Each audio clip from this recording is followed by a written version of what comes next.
Yep.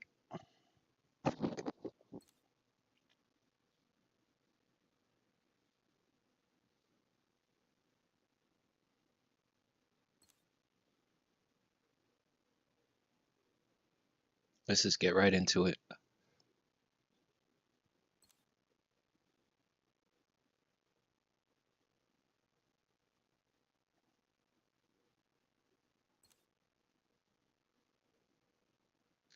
not waste any time.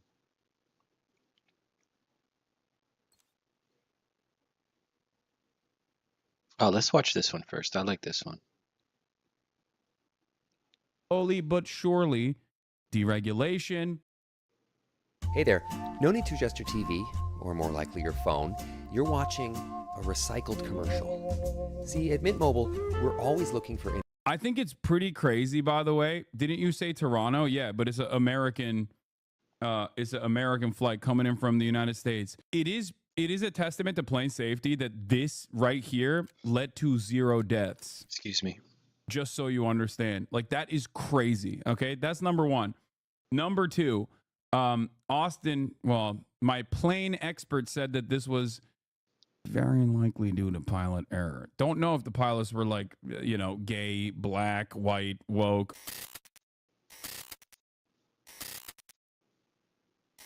It's really, really scary stuff, I think, especially if you enjoy these life-saving programs for the most part. But speaking of saving lives, let's talk about DEI, diversity, equity, and inclusion. Once again, another plane has flipped yesterday, arriving at the Toronto airport. Many people will say it's actually icy conditions. I say it's... I saw this video yesterday, or I heard about the plane crash as it happened. I was just like, man, let's not even kick it off with that shit, because it's just so depressing.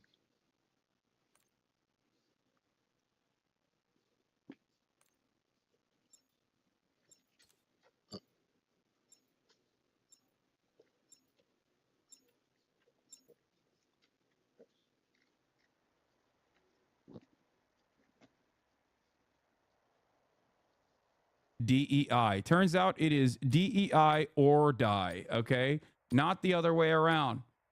Planes are flipping left and right. Planes are falling out of the sky, folks. And if you're wondering why that's happening, let me tell you, okay? Turns out it was not just a buzzword. Turns out it was holding everything together, okay? It was holding what remains of our capitalist eroded institutions together, okay? It was the tape that held everything. Pete Buttigieg and the gay sex he was having was literally making sure that transportation maintained, like commerce could flow, okay? If Pete Buttigieg was a straight man, you guys thought Palestine, Ohio was bad, okay? He held it together. Do you understand? And we had no idea. I was so wrong. And I apologize. Pete Buttigieg, I apologize to you, sir. It turns out you were keeping it all together. We were wrong. Me, but with pilots when I get on a plane now. How you doing, my man? What can I get you?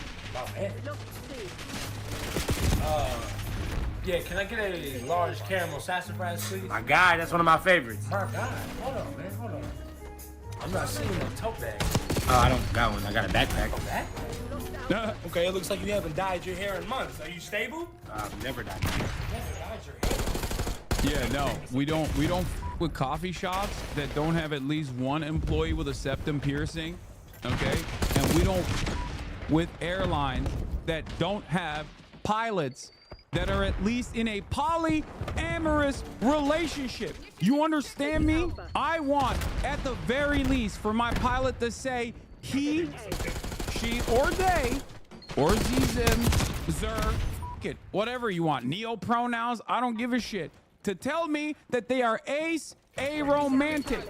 I'm not getting on no plane until the pilot tells me that they're aromantic, okay? And they got bipolar disorder or DID. I don't even care. Something. Okay? We gotta have pronouns in the cockpit. We need more pronouns in the fucking cockpit. I'll say it. I'm sick and tired of it. We need it. If you are a straight white man, okay? If you're a straight white man, I want nothing to do with you. If you are a straight white man, you need to drop everything, okay? You are no longer allowed. You need to go suck a dick, okay? At least one piece before you can man the joysticks again, okay? You understand me? I'm done. I'm done. No. Wow. Are you straight? That's a weird question. Just answer the question, yes or no, are you straight? Yeah, I am. What? Go ahead and put that coffee down, man. Go ahead and shut this whole operation down, man. Why? My man, how am I gonna get a camera sassafras, no sass, huh? Huh? Straight as a board? You gonna make me a cup of joke? Fat, who we talking? No, man, I need you to pick me up, man.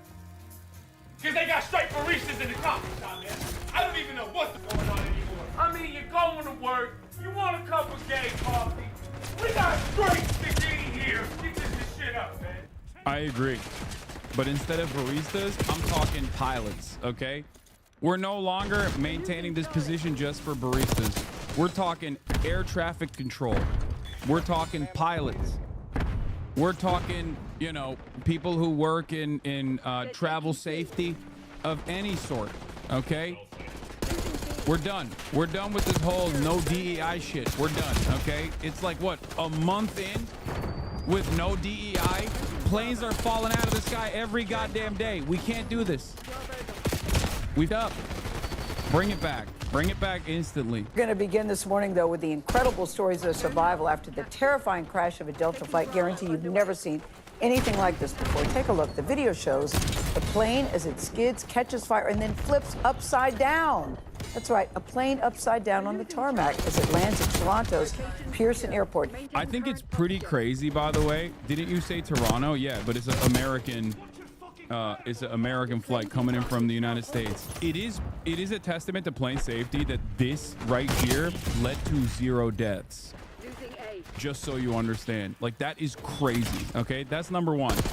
Number two, Austin. Well, my plane expert said that this was very likely due to pilot error. Don't know if the pilots were, like, you know, gay, black, white, woke. All jokes aside, you know, the whole DEI narrative aside, this was most likely pilot error, it seems.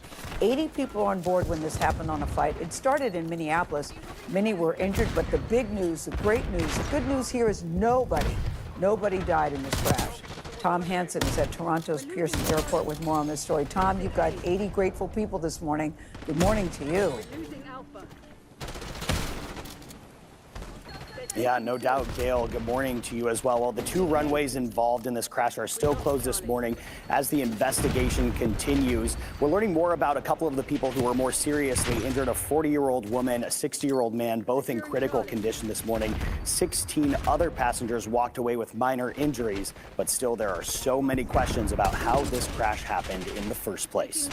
I mean, the video New video shows the moment a Delta regional jet crash landed at the Toronto Pearson Airport Monday afternoon. You see it catch fire as it skids across the tarmac before rolling. Pilot error, but like pilot had crosswinds, wind shear, and other factors to consider. Yeah, I mean, he came in too hot. There's crosswinds, and then, you know, boom, surrounded by a plume of black smoke.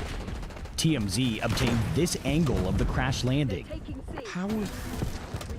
I'm done, dude. I'm done. I think this is... I'm done. Like, there's... how is it TMZ that is, like, always doing just peak journalism? What the is going on, man? Never seen these plane crashes in all 30 years of my living? Yeah, I mean, look. Do you want my honest assessment now that we're done making jokes about DEI and stuff? Everything in Western society, okay, virtually everything is getting marginally worse and worse due to the profit motive, okay? This didn't magically happen overnight once Trump became president, okay? That is precisely the reason why it's not gay or black people that are at fault for all of these plane crashes. Black people at fault when Boeing planes were having their fucking doors explode mid-flight, okay? And this is, by the way, yet another Boeing plane for the record. So there is, I mean, it could possibly be that there was some sort of error on the landing gear side too. But the reality of the matter is, it's just N-shitification, okay? That's it. No, it's not. It's not a Boeing plane. Oh, it's a Bombardier. It's a Mitsubishi CRJ. Okay, regardless, every single type of plane, like every company that creates products that are supposed to have 700 different types of redundancies have been cutting corners nonstop. The other side of the story, the other side of the issue is also, ironically, labor related. Because there are a million different hands that are supposed to touch everything that we take for granted, that we assume is just safe to either consume or, services that we take advantage of. Okay, all the way from the luggage handlers to flight attendants to actual pilots to air traffic control.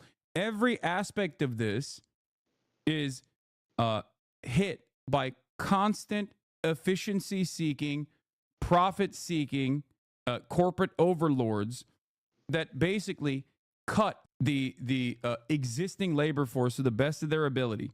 Okay, and it's happening. It was happening under the Biden administration. It's happening under the Trump administration at an alarming rate as well.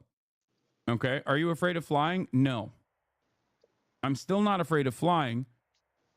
But the reality of the matter is, it's not just flight. It's not just air travel. Every aspect of America, every aspect of American society, every aspect of the Western world has these exact same issues. And slowly but surely, deregulation and mass layoffs at the behest of efficiency, making a smaller workforce do the job of a much larger workforce, like overworking a reduced workforce over and over again, is inevitably going to lead to more issues like this. It's not just going to make air travel worse, it's going to make everything worse, and it already has made everything worse. Okay, that's it. How many weeks out do you think we are from Trump and Elon privatizing the interstate highway system? Yeah, I don't know. You were right. Something is fucked up this year, mid-February, and already several aviation incidents. I think there's another part of this that obviously creates like more panic because more people focus on otherwise like commonplace incidents as well, and then they package them with like significantly larger problems. Like this. How many plane crashes have you heard about in the last like 4 Luckily, weeks? there was no fatalities. And it's packaged alongside a much larger story with a mid-air collision, and it's packaged alongside like the Japanese pilots in Seattle, Tacoma, people dying, experiencing like a propaganda. minor It's bump just after landing during when they're basically. There's like a huge issue with right? like people like distrusting. That's not as significant, but in your planes. mind, you just see like so many And plane now, incidents over and over again, like, and you basically start assuming that it's just planes are falling out of the sky nonstop. oh, hang on one sec. Okay, this one would have always made the news. Yeah, no, absolutely. I'm just talking about like two planes colliding after, like briefly colliding. Yeah, but this is like a after, new scale. Like this during is like taxi is that's commonplace. It's not like that significant, but it becomes a significant story because there's a lot of aviation incidents that are in the news. Yeah. I reported on this after the East Palestine, Ohio train derailment. So where people hyper focused on train derailments, not realizing that there were more than 1,000 like train what's going on in the derailments, world. both large and small. Like how do you? Okay, so every single don't trust year. Fox. You Okay. don't trust Are you CNN. saying incidents are not rising? Don't No, trust, that's not what I'm saying at all. There are. Okay, so that's fair. Anything that significantly- comes on the TV, there are you don't trust. definitely a lot of incidents that are high profile for good reason, but I think that still. So if you're where do you asking go me, to get like confirmation? Is it truly terrifying? Is it truly? That's like, fair if you unsafe don't to trust it, travel? but I then don't you think have so. to. At least not yet. Like for me, Have you ever heard of what am I ground gonna do, not news? fly? Well, I have to. You know what I mean? Upside down and burning. It's pretty Images fire. of the aftermath show the plane let me upside pause down this. on the tarmac, its wings and tail ripped off, and its Ground landing news? gear Fuck. pointed towards the sky. Ground news is like they show all the articles. They show the left wing, the right wing, and like center articles, and they actually show you the percentage of which side is covering it more and which side doesn't cover it all. You know what I mean? And I like getting a lot of my news from there. It's just news articles. Like they don't have a channel and they're not like podcasters or anything. So it's like they show all the news like from all types. They show stuff that the right wing is covering that the left doesn't cover at all, and vice versa. And they show you news articles that are like right down the middle, like the center. And that might be a good place if you're interested, just to see, you know, just to get a wider perspective. Because yeah, CNN is left, MSNBC is left, Fox is right. You know, Associated Press is for the most part center, but a lot of people tend to think that they're right. I mean that they're left. You could also get your news from like BBC America, not BBC America, you know, like the British broadcasting. A lot of people tend to think that BBC is left leaning, but I like BBC because, you know, it's the outside, it's British people, it's the British like talking about our shit, you know what I mean? So they don't really have as much skin in the game. But you got to get it from somewhere. But I think you might like ground news. Yeah, ground news is fire. Rest and recuperate. Tomorrow you'll be running drills until you drop. Yeah. Yeah.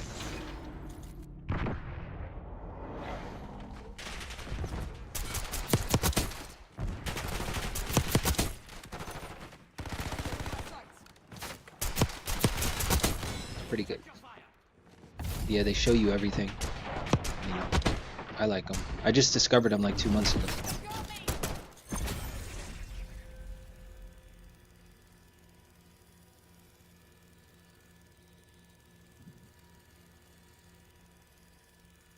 Hang on, I'm gonna get some water. Be right back.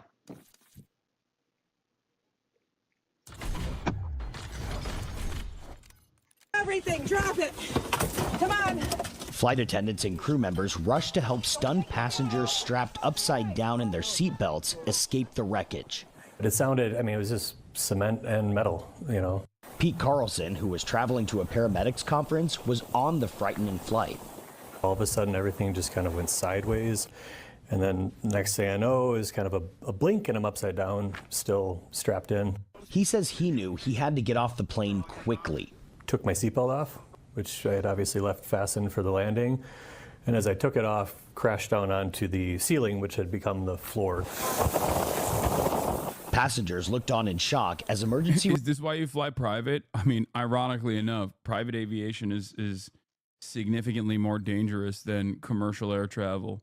So I've heard a lot of people talking about how like, oh, Elon's going to gut like the FAA or take control over the FAA or air traffic control. And, you know, even Alexandria Ocasio-Cortez was talking about like, well, we should force Elon to like travel commercial then.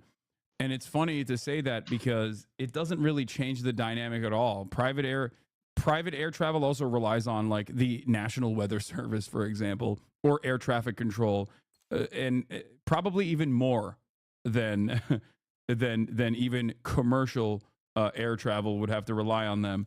So the idea that like you can avoid if you fly private, you can avoid like air incidents due to limited funding for air traffic control is false. Why are you so greedy if you're a socialist? I'm not. I love capitalism. Incidents aren't rising. Media is just hyper-focusing. Richest socialist. Ironic. Yeah. Thank you for your brilliant statement. I love capitalism. Okay. Can we get back to, you know, this kind of stuff happening now? Is that okay? Private is more dangerous than public. Yeah. Yeah. Private air travel is definitely more dangerous. Responders immediately began spraying down the plane's charred fuselage. Despite the devastating damage, officials say all 80 people on board, including 76 passengers and 4 crew members, survived. It's really important that we do not speculate. What we can say is the runway was dry and there was no crosswind conditions. At the time of the incident, visibility was down to 6 miles, and there were wind gusts up to 37 miles per hour. Air traffic control was heard warning the pilots. I get a slight bump in the glide path, there'll be an aircraft in front of it. Billy Nolan, former acting FAA administrator, calls it a remarkable escape. A bit miraculous to wind upside down, and yet we've got 80 folks who walk off this plane and with no fatality. So I'll mark that as a win for us. Yeah, it's true. And I want to read it's you a testament to the safety, if anything. Like, even in a situation like that, that's wild. It's wild that there was 0 fatalities in that. I'm sorry. That's just insane. to a statement from Delta Airlines that they That's not a win. That's a tie. No, that's a win for sure. That's absolutely a win. released. They say the hearts of the entire global Delta family are with those affected by today's incident. Tony, nothing short of a miracle. Yeah, it really is, Tom. Thank you very much. Let's talk more about it with Chris Van Cleve. He's going to talk about the investigation and how this all could have happened. Chris, good morning to you. Yeah, someone actually just pointed this out. How many people die if a Greyhound bus flips? A Greyhound bus is flipping at much slower speeds, and it will still kill so many more people. Okay? 0? Are you kidding me? Do you know how many fatalities occur in traffic incidents on a daily basis? Are you out of your mind? Bro, driving around in your car, not to be the actually guy, but like the reality of the matter is driving around in your car is infinitely less safe than commercial air travel, okay? Like, not to be the annoying nerd, but that is the truth, okay? You're a veteran of... Car isn't a bus. No, just any kind of vehicle, okay? Any kind of vehicle. Moving the goalposts, how many on buses? Wait, what? Of covering aviation in general, transportation. Like per capita. You've seen the videos as we have. What do you make of what you're looking at? Well, I think what you can see from the TMZ video looking behind as it's coming into land, this appears to be a very hard landing, followed by a collapse of one of the rear landing gear, perhaps, because you see the plane sort of shift down to the side right before that engine starts to flame. That'll be a good starting point for investigators. You know, did the impact, the hardness of that landing result in the gear collapsing? Did the gear collapse because of other reasons? That's not going to be told by the video, but certainly these new images give us a sense of what appeared to be a very hard landing. You don't see the typical kind of flare up that you would see as a plane would come into land, where you bring the nose up just a little bit right at landing to sort of smooth it out. This one looks like they came in almost like a carrier landing, straight in. A hard landing. They were dealing likely with winds at that time. We had heard gusts up to 40 miles an hour when they were coming in. So all of that will be significant. This video does give investigators a pretty good starting point as they make their list of what they want to know and what they need to find out. Tom Hansen described it as a miracle. I certainly believe in miracles. Yeah, well, look at this. I mean, this is also a good point, okay? Ain't no miracle. Credit a top-notch union cabin crew from AFA-CWA and layers of science-backed FAA safety guidelines about everything from airframe design to seatbelt strength to evacuation speed. No passengers died in part. Yeah. And the more you undermine each aspect of this, as our private corporations desperately try to do on a daily basis, the more you make sure that these quote-unquote miracles don't happen, okay? It is no more a miracle than the concept of flight to begin with, okay? Understandably, air travel has to be unimaginably safe. Understandably, it is an affront to God that you're up in the fucking sky flying around, okay? It is ridiculous. So obviously, it has to be incredibly safe. There is a tremendous amount of redundancies built into commercial air travel in general. there are also an insane amount of safety and regulation that comes in that is supposed to be working in real time, not just in the building of the equipment, but also in terms of like regulating air travel in general. Context for us, if you could, Chris. One of the passengers said that they were upside down like bats in a cave, just hanging there with their seatbelts on. How unusual is it in any kind of airline incident for the plane to be upside down at the end? Well, it's certainly very unusual, but clearly something that was thought about when they designed not only the aircraft, but those seats. The seats are designed to withstand many times the force of gravity. And if you ever wanted a lesson as to why people tell you to wear your seatbelts on the airplane, this was it. Bro, I'm keeping it a $150. I'm never taking those off, dude. I was Mr. Oh, I'm taking the seatbelt off instantly as soon as the rubber hits the road. Okay, I'm Mr. Efficiency. I'm Mr. Min-maxing. I always take the seatbelt off immediately. Okay, as soon as the light turns off, as soon as the seatbelt light turns off, I'm like, okay. Or as soon as the plane lands, the moment that the plane lands, phone's on, off of airplane mode, seatbelts off. Never again. Okay? Never again. In those seats save lives. The flight attendants, you know, you hear when you're coming into land that they need to prepare the cabin for landing, and they go through and they collect glasses and everything else, things that could become projectiles. They tell you to put your bags away and your laptops away. The reason they... Yeah, I never fully understood it until now. You know what I'm saying? Like, I get it now. I totally get it now. I'm clapping for the pilots as long as they're gay, okay? I'm not clapping for no white male pilots, let me tell you, okay? Or if I'm clapping for a white male heterosexual pilot, I'm assuming that they're in a polyamorous relationship in my headcanon to make sure. Like, they do that is for a scenario like this, where things go wrong and those items could be flying about the cabin and injure passengers.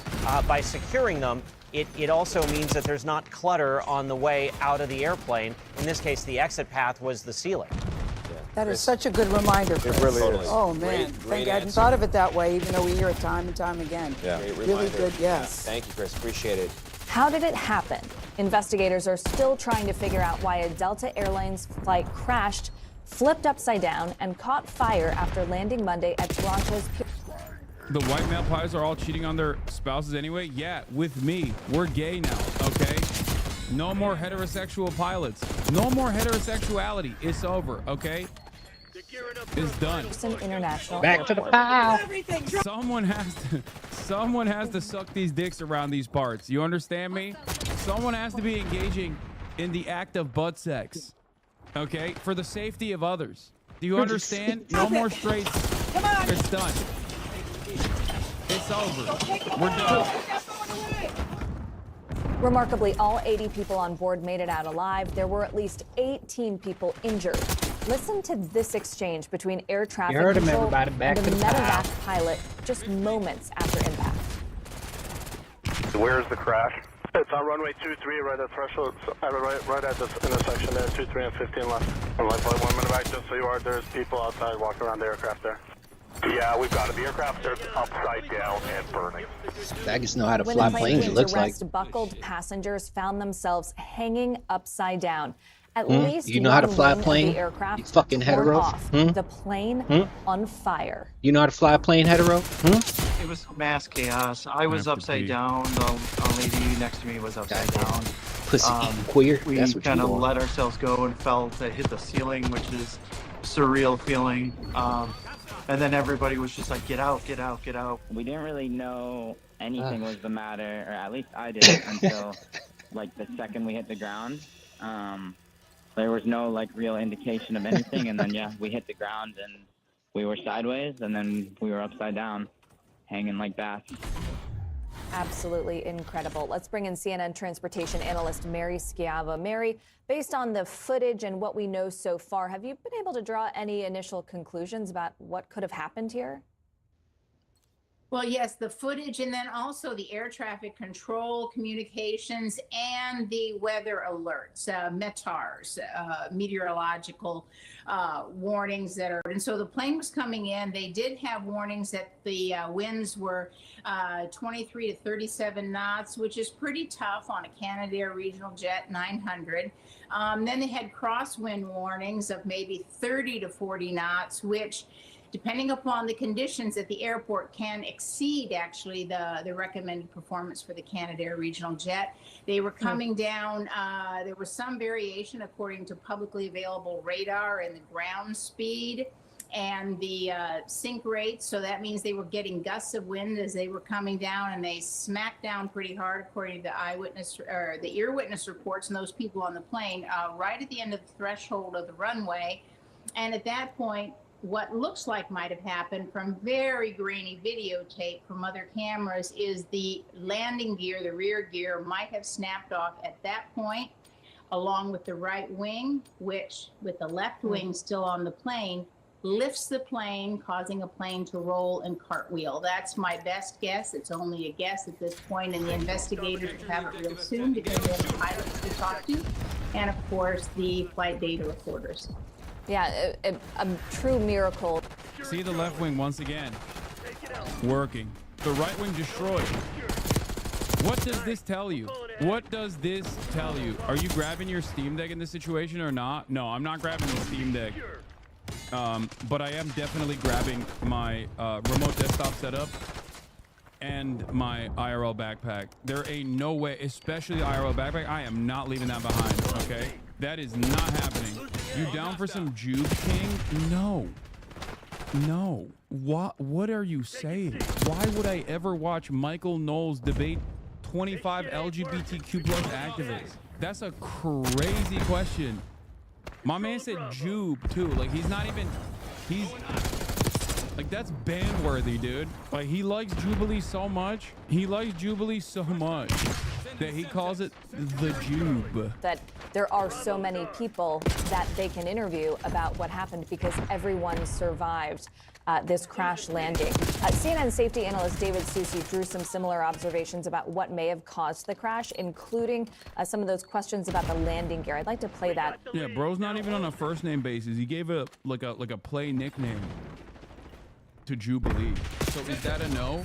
It's not just a no, it's a fuck no. And get your response. There are a lot of clues that you can see right away. The things I'd be looking at right away are, was it a hard landing? We look at the fact that the landing gear aren't on the aircraft. So are they there, or did they get torn off in the accident, or perhaps they weren't even down at the time? So there's a lot of questions, but I think a quick visual of the aircraft on site would give them a lot of clues as to where this goes. Mary, you mentioned the fact that you believe that the landing gear snapped off upon impact, but how could investigators prevent something like this from happening in the future? Is it a matter of de-icing the plane, clearing the runway, or simply not flying or landing in conditions as dangerous as the ones you were describing? Well, you know, every plane has its own limits, and this one has more crosswind limits than, for example, a larger plane. But you know, Toronto Pearson, that's a great airport, operates around the year, around the clock, and they do have all the services to clear the runway. But you can see even in the videotape there was tremendous blowing winds, blowing snow, etc. And that reduces the crosswind limits of the Canadair regional jet and all jets tremendously. So, for example, you might have a 37 crosswind allowance for that aircraft, but if the runway is not clear, if it's icy, if there's reduced braking, etc., that could fall to as low as a 15-knot crosswind. So what you have to do is every pilot and every airline has to make their decisions based on the operational limits of that aircraft. Mary, there are going to be questions, perhaps reasonably, about just the frequency of some of these crashes that we've seen with obviously different outcomes. But in just the last 30 days, you had the midair collision above the Potomac River in Washington, D.C. with 67 victims. You had the medevac flight that crashed outside Philadelphia with 7 victims. A Bering Air... Jesus Christ. I mean... I mean, when you put it like that, it doesn't feel too good. You know what I'm saying? Flight in Alaska that had 10 victims and, of course, miraculously, just 18 injured in that crash landing in Toronto that we were just discussing. Do you see this as a coincidence? Do you see this in perhaps a lapse in safety, in personnel? Are there any dots that we can connect here? Well, with the last two, weather certainly played an important role, both in Alaska and in this crash. And it's, the tough winter conditions. What is this? I don't know who this person is. The Boeing 737 MAX. Turns out FAA are ignoring the fatal design flaw. Do not panic. News. Boeing is covering up another. Who is this guy? Nate Bear's reputable. I don't know who this person is. It's just a Substack. So I don't know. The litigation against the airlines in these multiple crashes is going to effectively kill the airlines. Do you think there's going to be another government bailout of the airlines? First of all, the answer is always yes. If you're asking me, is there going to be another government bailout? The answer is yes. Secondly, I'm not so certain these airlines are going to be buried under mass amounts of litigation. Part of the reason why I'm not so certain is because things are getting worse and worse at an alarming rate in a way that favors corporations regardless. So I just don't see, like, they kind of bake this they bake this legal framework or this kind of like litigation into their profit margins. It's not completely correct, obviously, when they do suffer end up causing a bunch of serious incidents like this in a row. There will be more litigation than before. More so than what they've like actually baked into their profit margins, but I do think that they, they have very powerful lawyers. No, I haven't seen Stephen A. Smith on Last Pod on the Left. Coffee Pillar. I'm not gonna watch that most likely. Okay. Is there the oil intake during a bird strike event causing toxic fumes on the play through the AC system? All right. Anyway, this seems too complicated for me. The fatal flaw in the Boeing 737 Maxes. And it depends on the operational limits of your aircraft, and sometimes just freak winds and other issues. But for the other two, there's no commonality. And what we always looked for, when I was with the Department of Transportation, you look for patterns, you look for trends, you look for data that you can connect. Now, of course, in the Washington D.C. flight, they Anyway, listen. As I've said, if we're going to be super serious about this, okay, this is an obvious byproduct of reducing the workforce. Okay, first and foremost, on every side, on the production side, when you're making these planes, constant profit seeking that causes companies or makes companies look for outsourced manufacturing on different parts of the plane that don't have the same standard and safety measures in other countries deliberately, so it's cheaper. Okay. And in terms of like safety checks and inspections, you got less people doing safety checks, you got less people doing inspections, they're more overworked, they have a tendency to overlook, they're human beings after all. The only way to eliminate those problems is by making sure that you have redundancies. Okay? A lot of people are so primed towards constant min-maxing and constant efficiency that they forget that there is one area where you cannot do efficiency, and that is safety. Okay? You just can't do that. If you're maxing out profits, then you are going to hurt safety measures. Okay? Airplanes in general are, or the process of manufacturing airplanes in general is something that I'm obviously very familiar with due to my familial relations with someone who has built airplanes in the past and now builds spaceships, as a matter of fact. And from all of my from my understanding, these things are built in a way where there is a million different redundancies There goes built fun into in it. playing Call of Duty. Okay? All of those redundancies are points that are unprofitable. But the reason why there are redundancies built into it is because it has to be endlessly safe. Oh my God, this person is still fucking talking about Okay, take a day off with the CPR class, please. You're being annoying. I'm giving you a day off timeout because you're being annoying. Like, you can have a correct point about everybody learning CPR safety and still be annoying and derail the conversation, which is what this person is doing, which is why I'm, giving you a day off, please. Had some very consistent data, and that is they had, I think, alerts that the helicopter traffic was causing conflict, loss of airspace, separation with commercial air traffic. So that's a very important trend that somebody should have recognized long before this fatal crash in Washington, D.C. With the others, there's no commonality. So you're always looking for if there's a trend. There is a commonality. It's capitalism. It's profit seeking. Anyway. Back.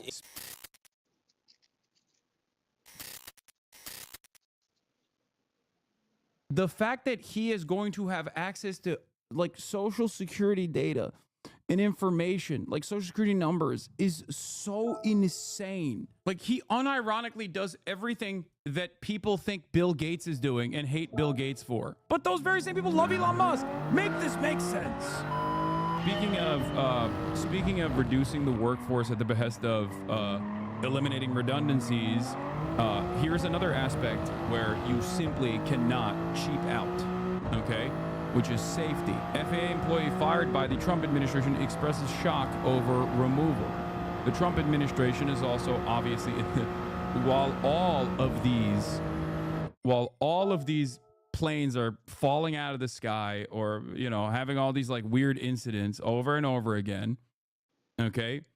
On the other hand, our brilliant government is supercharging dreams of the Reaganite era of the past, or finishing the job that Reagan started, basically. All right, here it is. In this country, Trump's acting Social Security commissioner stepped down over the weekend. According to multiple reports, she had resisted letting Elon Musk's Department of Government Efficiency look inside the agency's most sensitive records.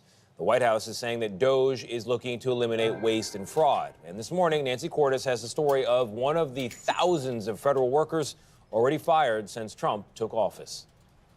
And I was in complete disbelief. Monica, who asked us not to use her last name, was hired by the FAA in December to be an aviation safety assistant at Dallas-Fort Worth. Yeah, if you know anything about the FAA aviation safety inspectors, we simply have too many of them, When I think of aviation safety, I think the guys responsible for it, there's probably too many. There is no world in which, especially on this side of things, but you can make this argument for virtually every aspect of the federal government, where there is need for less people, okay?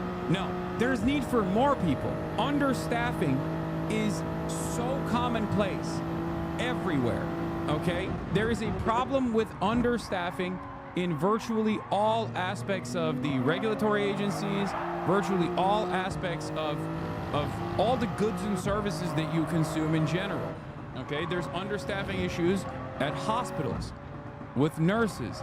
There's understaffing issues everywhere, okay? The notion that we need less people, or fewer people, sorry, thank you, grammar Nazi, fewer people and not more people is ridiculous. Worth Airport.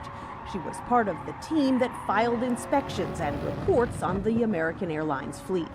I personally did not feel that our positions were at risk for the simple fact that we are in the Flight Standards Safety Division. It says its name, right? Flight and Safety. But on Friday, she was let go. With less than a year on the job, she had not yet received civil service protections. The stinging dismissal email blamed her performance and said, "You have not demonstrated that your further employment at the DOT FAA would be in the public interest."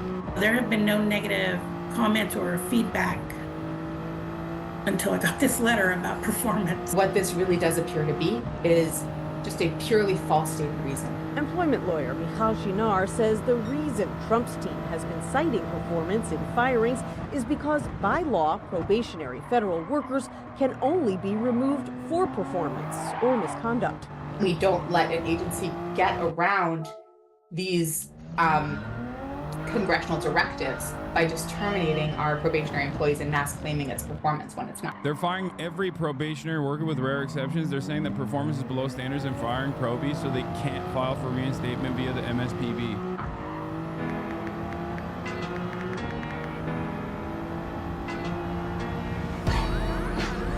Now Taxes is getting the TurboTax app and filing your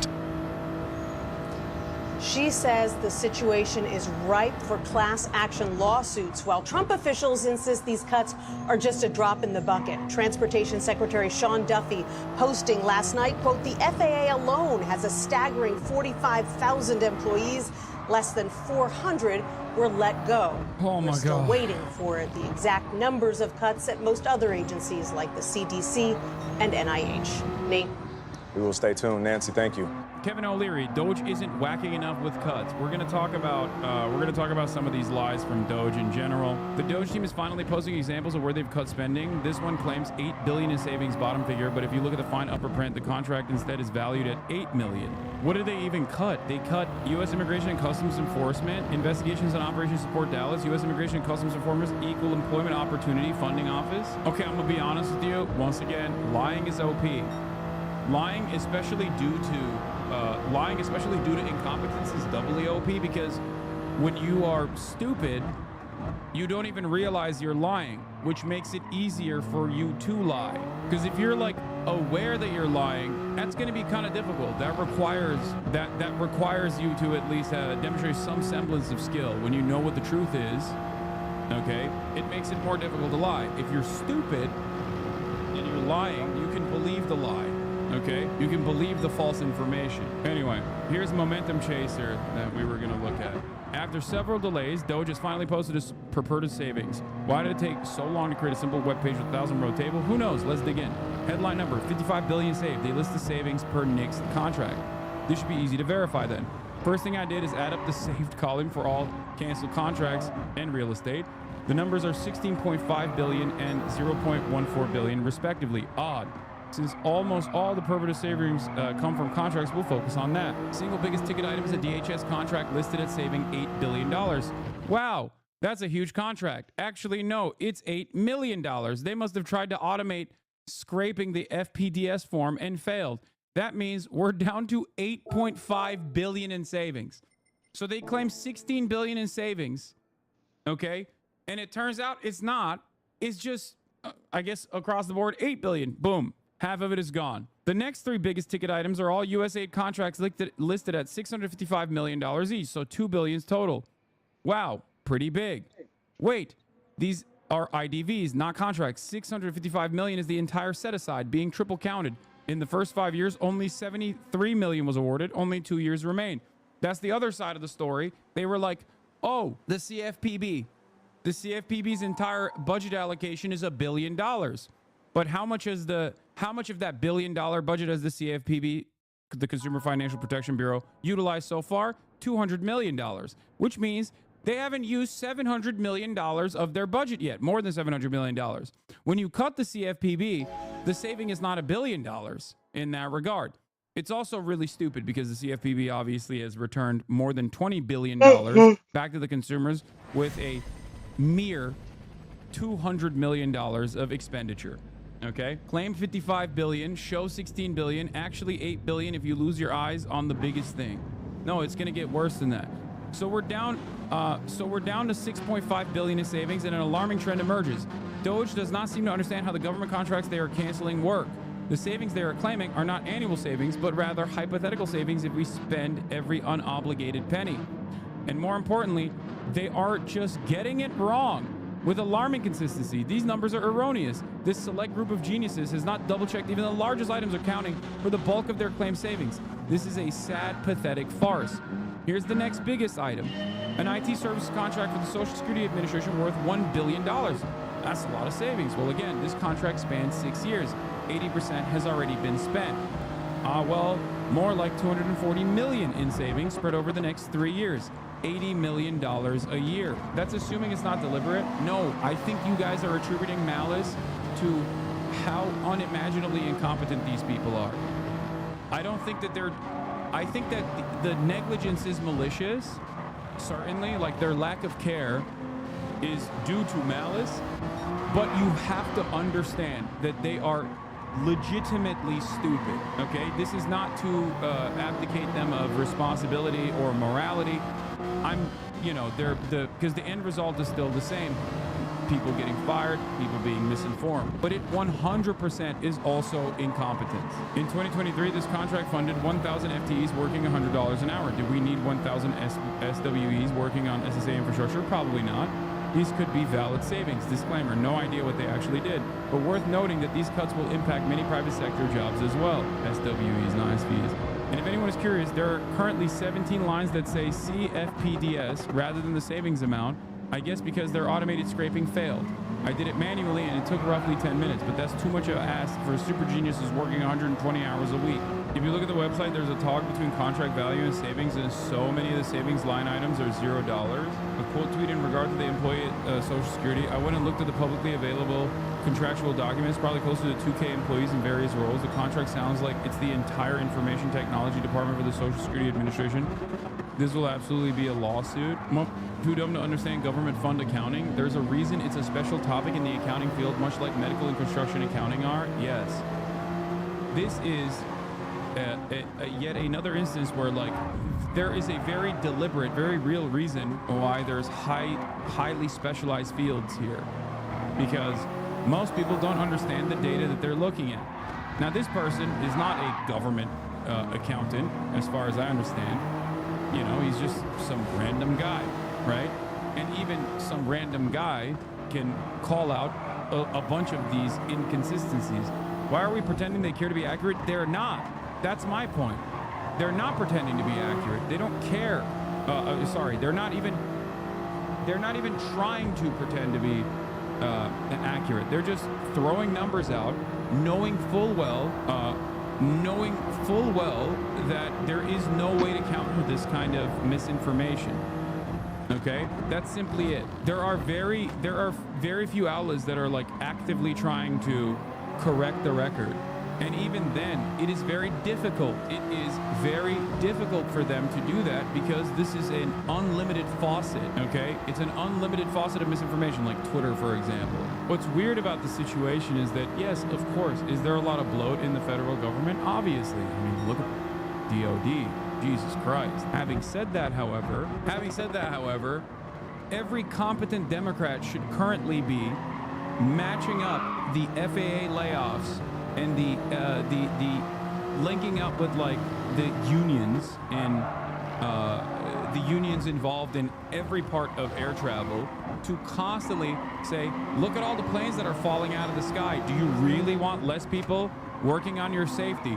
Every Democrat should be saying this, okay? Every Democrat should be saying this and constantly pairing up the Republican agenda of austerity with death and destruction, okay? They should be doing that. This would be effective communication, okay?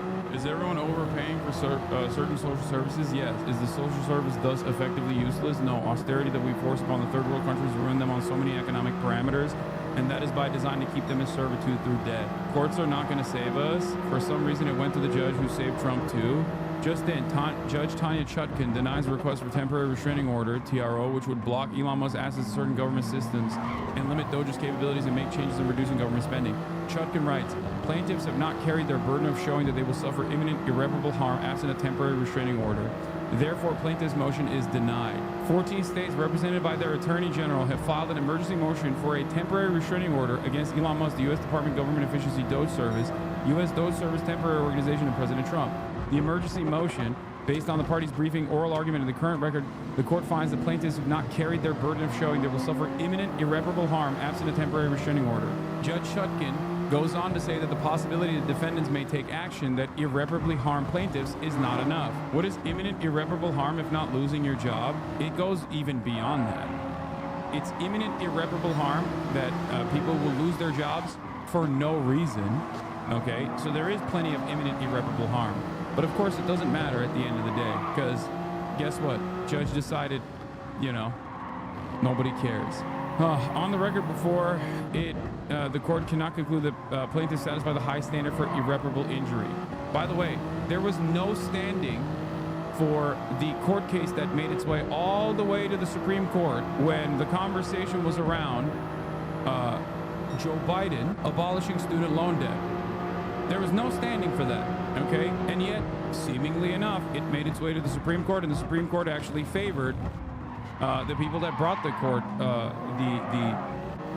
decision to begin with, or allowed the Supreme Court to make this decision to begin with. Yeah, no standing, but it didn't matter. They still stopped the Biden administration from doing something that is within his powers, okay? Which was to permanently throw to the future all matter of student loan debt, engaging in universal student loan debt relief. One was a private student loan debt collector that wanted the loan forgiveness. Yeah, there was no standing because they actually sidestepped the actual harmed parties. The Supreme Court does this all the time. They don't care in terms of like not having standing doesn't stop them from taking on certain court cases. They will overlook that fact, or they'll act like there is standing. It's ultimately a political decision, is my point. It's never a decision truly born out of a real legal disagreement. An agency that doesn't have a bloat of administrative personnel that we could probably do without, and I think that's why a lot of voters are happy that Donald Trump and Elon Musk are finally going through the federal government and trying to take out some of this bureaucracy that we probably just don't need. So I'm reading to you what Sean Duffy says. He's the Secretary of the Transportation. I have no reason to doubt his numbers. Karen, when you hear this, yeah, he knows best. Scientists, woke and gay, they don't know best when they're talking about their specific field of research. Sean Duffy, television personality, well, he's the transportation secretary, so he knows best. Okay? Yeah. Pete Hegseth, well, guess what? He's leading the DOD. I don't see you leading the DOD.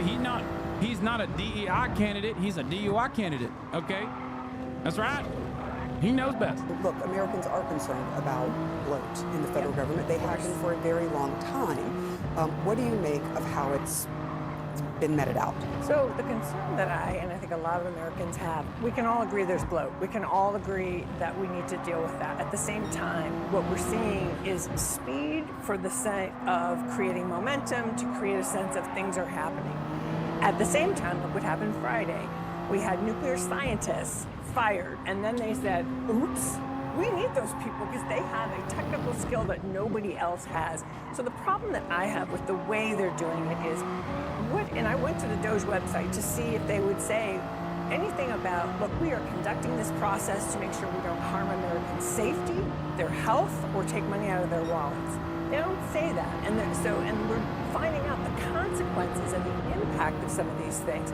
If you're a doctor for the VA in the Midwest, and you're told you're going to be... This is a problem born out of not having any principled leftists on any number of different mainstream outlets. Okay? Understand, the automatic position of the most quote-unquote like anti-Trump liberal on the panel should not be that it's definitely for the greater good that we're engaging in mass layoffs in the federal government. Okay? You shouldn't be playing catch-up. Your first position should be that there is no reason to engage in layoffs at a time when we should probably be hiring more people.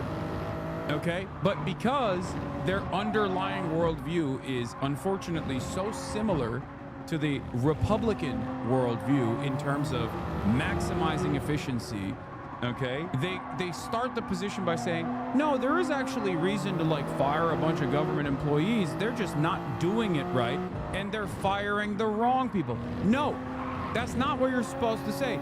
You're supposed to say, what the are you doing? We need more people working, not less. Okay? That should be your starting position, and then you work your way up to that argument, which is that, and here is why it's really stupid when you engage in these sorts of idiotic layoffs, because obviously you're eliminating a bunch of positions that were, or eliminating the positions of a bunch of government employees that were working on really important things.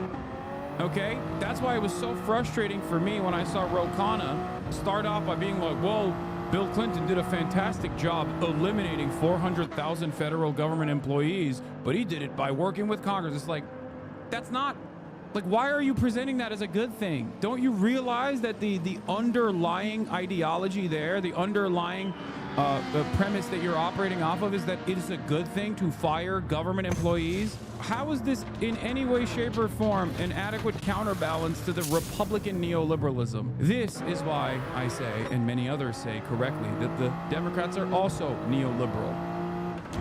Through HIMSS, you can find personalized weight loss prescriptions, including GLP-1 injections and oral medication kits, 100% online, so you can feel healthy and confident in your own skin. GLP-1 injections starting at $165 a month at hims.com.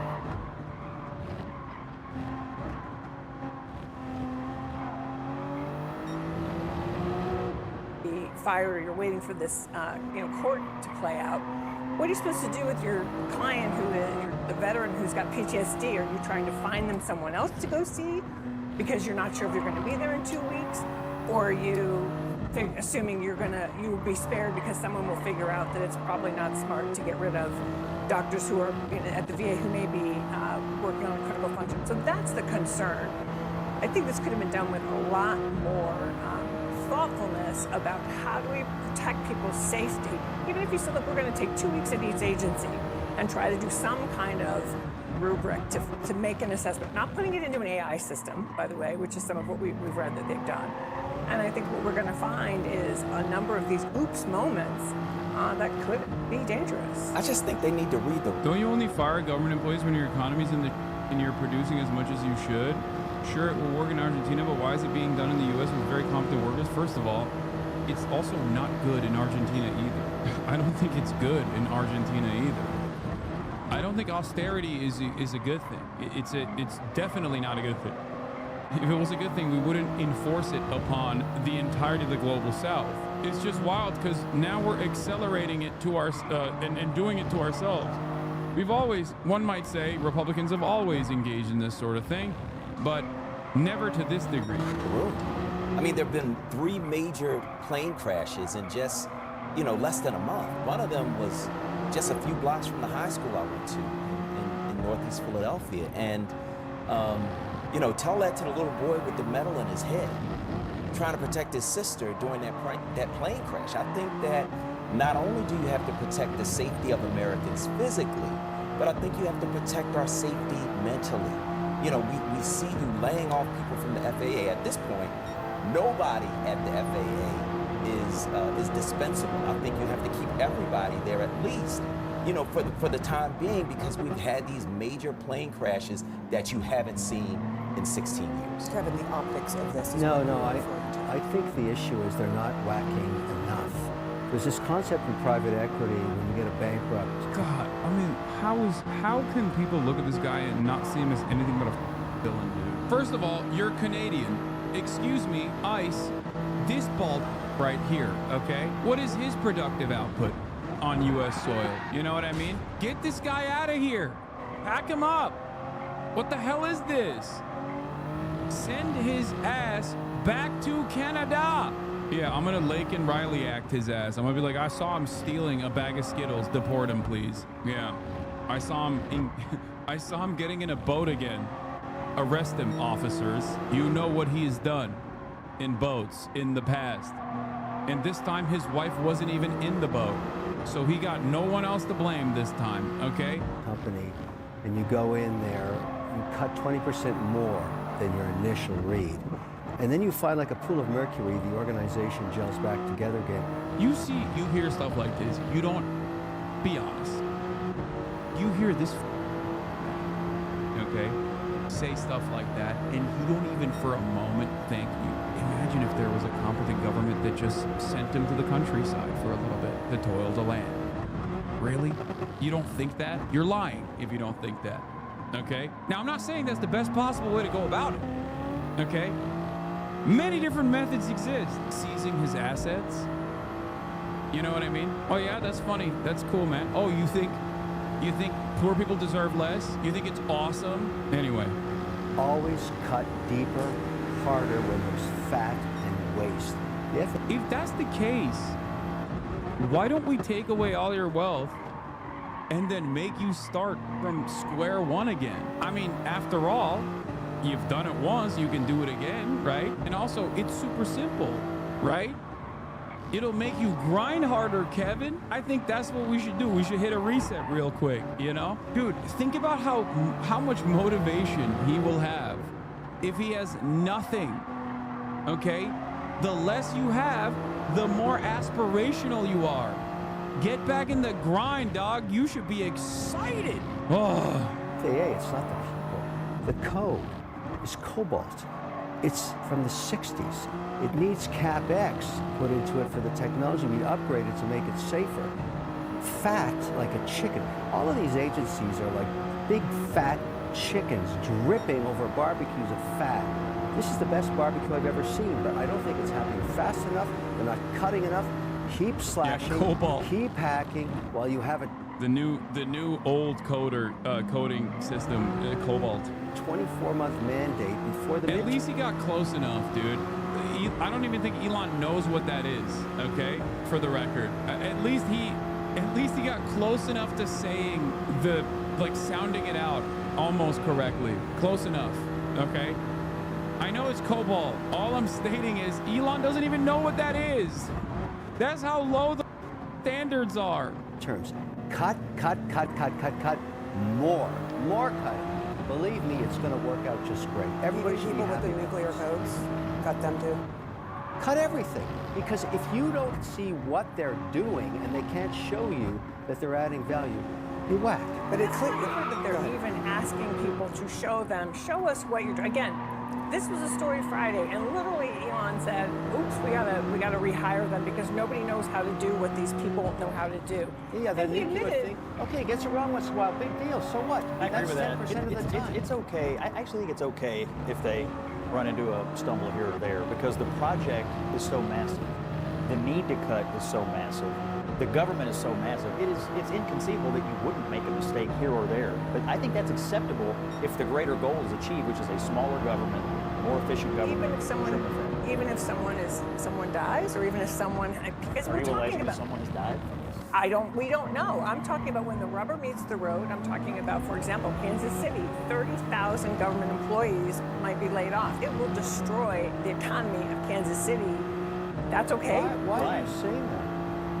Because I'm reading what the individuals from Kansas City have been saying, that they're very concerned. What do you think they're going to say when they're going to get whacked? Of course they're going to say that, but my point is, do we think that's smart to live in an American city just go under? How many American cities need a massively oversized federal government to stay afloat? I mean, isn't that said more about the city than the government? But when did we get to the point where presidents are measuring themselves by how many people they put out of work instead of how many people they get jobs? Not a moment too soon. Yeah, this is crazy. This is absolutely because the government only ever gets bigger. Yeah, of course. Oh, God, I hate this. I hate this so much because under normal circumstances, everyone should understand the position that he's advocating for, which is mass layoffs. He doesn't have to care about it because his job relies on him being careless about that sort of thing. He probably doesn't have any immediate family members that will be impacted by this.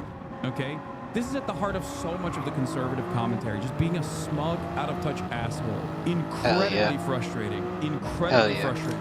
Chickens, hopefully they lay some eggs and maybe then we can afford. This strikes me as something that was done just for the sake of doing it. And I think I already talked about this before with Alabama, the state of Alabama. In the state of Alabama, the University of Alabama is the second largest hiring body in the entire state. Okay, public sector jobs that'll be lost in that process. Okay, they rely on those grants. Cut those grants, you have to cut those jobs. A lot of those people that are being cut on the overhead side are going to not necessarily be woke and gay college professors or whatever, even though that's also ridiculous, right? To cut those jobs is also ridiculous. But they are going to be, janitorial staff and things like that, okay? It was a tone-deaf move. It wasn't a big enough cut to do anything. It was a completely tone-deaf move. I mean, I find people are always interested in efficiency as long as it doesn't affect them.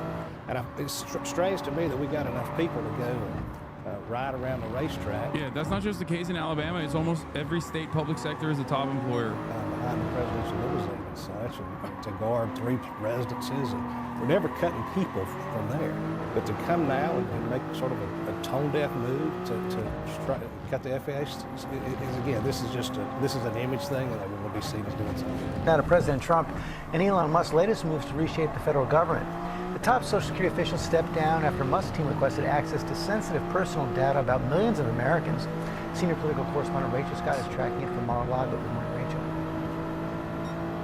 George, good morning to you. And this is just the latest official to leave after clashing with Elon Musk and his Department of Government Efficiency. And it comes as federal workers are bracing for more layoffs and firings today. Elon Musk has got to go. Overnight, protests popping up in cities across the country. Where is Congress? Hundreds demonstrating against President Trump and Elon Musk as they push forward with changes to shrink the size of the federal government. ABC News learning the top Social Security official has stepped down after clashing with the Department of Government Efficiency over access to the sensitive personal information of millions of Americans, including financial data. I can't, what I'm about to say, I mean with all sincerity, okay? I would rather have foreign adversaries have access to my sensitive information than this guy, okay? That is how little I trust Elon Musk. The fact that he is going to have access to like social security data and information, like social security numbers, is so insane. What's, I guess, the most shocking aspect of this is that he also looks like a villain. He sounds like a villain. He is a billionaire who engages in space travel and also has a brain chipping operation. And so many people are just like, nah, that's my king. That's my God king. It's great. I want him to have access to all matter of information. I would love to use his credit card payment system that he will inevitably create off of all of this data that he probably will keep certainly secure. Like, he unironically does everything that people think Bill Gates is doing and hate Bill Gates for. There are plenty of good reasons to hate Bill Gates. People hate Bill Gates because of the things that they think Bill Gates is doing that Elon Musk is actually doing, but those very same people love Elon Musk. Make this make sense. And employment information. President Trump has directed Elon Musk and the Doge team to identify fraud at the Social Security Administration. Musk's team has also requested access to a data system at the IRS that retains Americans' personal tax information and includes their tax filings and bank statements. Democrats pushing back. If you think there's fraud, then why did you fire all the inspector generals, okay? If you think there's something we can do here, then let's do this the right way. Across the federal government, firings touching more than a dozen agencies, from the CDC to Veterans Affairs, and even the Federal Aviation Administration. At the Department of Housing and Urban Development, the union warning they expect a 50% cut to the workforce by May. Sources tell us 15,000 workers at the IRS have been identified for possible termination, with tax season just around the corner. Victoria tells us she was laid off from the Forest Service in Montana. Elon Musk doesn't even know my job exists, right? But like, we do a lot. I mean, I'm a public servant and I do this job because I love it. So yeah, I'm devastated, and my whole community lost their jobs, and I don't know what I'm going to do now. Other government workers like Elizabeth Anaskevich, who worked for the Consumer Financial Protection Bureau, says she doesn't even have enough information to file for unemployment. We were just basically tossed out on the streets, and so that has been... I'm calling it. Joe Rogan is going to say that he'd love for Elon to have access to his bank account because he knows money. We are progressively getting dumber and dumber, dude. Been angering and heartbreaking. And our pay stopped the day we got the termination letter. So we're all without a paycheck as of Tuesday. I really didn't think, I really did not think that people would be like this open to, you know how like everyone was angry about AI possibly cutting jobs and stuff? Like there was a decent amount of people, you know, that's why Andrew Yang got any motion whatsoever. Okay, so the difference is like instead of AI, it's a bot cutting the jobs, a South African bot cutting the jobs. But as long as he says the right things, you're like, hell yeah, brother, that's good. So when does the economy crash after firing all these workers? Because that's kind of inevitable to firing hundreds of thousands from the well-paying public sector work. We already have a massive underemployment crisis in this country where everyone basically has to do gig economy work and barely make ends meet, or even do gig economy work on top of the existing jobs that they have. Okay. In spite of all of that, the last remaining like middle class jobs that are readily available with like decent benefits that still don't pay a lot, mind you, are going away. America is just going to be a collection of, you know, maximum 100,000 millionaires and billionaires. And then everyone else in the country is going to be straight up the underclass, the permanent underclass. So the administration has not provided any clarity on just how many federal workers have been let go, but they did give every single federal agency a deadline of today to let go of any probationary workers. George. And Rachel, the president has made a controversial pick to be the top federal prosecutor in Washington, D.C. Yeah, this is an important role, and the president has nominated Ed Martin. Martin has pushed false claims about the 2020 election. He defended January 6 rioters in court, and then he ultimately, in his interim role, helped dismiss those cases and fire the prosecutors who brought those charges. He will have to be confirmed by the U.S. Senate to keep that role permanently, George. Hey, Rachel, thanks very much. It wasn't long ago. Top Democrats, people that you know. Yeah, this was Caroline Leavitt. Here, this is the summary of it. Trying to do damage control because as soon as Elon Musk started talking about Social Security, which we covered extensively earlier, right? Saying that he's going to engage in some cuts. Obviously, Fox News, which is an audience comprised of, 800-year-old people who obviously don't want their Social Security to be cut, freaked out. So immediately Trump had to send Caroline Leavitt on there to be like, no, we're not touching Social Security, I promise. So let's take a look at what this brown noser has to say. We're advocating for Donald Trump's very plan. Take a listen. This report tells us how to cut waste, cut red tape, streamline the bureaucracy, change procurement rules. Oh, God, I hate this so much. Oh, my God. Hey, what now? What now, liberals? You understand? This is what happens when you engage in any sort of right-wing initiative. Okay?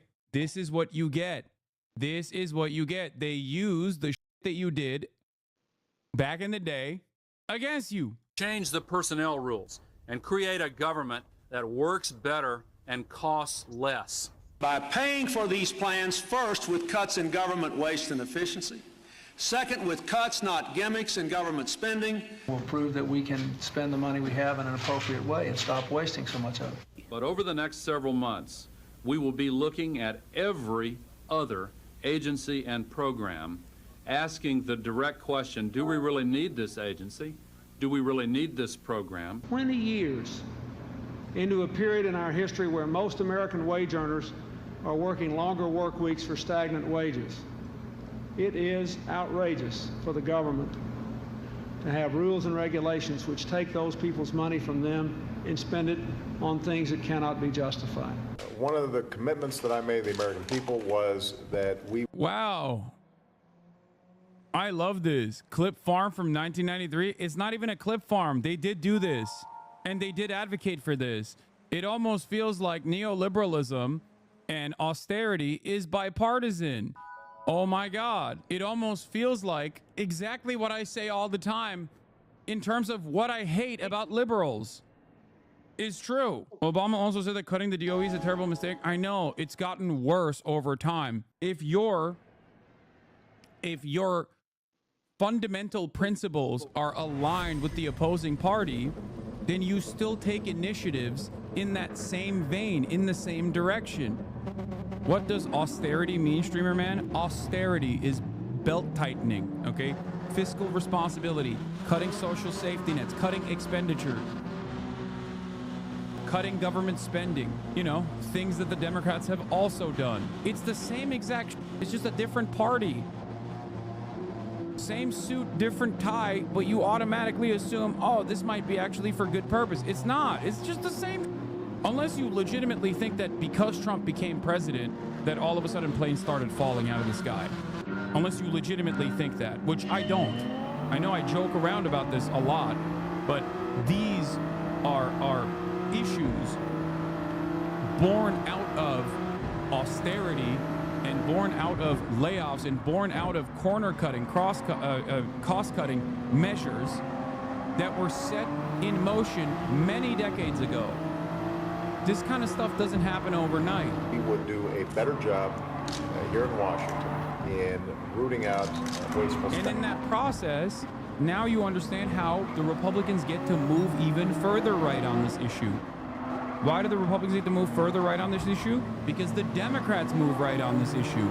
This video, this collection of videos is a perfect example of this problem that liberals have.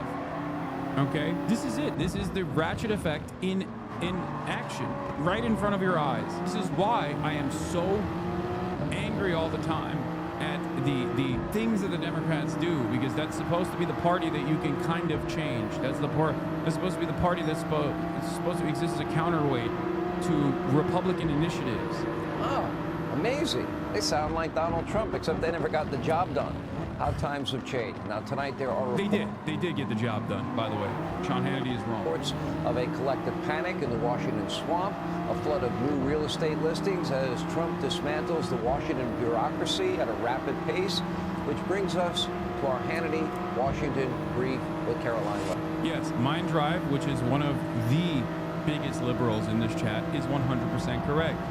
See, in 2 decades, Republicans will use footage of Dems supporting the immigration bill and saying, see, it won't take 2 decades. It'll happen now.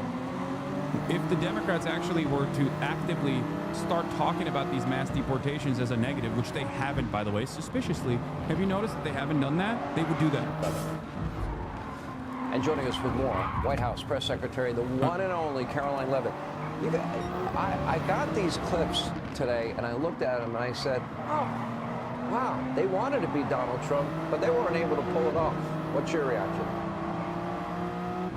That's exactly right, Sean. If you just watched that video, but shut your eyes and listened to the words from those Democrat politicians, you would think you are listening to President Trump, Elon Musk, and our entire administration, who are saying the exact same things that Democrat politicians promised the American people they would do for decades. President Trump is just the first president in our lifetimes to actually do it. And now you see Democrat Party and the mainstream media spiraling out of control about a very simple promise, rooting out waste, fraud, and abuse from our federal bureaucracy. This is a promise President Trump campaigned on. He is now delivering on it. And I've been fighting fake news reporters all day long here in the Washington, D.C. swamp, who are trying to fearmonger the American people into believing that this administration is going after their hard-earned tax dollars and their hard-earned Social Security checks. So I want to set the record straight on your show tonight, Sean, and I'm very grateful for the opportunity to do so. President Trump... No, we're not coming after your hard-earned Social Security dollars. I promise. We're just looking for waste, fraud, and abuse.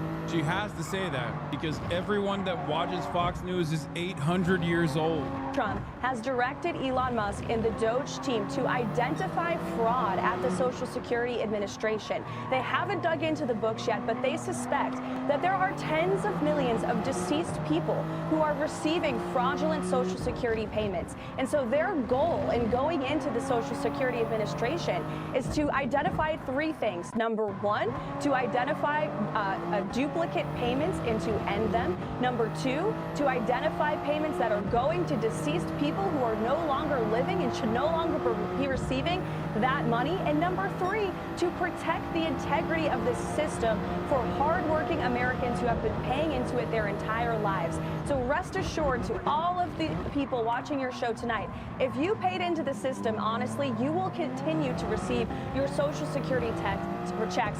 Do not buy into the lies from the legacy fake news media who are trying to fear you and scare you into believing otherwise.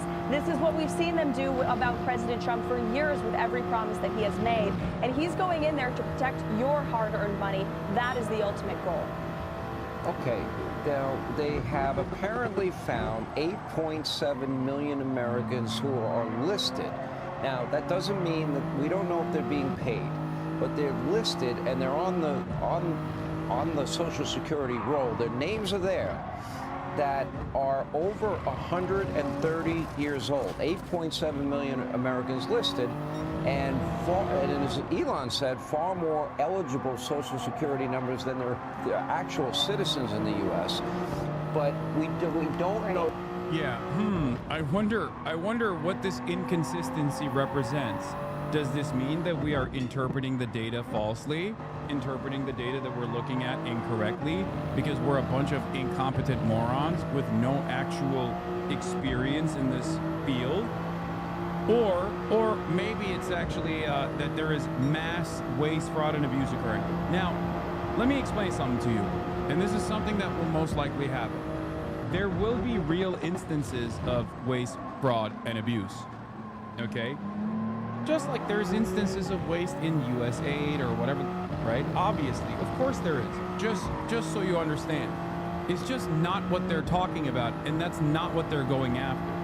But they will use real examples to package up this broader narrative that there is, 150 million Americans that are over the age of 200 or whatever, okay? Yet, if checks are being sent to either individuals that are dead or maybe family members that are receiving them, we just know their names are still on the list, right? Yes, that's exactly right. There are a lot of unanswered questions, but that's exactly why these Social Security employees, I may add, are digging into the books and going line by line because past administrations have refused to do this very time-consuming but necessary work. And I want to emphasize that these are Social Security political appointees. With every change of a new administration, you have new political appointees, just like me and my colleagues at the White House, who onboard to serve the elected president. That's called a democracy, and for far too long we've had a bureaucracy that has been running these agencies. And look at what has resulted in tens of billions of dollars in waste, fraud, and abuse every single year that we know of. And so these DOGE employees, these Social Security employees, are onboarding as Social Security Administration employees, political appointees, and they have every right to administer President Trump's agenda, and that's their main focus with this effort. Not just at Social Security, but of course at every agency, as you know. I don't want to give away the interview tomorrow with President Trump and Elon, but I can give a few headlines. There's no conflict between them. There's no power struggle. There's no ambiguity as to who the president is. And what I observe both in front of the camera and behind the camera are people that had a great relationship. I don't want to give too much away. People will decide for themselves. You were there for a lot of it. Do you agree? I definitely agree, and I witnessed this relationship firsthand every single day in the Oval Office and at the White House. And President Trump has tasked Elon Musk with administering his America First agenda. Oh my God, this is going to be a spectacular failure. Oh, Sean Hannity is basically Sean Hannity having to say this ahead of time. Oh my Lord.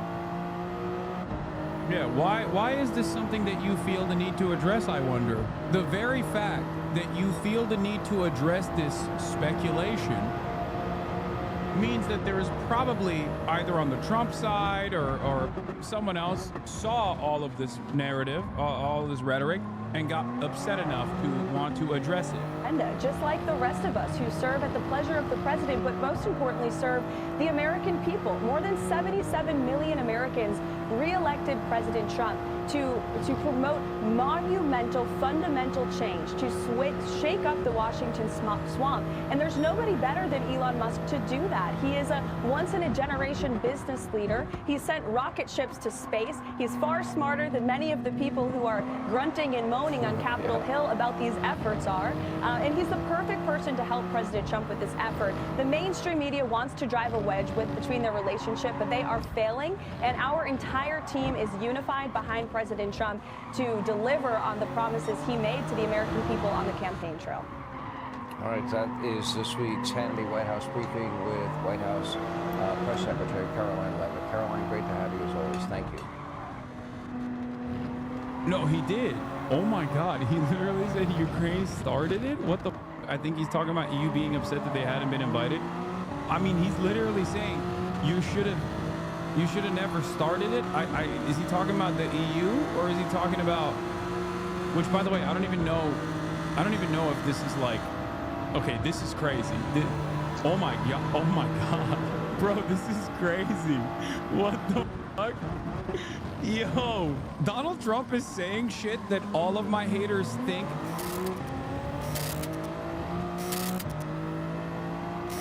Twitter is not just worse because it's all Nazis. Also, I like that you admit that it's just, you know, Nazis are right-wing. So I'm glad that you at least come to that recognition, because it's not just right-wingers. It's quite literally Nazis, okay? Like Adolf Hitler ads and stuff, okay? So on that front, it's qualitatively worse, yes. But that's not even what I was talking about. When I said Twitter is actually worse now, I'm talking about like the trending tab. Yeah, Nazis? Really, dude? Really? Yeah, Nazis in air quotes. Like, what does a dude have to say? They sig heil regularly on there, man. What are you talking about? Like, if those guys aren't Nazis, who's a fucking Nazi? Nobody's a Nazi. Adolf Hitler is not a Nazi, is what you're basically arriving at this point. What the hell? There is no way you are this stupid. Yeah, hundreds of millions of Nazis.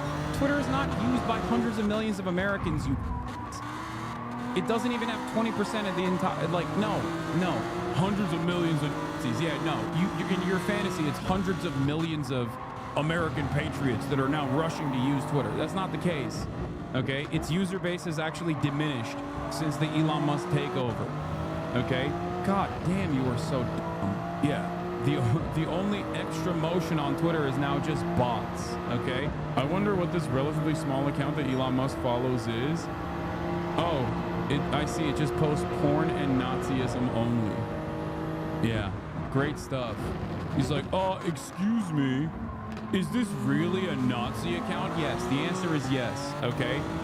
Yes, they're posting swastikas, yes.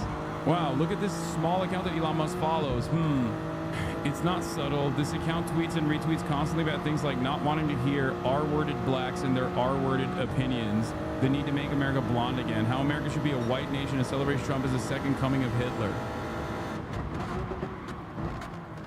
Make South Africa white again. Make America blonde again. Really cool stuff. Wow, are you really saying? Yeah. What's next, Hassan?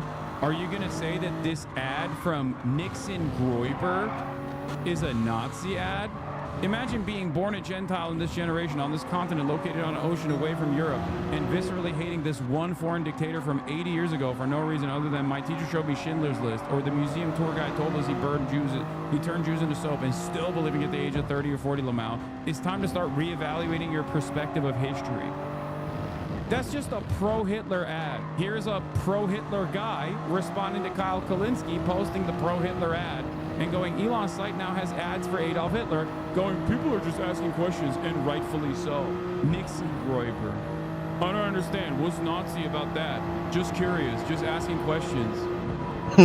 Anyway, let's watch this other talk about his new executive orders before I get back to all of the government incompetence.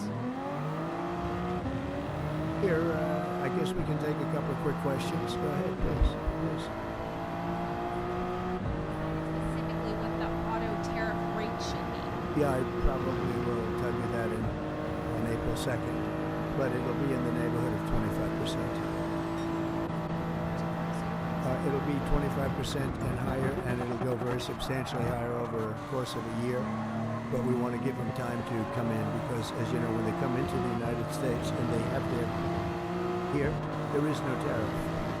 So we want to give them a little bit of a chance. Yes, thank you.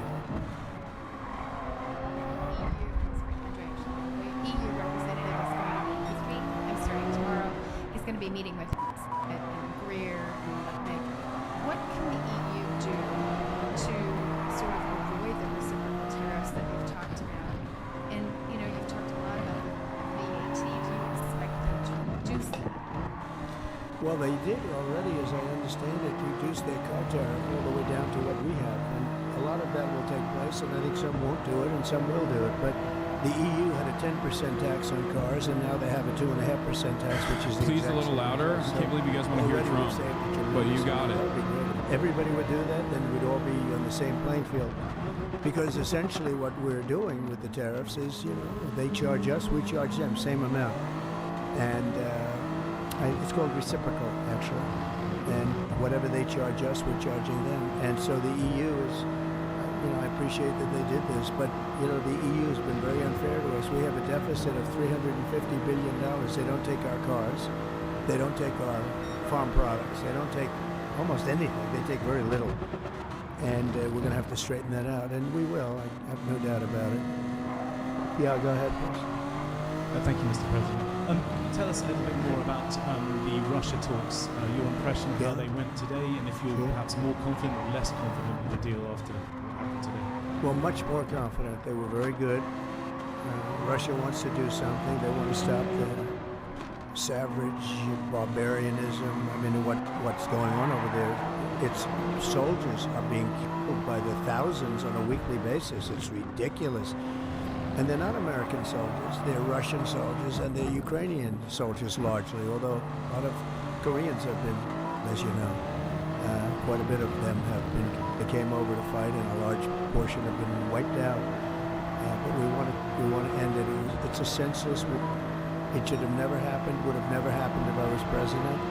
And it's a shame to see it. And I see pictures that you don't see, but I see pictures of fields that look just horrible. It looks like Gettysburg. If you see the old pictures of Gettysburg, it's soldiers lying all over the field, body parts all over the field. They're all dead. And this is going on a daily basis. It's a horrible thing. Both Russia and Ukraine, they're losing thousands and thousands of soldiers. And a lot of people have been killed too. I think that's one of the things that you'll see historically, and you'll see later on as it goes along. I think people are going to be surprised at how many people, not only soldiers, have been killed in Ukraine. A lot more people than you think. Yeah, please. President Trump, as part of a peace deal, would you be willing to consider removing all American troops from Europe? Well, nobody's asked me to do that, so I don't think we'd have to do that. I wouldn't want to do that. But that question's never really come up. Yeah. Please. Sir, do you support stationing European peacekeeping troops in Ukraine as part of this peace deal? If they want to do that, that's good. I'm all for it. If they want to do that, I think that'd be fine. I mean, I know France has mentioned it, others have mentioned it, UK has mentioned it, but if we have a peace deal, I think having troops over there from the standpoint of Europe, we won't have to put any over there because we're very far away. But having troops over there would be fine. I would not object to it at all. We're talking about this now, peace. We have either a ceasefire or peace itself, and we're looking to do both. We'd start off with the ceasefire, and if they want to do that, I know France was willing to do that, and I thought that was a beautiful gesture. Yeah, please. Any message for Ukrainians who, after 3 years of fighting, might feel betrayed or disappointed at not having a seat at these initial talks in Saudi Arabia? Well, I think I'm really disappointed in what's happened. I've been watching this for 3 years. It would have never happened if I was president, and I've been watching these people being killed at levels that you've rarely seen, not even close, since the Second World War. And I'm very disappointed. I hear that they're upset about not having a seat. Well, they've had a seat for 3 years, and a long time before that. This could have been settled very easily. Just a half-baked negotiator could have settled this years ago, without the loss of much land, very little land, without the loss of any lives, and without the loss of cities that are just laying on their sides. You have those magnificent golden domes that are shattered, will never be replaced. You can't replace them. 1,000-year-old domes that are so beautiful, you can't replace that. The whole civilization has changed because of what. So when they're worried about not being seated, I mean, somebody that should have gone in and made a deal a long time ago. You could have made a deal. This is one that could have made a deal. There was no talk of this during the Trump administration. Putin would have never, ever done it. And by the way, we wouldn't have had October 7th. You know that? We wouldn't have had October 7th. Another great deal for Trump. And we wouldn't have that mess that's going on. He's Mr. Dealmaker. We have great fire people here. We're putting out fires all over the world. So that wouldn't have happened. And you know what else wouldn't have happened? Inflation. because it was caused really by the cost of energy going through the roof because of their bad energy policies and also their spending, their terrible spending, wasteful spending on the Green New scam. It's a scam. It's a whole big scam. Yeah, that's where the wasteful spending was. Once again. What would it take for you to reconsider restrictions on the Associated Press? And secondly, some of your advisors are concerned with the Associated Press's style guide, using language and giving guidance to not use words like illegal immigrant or to use phrases like gender-affirming care. And they're concerned about that being an encroachment of liberalism in the way in which the press writes about things. Do you share those concerns? Well, I do think that some of the phrases that they want to use are ridiculous. And I think, frankly, they've become obsolete, especially in the last 3 weeks, because many things have happened in the last 3 weeks. And I didn't know about that, but I would say that if they want to use certain phrases like that, and I guess some are okay, but many aren't, but the Associated Press just refuses to go with what the law is and what is taking place. It's called the Gulf of America now. It's not called the Gulf of Mexico any longer. I have the right to do it just like we have the right to do Mount McKinley, and nobody's even challenging that. But only the essentially it's primarily the Associated Press, and I don't know what they're doing, but I just say that we're going to keep them out until such time as Is it insane? It's the Gulf of America. We're very proud of this country. It is one of the dumbest, it is one of the stupidest ways to do government censorship, by the way. Just truly one of the stupidest things that has happened in an otherwise incredibly stupid administration, for the record. And the very fact that like other members of the media are not freaking out over this, or the very fact that the Mr. Free Speech defenders on the right are not freaking out over this is very telling, okay? That Russia wants to force Ukraine to hold new elections in order to sign any kind of a peace deal. Is that something that the U.S. would ever support? Well, we have a situation where we haven't had elections in Ukraine, where we have martial law, essentially martial law in Ukraine. Yeah, I wonder why. Come on, dude. Like, as critical as I am, like, come on. I wonder why they didn't have elections in Ukraine. Blown to smithereens. You got most of the cities are laying on their sides. The buildings are collapsed. It looks like a massive demolition site. Wow, I can't. No way. They had so many of the. No way. They had martial law in Ukraine. What happened? What happened? I wonder what happened in Ukraine that caused them to have martial law. Absolutely desperate. Okay. And before people say there were elections during World War II, please, dude, please. The people have to. Okay. The people of Ukraine have to say, like, you know, please. It's a long time since we've had an election. It is one of the few instances where it is permissible not to hold elections. Okay. Like, come on. Come on, chatters. It's literally, these cities look like Gaza. Actually, many have percentage-wise more buildings knocked down. Ironically enough, if Donald Trump actually was not a moron and wanted to talk about like the illiberal aspects of Ukraine, he would talk about like banning leftist parties under the auspices of saying that they're pro-Russia. Okay? That on its own, again, is a thing that the American government has also done in times of war, ironically enough.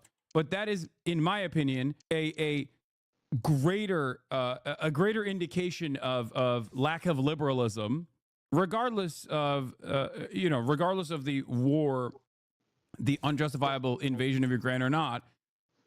But he doesn't fucking care about that, because that would require him to assume a stance that is openly partisan for leftist ideology, I guess. Okay? He's given $100 billion, and we've given, let's say, 300 plus. And it's more important for them than it is for us. We have an ocean in between, and they don't.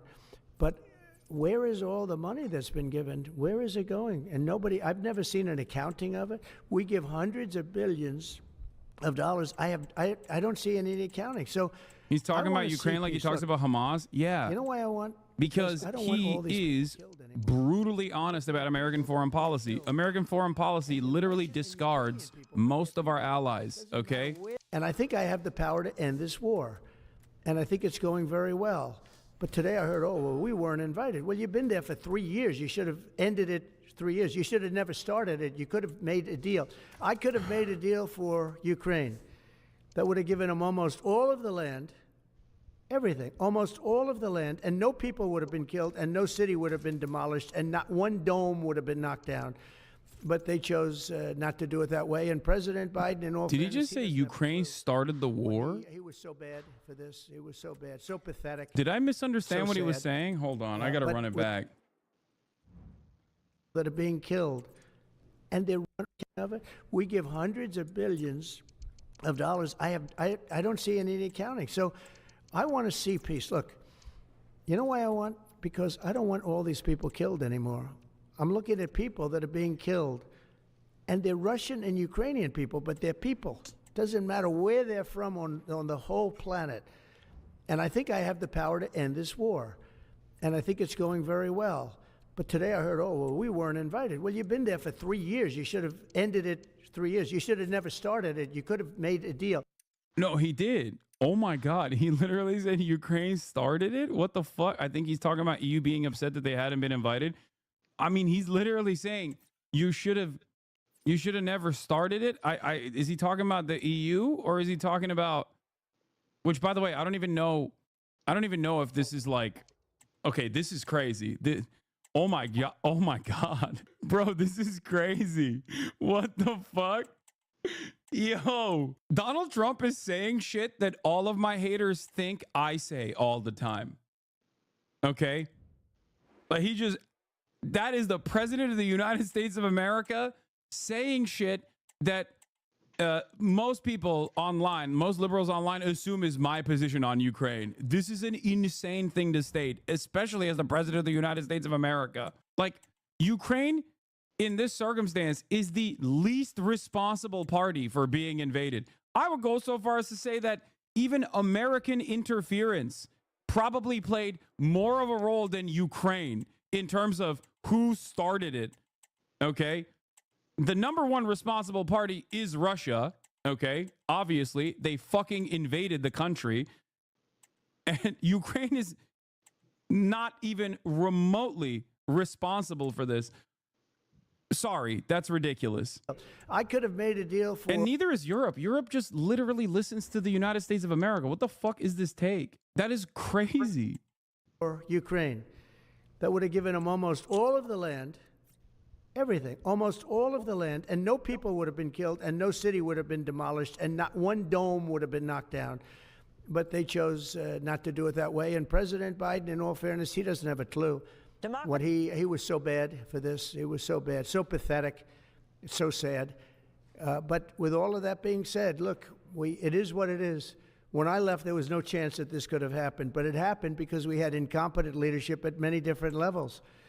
But when you see what's taken place in Ukraine with millions of people killed, including the soldiers, millions of people killed, a big percentage of their cities knocked down to the ground. I don't know how anybody even lives there. You know, when they say they took a poll and Zelensky's at 4%, who's living there? You know, I mean, people are, it's hard to believe. This chat is so funny. If China was working with Mexico to encroach on our borders, we wouldn't invade. Dog, you're saying that right now. Donald Trump is unironically saying that. Like, he hasn't gotten to that part of the equation yet. He just says, oh, he has to tackle the cartel or whatever. But like, yeah, this administration has a lot of appetite for bombing Mexico. Okay. And my answer is no, we shouldn't bomb Mexico, let alone fucking invade it. Are you insane? Hello? What are you saying? That is a psychotic. Why would you come up with a psychotic position that basically is the Trump administration's position and then bring it in here and be like, huh, you think insert psychotic position to the Trump administration? You think you wouldn't be in favor of that? Yeah, no, I wouldn't. I wouldn't be in favor of that, actually. What are you saying? Insane. That would be a capitulation of some sort. How would you guard against potentially Russia installing a puppet government? And then finally, how would that new election have an impact on getting Zelensky to sign the rare earth minerals deal? Look, you have leadership, and I like him personally. It's fine. But not as much as he liked Putin, though. Jesus Christ. The job done. You have leadership now that's allowed a war to go on that should have never even happened, even without the United States. Look, we had a president who was grossly incompetent, He had no idea what he was doing. He said some very stupid things, like going in for portions and all of the things. He made a lot of bad statements, but he's grossly incompetent, and I think everyone knew that. This is something that should have never happened, would have never happened. And I used to discuss it with Putin. President Putin and I would talk about Ukraine. It was the apple of his eye, I will tell you that. But there was never a chance of him going in. And I told him, you better not go in, don't go in, don't go in. And he understood that. He understood it fully. But I'm only interested, I want to see if I can save maybe millions of lives. This could even end up in a World War III. I mean, to be honest with you, you've been hearing now Europe is saying, well, I think we're going to go in and we're going to go. All of a sudden, you're going to end up in World War III over something that should have never happened. And, you know, it's a very sad situation. Yeah, please. In a court filing, the White House said that Elon Musk is not a DOJ employee and has no authority to make decisions. Can you clarify for us today? Well, Elon Musk, yeah.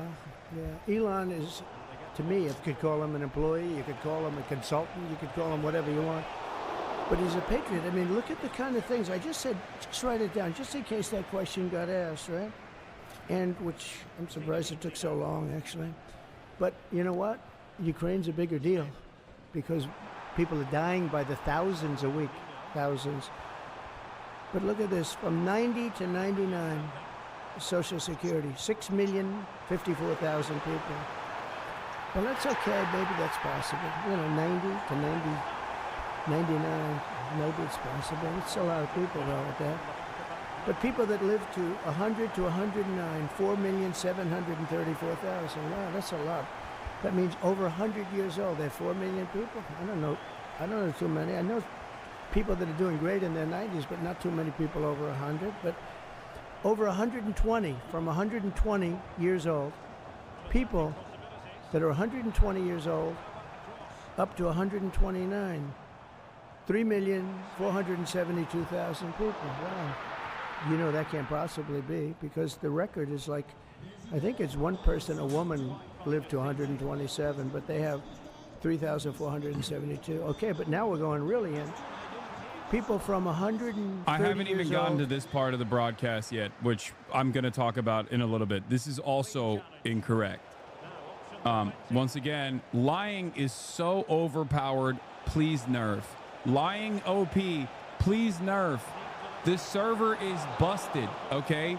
Lying is far too OP.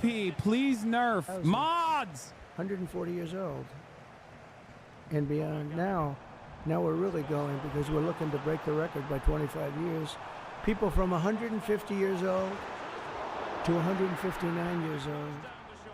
1,345,000. These are in the, by the way, these are in the computer files. This is what they do well. The worst part about this is just like the government is run by incompetent morons, okay? And they're just actively lying. And people don't have any critical thinking skills and quite literally just go, that makes sense. Yeah, I hate the government. And my favorite guy is just saying this. And he's saying it in a way that like agrees with my existing biases. So I'm going to believe him. Fuck you. They're super. I asked Elon, who are these Doge people? He said they're super brilliant computer people and they love the country. It's simple. Wait a minute.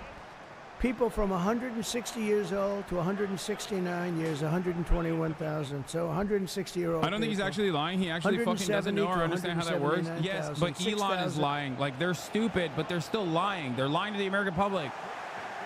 Okay? The idea that there are 400 million people currently getting Social Security benefits is wrong. It's just not correct. You are not interpreting the data correctly because you're a fucking idiot. Okay? There's an answer for this. And I will explain to you why this inconsistency is now being presented as what the government is doing. In 087. But now, let's go into the real numbers. From 200 to 209 years old. So now you're smarter than Elon Musk? 79 people. What? From 210 years old. I haven't met any of them. And if I did, I would bless them. I would worship the ground they walk on. I'm smart enough to understand. I'm smart enough to understand that when a bunch of 19-year-old coders actually come to me and say that there are more people on Social Security payrolls than there are people in the United States of America, I'm smart enough to go, this seems like a false interpretation of the data, okay? That's just a little bit of critical thinking, okay? So clearly, I guess in this instance, and just this instance alone, the answer is yes, okay? That's it. That's it. When someone talks about a person, for example, getting Social Security payments that literally from a time when Social Security as a concept didn't exist, okay? The idea that someone has been getting paid Social Security payments for a longer period of time than the existence of Social Security means that I am looking at the data falsely, okay? I am interpreting the data incorrectly. That's it. Yes, I know it's the programming language. I haven't gotten there yet. The 160-plus-year-old stuff is because the programming language they use, COBOL, which is super old, apparently. The defaults to January 1st, 1950 or something if a date is missing. Yes. There's incomplete data, and it automatically, if there's incomplete data on the dates, it automatically assumes that it's 1875 or something, okay? Or 1850 or something. Yes, I know. I read the Wired article as well. My point is, your haters gonna eat good with that clip? Wait, what? What clip? Haters are gonna... I'm done. Okay, if anybody fucking brings up haters and how clips are gonna be clipped out of context and people are, you know, people are gonna eat good with that clip, I'm just gonna start banning you guys for a week. I don't care, man. What are you talking about? What the fuck does that even mean? Please. Jesus Christ, it's so fucking annoying. Stop being cowardly little weirdos about what the haters are gonna say. Yes, dude, I get clipped out of context all the fucking time. You know this already, all right? You know this. Move on. Stop fantasizing about what the fucking quote-unquote haters are gonna do. Jesus Christ. Those 800 so annoying. And 66. From 220 years old to 229 years old, 1,039. And then 90% of the time, it's not even something that is like clippable. 249 years old, one person. And there's one person that's 360 years old. That's just that. And then, where's the money being spent, right?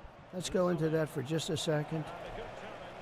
$520 million for a consultant on the environment. It's called Environmental Social... 1850 is year zero in the meter convention. Thank you. In governance, investments in Africa, and mobilize private sector resources. $520 million. Somebody got $520 million for an environmental... Sounds like an environmental study. I've always been one that paid a lot of money for my environmental studies, but they, you know, I paid like $50,000, not $520 million. 1875, 2025 minus ESG. 1875, 150. Next year there'll be records of $151 $25 million to promote biodiversity, conservation, and promote licit livelihoods by developing socially responsible behavior in the country of Colombia. Well, it's nice, $25 million going to Colombia for something that nobody ever heard of. $40 million to improve the social and economic inclusion of sedentary migrants. $40 million. $42 million for Johns Hopkins, great place, to research and drive social and behavior change in Uganda. $42 million. What about us? What about social change in our country? $70 million for a center at Purdue to research university-sourced, evidence-based solutions to developmental challenges. I mean, these are massive numbers on things that nobody ever heard about. $10 million for Mozambique voluntary medical male circumcisions. $10 million for circumcisions in another country. $9.7 million for UC Berkeley to develop a cohort of Cambodian youth with enterprise-driven skills. In other words, let's teach them something about enterprise. What about our people? Can't we teach them about enterprise? $2.3 million for strengthening independent voices in Cambodia. $32 million to the Prague Civil Society Center, which is a very liberal group of people. Wonder how much of that money These came guys back are to the so... people that He's so approved it. dumb. $14 million for He's so improving dumb. public procurement in Serbia.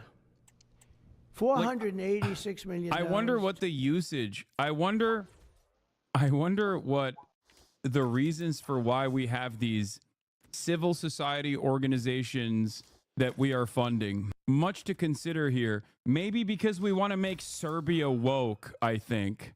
That money, they're one of the highest taxing countries in the world. I wonder if we'll talk about Israel at all in this process, by the way, in terms of expenditures. I have a lot of respect for India. I have a lot of respect for the Prime Minister. He just left, as you know, 2 days ago. But we're giving $21 million for voter turnout. It's voter turnout in India. What about, like, voter turnout here? Oh, we've done that, I guess. We did $500 million, didn't we? It's called the lockboxes. $20 million for fiscal federalism in Nepal. Listen to these numbers. This is all fraud. $19 million for biodiversity conservation in Nepal. $1.5 million for voter confidence. We want to give them confidence in Liberia. $14 million for social cohesion in Mali. $2.5 million for inclusive democracies in South Africa. $47 million for improving learning outcomes in Asia. Asia's doing very well. Free cookie for life. This is why I canceled my DoorDash subscription and switched to Cookunity. After months spending way too much on DoorDash, I got bored of eating the same fast food meals and paying way too much for them. Cookunity offers over 300 weekly meal options offered by over 80 celebrity chefs, straight to your door, fresh, never frozen. Not only that, but these meals literally taste amazing. It's actually like you're eating at a restaurant or ordered DoorDash, except it's way cheaper. So far, I'm loving Mark Forgiani's red wine short ribs, Esther Choi's glazed flank steak with udon noodles, and Jose Garces' braised short rib mac and cheese. It's literally like having Well, they're doing a lot better than we do in the schools, aren't they? $2 million to develop sustainable recycling models to increase socioeconomic cohesion among marginalized communities in Kosovo and Eshkali and in Egypt. We're talking about hundreds of billions of dollars. I could, by the way, I could read this all day long. I could go on all day long, and you'll see hundreds of billions of dollars, and we're doing it. But when I saw the Social Security numbers, I said, wow, that's really something. So we have, let's just go above 100 years old. We have millions and millions of people over 100 years old. Everybody knows that's not so. We have a very corrupt country, and it's a sad thing to say, but we're figuring it out. Now, the good thing about Social Security and what I read is if you take all of those numbers off, because they're obviously fraudulent or incompetent, but if you take all of those millions of people off Social Security, all of a sudden we have a very powerful Social Security with people that are 80 and 70 and 90, but not 200 years old. You know, so it's a very positive thing. How about over here, please? Who resigned? I don't know. I mean, I resigned or got fired. I think got fired. You know, when you fire somebody, they always resign, and then they say, we resigned. But when you have numbers like that, I think really it's got fired. They have to get fired. Who would keep them? How could you have numbers like this? Now, the big thing is, how many of these people got paid? Were they getting paid? Were they getting paid? How many of them were getting paid Social Security because of fraud? We'll have to call those great Palm Beach police into this situation, right? You guys would figure that out very quickly. But how many of them are being paid? I mean, maybe millions of them. But it's a total fraud. Also, a lot of illegal immigrants are in Social Security that shouldn't be there. Yeah, please, go ahead. Mr. President, there was a big wave of probationary federal workers who were fired over the weekend. Some of these workers focused on nuclear weapon security were immediately rehired. Do you have any concerns about how these terminations? No, not at all. I think we have to just do what we have to do. It's, you know, you're gonna. It's amazing what's been found right now. It's amazing. Yeah, if we feel that in some cases amazing what's been put some found. people back, not all of them, because a lot of people were let go. Don't forget, I got elected on the basis of making our government stronger and smaller, because we have millions of people that obviously we're paying millions of people that shouldn't be paid, and that has also to do with workers. Yeah, please. No, go ahead. Actually, yes, New York Times. Sorry. Mr. President, given your concerns about corruption, you said that if there were any conflicts of interest with Elon Musk, you wouldn't let him anywhere near it. That's right. Doge and SpaceX employees are now working directly at the Federal Aviation Administration and the Defense Department, agencies that have billions of dollars in contracts with Musk's companies or that directly regulate his companies. How is that not a conflict of interest? Well, I mean, I'm just hearing about it, and if there is, and he told me before I told him, but obviously I will not let there be any conflict of interest. He's done an amazing job. They've revealed, in fact, he's going to be on tonight, a big show called Sean Hannity at 9 o'clock, and he's on, and I'm on, and we talk about a lot of different things. And any conflicts, I told Elon, any conflicts, you can't have anything to do with that. So anything to do with possibly even space, we won't let Elon partake in that. Yeah, please. on immigration, sir, you said you would be sending the worst of the worst to Guantanamo Bay. What we're finding out is that there are a lot of low-risk migrants who don't have a criminal background who are also being sent. Are you thinking about this differently now? No, they're going to be brought back to their countries. And with some persuasion, every one of those countries, everyone in the, as you know, every country is taking the people back. So some of them are going to be brought back to, many of them, any of them that are low risk, as you say, are going to be brought back to their countries. Yeah, go ahead, please. Can you give us a bit of an update on where you stand with Venezuela? Yeah. It's real. There's basically a monthly license that can soon Well, you know, we had Venezuela on the run, and it looked like that was going to be very good. And when Biden came in, as he always does, he screws it up. And they started buying millions and millions and millions of dollars of oil, billions of dollars actually, of oil, and it gave them a new life, a new really lease on life. But we'll see. We had some pretty good discussions with a lot of people within our government and the United States government that are involved in that. And Venezuela's a No, you don't understand. Biden has been the shadow president in perpetuity. Taking the beautiful, as I call it, liquid gold. We have more than anybody. They started paying a fortune to Venezuela, and we're looking at that actually. Why did they do that? Why were they doing that? Why would they go to the enemy and give them billions and billions of dollars? Now, with that being said, as you know, Venezuela has said very strongly they will not take any illegal immigrant, any of the people that they sent over to us. They sent their gangs, probably the worst gang anywhere in the world, as bad as MS-13, maybe worse, and they came out of the jails of Venezuela. They emptied their jails into our country, and they said, we'll never take them back. Well, they took them back, and they're taking them back, and they are taking them back rapidly. They were sending a lot of people to Venezuela. They said they wouldn't take them back, and they are taking back. But we're looking at Venezuela very seriously, and we're going to be able to, don't forget, I've only been here for 3 weeks. Yeah, please. Just a little clarity on, are you inclined to continue to allow Venezuela, through I think Chevron and other oil companies, to export those petroleum products, or are you maybe not? Yeah, maybe not. We're looking at that now. I just got here. When I left, they weren't doing anything. They were ready to go. We give up, and then Biden came along and he gave them literally billions of dollars. I couldn't believe it actually, and we have so much under our feet, liquid gold. We have so much, and it was pretty amazing. So we're looking at that whole situation, why he did it. But how about one more? Yeah, please. What can you tell us about the CIA drone flights over Mexico? Is this the next step in the war against the cartels? Well, we're going to see. Should they have authority to take lethal action? Mexico's allowed a tremendous number of people to go through their country into ours, and even people coming from Mexico, and illegals, totally illegal.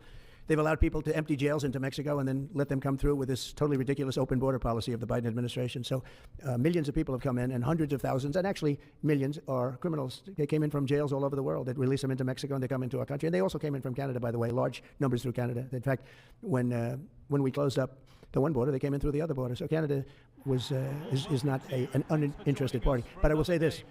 We're dealing with Mexico. I have a very good relationship with Mexico, but I think Mexico is largely run by the cartels, and that's a sad thing to say. And if they wanted help with that, we'd give them help.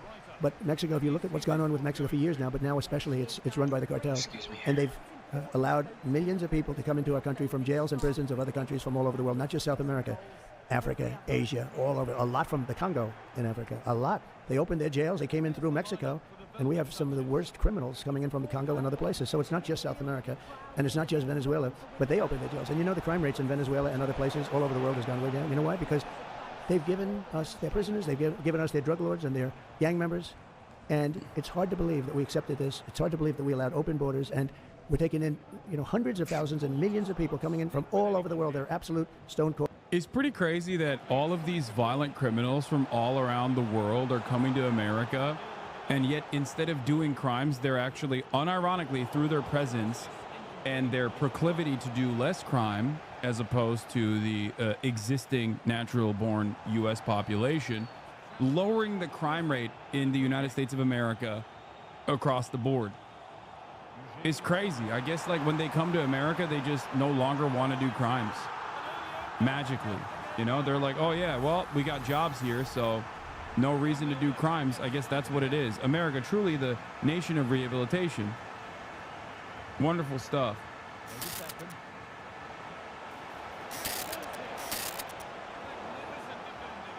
When I started Walton Goggins Goggle Glasses, I knew I'd be its fancy name and pretty face. But I didn't know how to turn all this fancy prettiness into a classy-looking logo. Like GoDaddy Aero does, with its magical AI powers. It not only creates it, it slaps that sweet thing everywhere. Here, there, all over the dang place. Well, that logo is sexier than a salmon seersucker suit on a summer Sunday. Look like you know what you're... We're back, and I'm thinking about the time John Lovitz beat up Andy Dick. I was also thinking about that earlier today. Why? Yeah, because it's one of, like, It's just a good moment of American history, Molly. It's a time it's like the landings at Normandy, right? It's one of those moments that just makes me, and I'm proud to be an American. It's too soon. He had it coming. He had it coming. And he had it coming. I think it happened multiple times. And that was before Andy Dick got caught hanging out with those neo-Nazis. No, but that was after Andy Dick played a role in the death of one of the greatest voice actors of any generation. He did kill Phil Hartman. He did kind of help kill Phil Hartman, yes. And this is relevant. It's not relevant, but it's come up because I just saw a clip of Hassan, the guy with the very popular leftist streamer guy interviewing one of the Pod Save Bros. Different John Lovitz. John Lovett, who I had all this time in my head been assuming John Lovitz was on Pod Save America and been like, that doesn't make any sense at all. Isn't he like conservative? I don't know much about John Lovitz. Other than that he beat up Andy Dick, but absolutely not. It's some fucking not the same guy. Very unimpressive looking dude. That, but I don't know. 100% me too. Yes. I wish John Lovitz was on that podcast now. I don't know any of his opinions. I assume most of them outside of his Andy Dick opinions are bad, but I just can't hear John Lovitz's voice and not think of the critic, and that makes me happy. I mean, what better way to find out all of someone's awful opinions than putting them on a podcast? Yeah, exactly. Speaking of the podcast, on the last episode of this podcast, I promised to show listeners the horseshoe knife. Sophie's weird knife, yeah. Robert show us your cool knife. This is my cool knife. Robert got it for me for my birthday a few years back. Yeah, in the hope that you would find out how to use it. How do you use that thing? You can use it for. I use it for primarily for like a cheese board, or you. Can good. Or for herb slicing. It's a rocking motion. Yeah, it's got. I didn't get any props. Should I have brought a prop to the part 2? But isn't it? It's stunning. You should always bring a prop. By the way, my prop, this sword right here that I brought up in the last episode. It's nice. It's nice. It's actually a direct a bladesmith that I know, whose name I'll give you in a minute. Read a new fantasy series. One of the books in it is called The Daughter's War. It's very good. You should check it out. I read them both as well, and so when I saw he'd made a sword based on those books, and it was very reasonably priced, I was like, oh shit, I gotta get it. If you look to R Blademaker, Randall Blademaker on Twitter, you can find his shit. He's very good. And again, opens a YouTube package like a son of a bitch. I also pruned a fig tree with this bad boy the other day. Pretty good time. Multi-purpose. Your fig tree is wondrous. It's a scary fig tree. It's massive. Yeah. Giant. Yeah. So, I guess we got to get back to it, huh? Apparently. During our I guess we were gone for several days and or 10 minutes. I did discover that someone has made a LinkedIn page for Valiant Thor. I don't think he is still alive, but he does have a LinkedIn page that shows he still works at the Space Missile Defense Command. Oh, that's good. That's good. Okay. What is he doing at this? Like, what's the job title? Advisor to the Joint Chiefs of Staff. Yep. Yeah, the Space Missile Defense Command is part of the Army, so he advises the Joint Chiefs of Staff in that capacity. Yeah. Valiant Thor sitting in. So Donald Trump is presumably having meetings with Valiant Thor at this point in time. He's at the right? table. He's at the table. table. He's at the table. That's comforting, actually, you know, because he seems like he's got our best interests at heart. Speaking of which, shall we get back into our book, Venusian Health Magic and Venusian Secret Science by Michael X. Barton. Just a beautiful tome.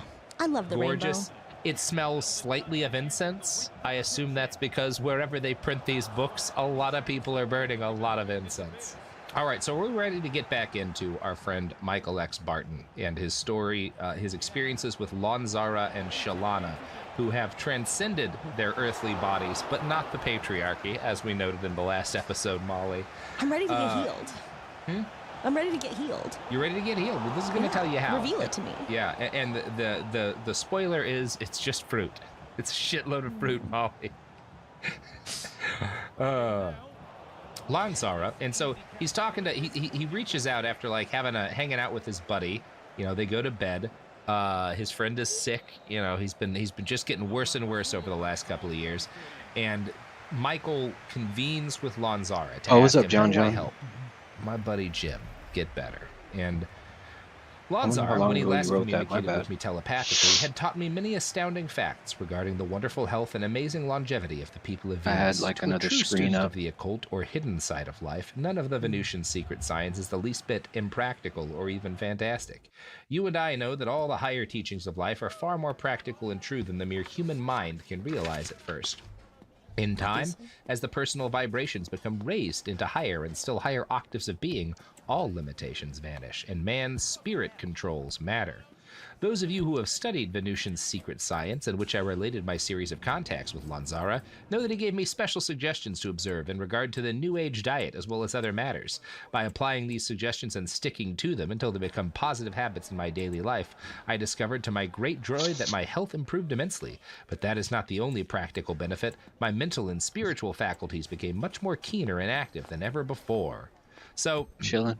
He's doing Just well, trying and to get this he wakes up evolutions. his friend Jim Lindy the next day, and he's like, "Look, I gotta tell you about some of this Venusian magic I know. I'm very excited." And Jim says, "You talk as if you really know much more about the space people than you're letting on." That's He yeah, does, he yeah. does. He absolutely does. So he's happy that Jim is open-minded to his suggestions, and he takes him to his apartment. We arrived at my apartment dwelling within 30 minutes from the time we left the airport. It is a large apartment, not new, but well constructed and designed for human comfort and convenience. The rooms are large and cheerfully decorated. My housekeeper, Lenore, occupies another apartment in the same vicinity. She is a gentle and gracious soul, deeply interested in the advanced teachings of the Venusians. By putting their teachings into practice in her own life, Lenore has succeeded in outwitting to a great extent the effects of Father Time. She Okay, is so very... how is this Zillow ad helping me understand my lifetrons? Unclear. She is very youthful looking. In her estimation, mere calendar years are of little importance. The thing that matters most is biological age, as the flexibility or one's cells and arteries. By true standards, Lenore is indeed young. I'm really trying to get a grip on what his relationship with Lenore is, and it is very unclear. It's his housekeeper, but he seems to know a lot about her flexibility. And again, within the parlance of these essays, the fact that he's talking about, like, she's old, but she doesn't look it, much better than what you normally get. So I'm not going to harp too much on this stuff. Hard to believe you can get this and all of this in just 2 minutes. Or that it arrives at your door fresh and full of flavor. You know what they say, tasting is believing. Factor, all your meals made easy. I need one more goal. Well, I need one more goal and probably to win like 2 more games. So, Jim accepts the emotion to stay, or the invitation. I'm working on to Le stay. Sommer. They have dinner, and it's just fruit salad. Jim has a great time because, quote, a vital natural diet is Earthman's first step in preparing himself Yeah. I'm trying to get Le Sommer to 90 and get the technical play style on her.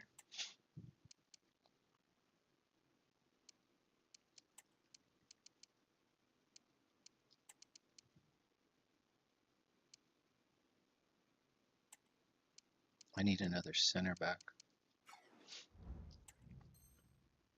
Not a center back. I need another center midfielder.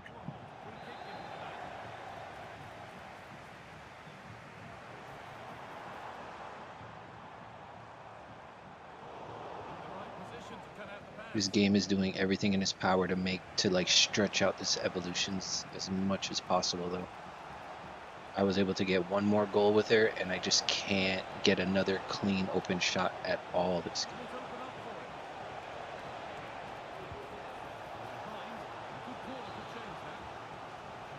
What do you think about my idea of playing video games and having a podcast where you actually learn stuff?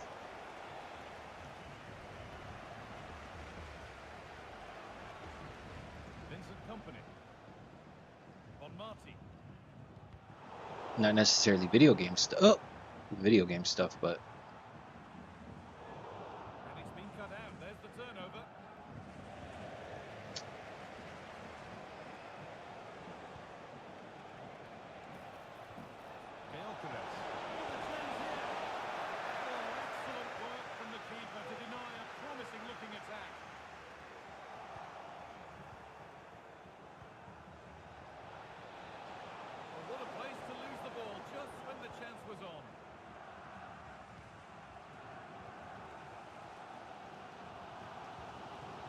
I think so. I'm hoping. Oh shit.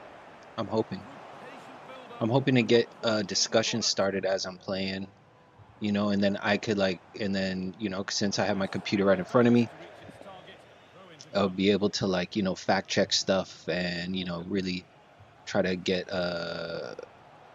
really just get like a consistent flow of just like conversations about different topics. Mostly political, I guess, though. Mostly political. Like this podcast I'm playing now, it's a 2-part series. Ooh, bro. The first part I watched like last week or something, and they were talking about how like the whole alien shit, like do aliens exist, and the government pushing the idea of aliens and yada yada yada. It turned out it was like that idea like really came from like Nazis, which makes sense because we have Nazis like running our government now essentially. But I actually just recently saw another podcast where they're talking about how Trump has kind of backed off the whole alien shit. He hasn't said much about it.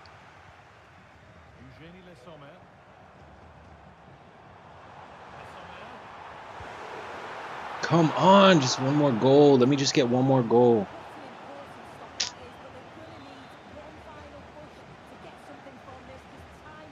But yeah. Physically and spiritually to meet the space people. You can't talk to the Venusians otherwise. Is it possible that these guys just weren't getting enough fiber before and that's why they feel better right away? That's actually very likely.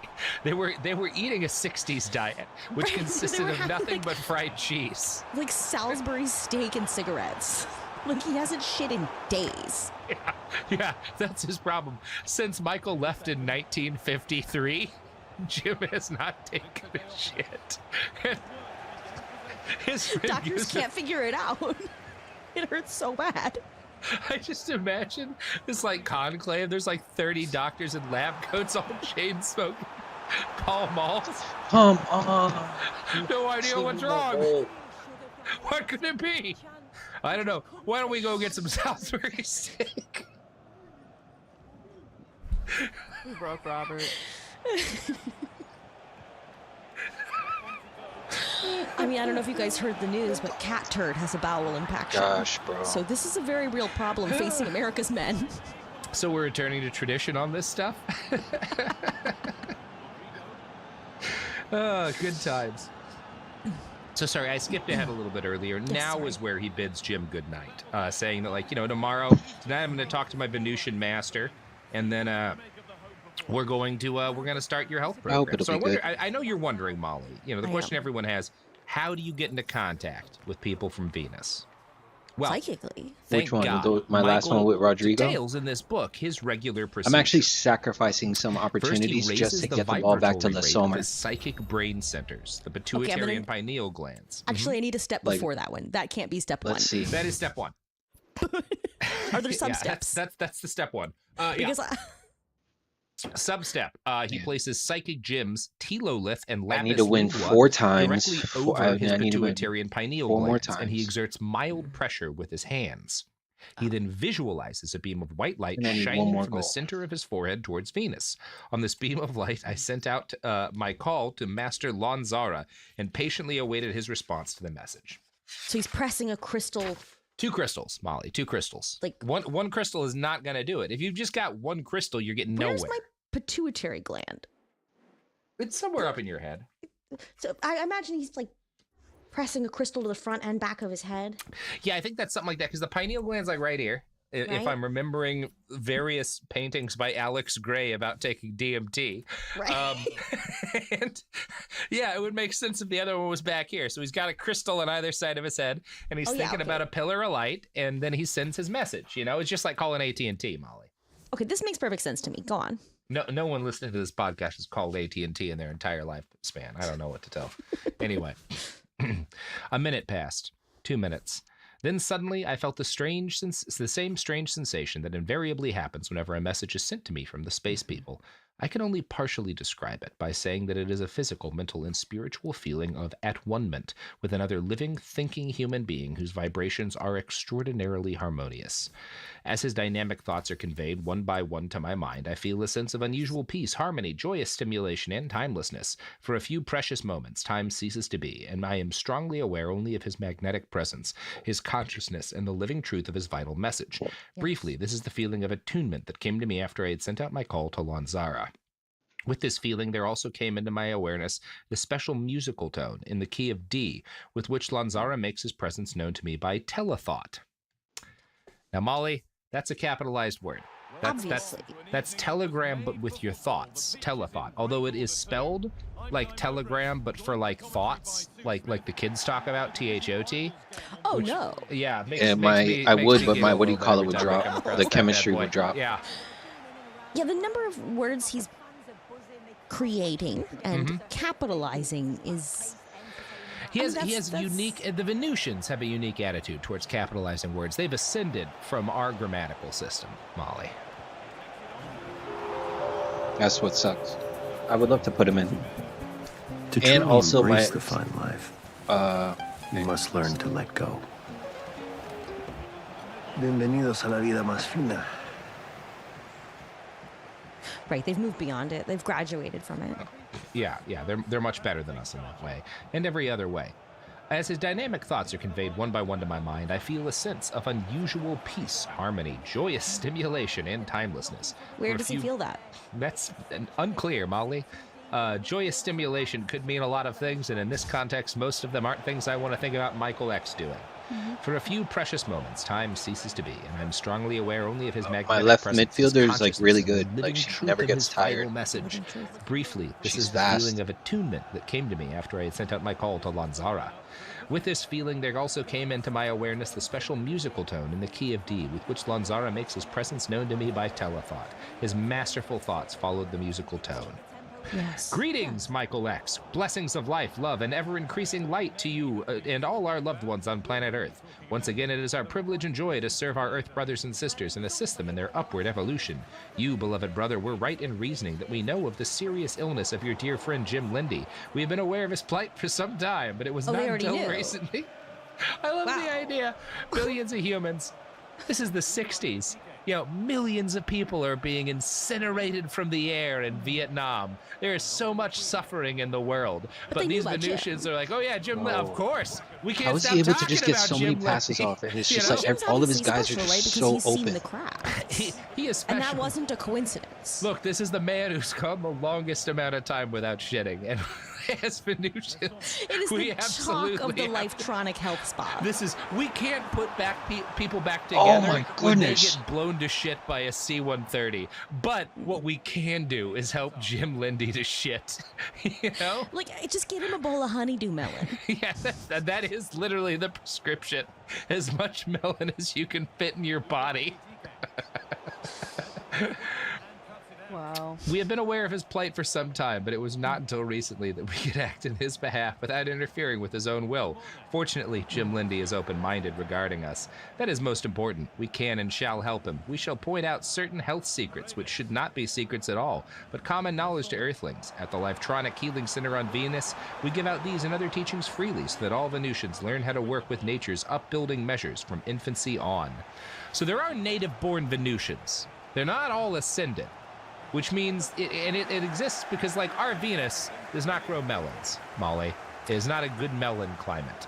I don't know if you spend a lot of time there, huh? Cosmology here. So there have been both human beings from Earth who have ascended to Venus. And become but then- Venusians, yes. But then there are also human beings on Earth who are reincarnated from native Venusians. Or are they the reincarnations of humans who ascended to Venus, became Venusian, and then reincarnated back into Earth? It does appear to go both ways, and I would guess it's a matter of... Here's my guess, if I'm coming up with a Because cosmology. is it a obviously, punishment if you get born back on Earth? Venusians, we split off at some point, right? The ancient people who traveled into space, some of them wound up in Venus, and they stayed smart, whereas we developed daytime television, which really did a number on us.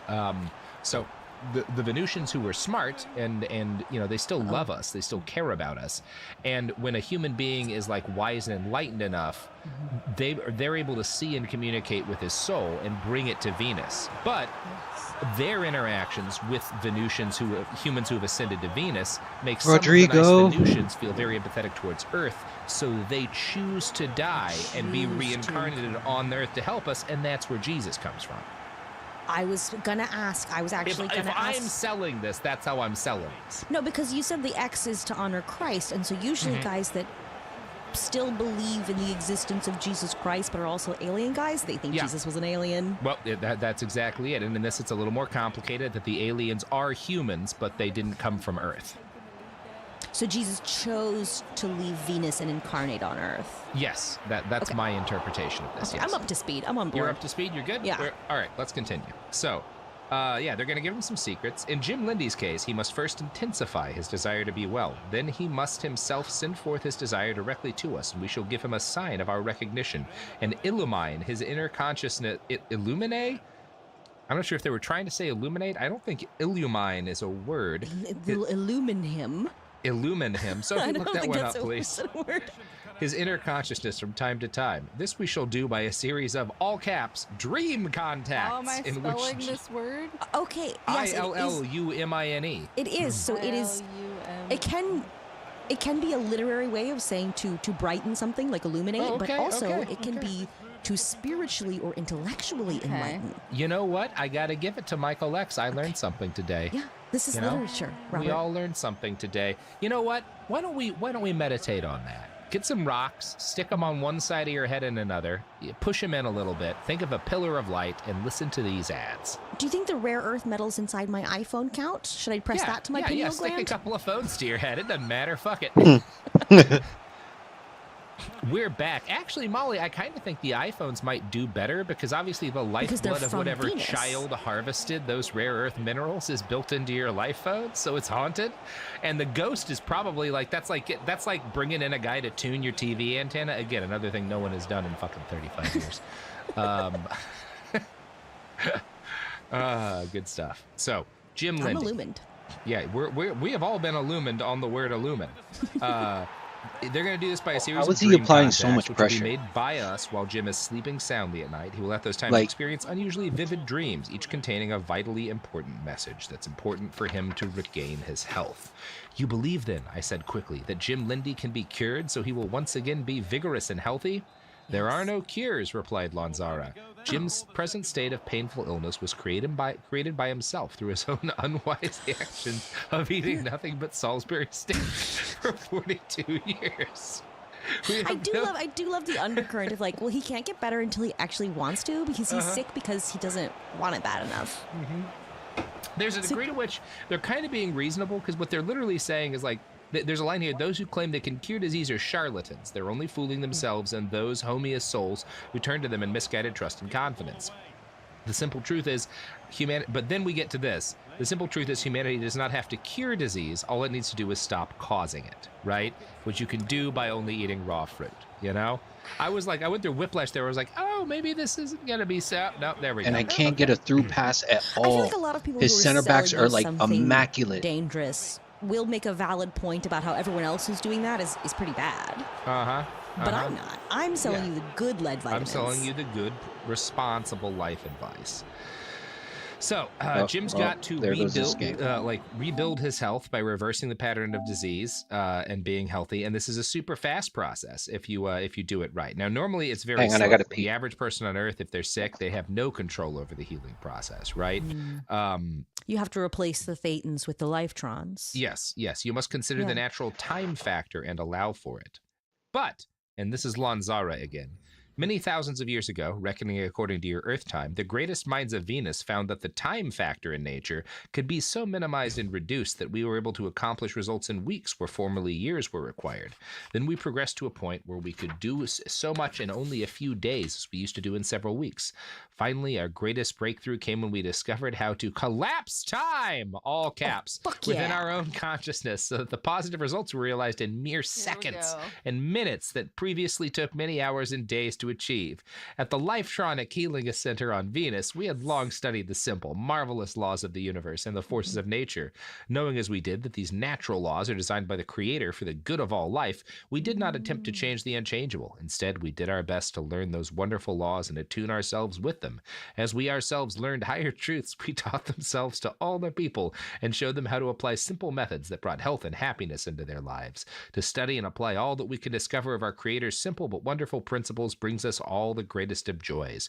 Our delight is, as your psalm has it, in the law of the Lord.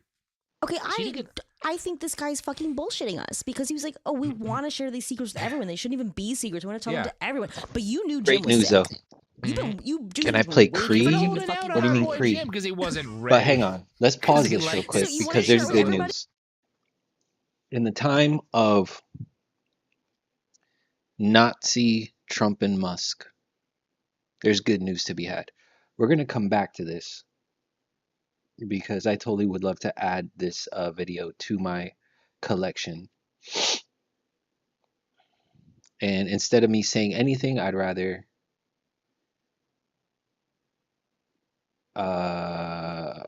where is it?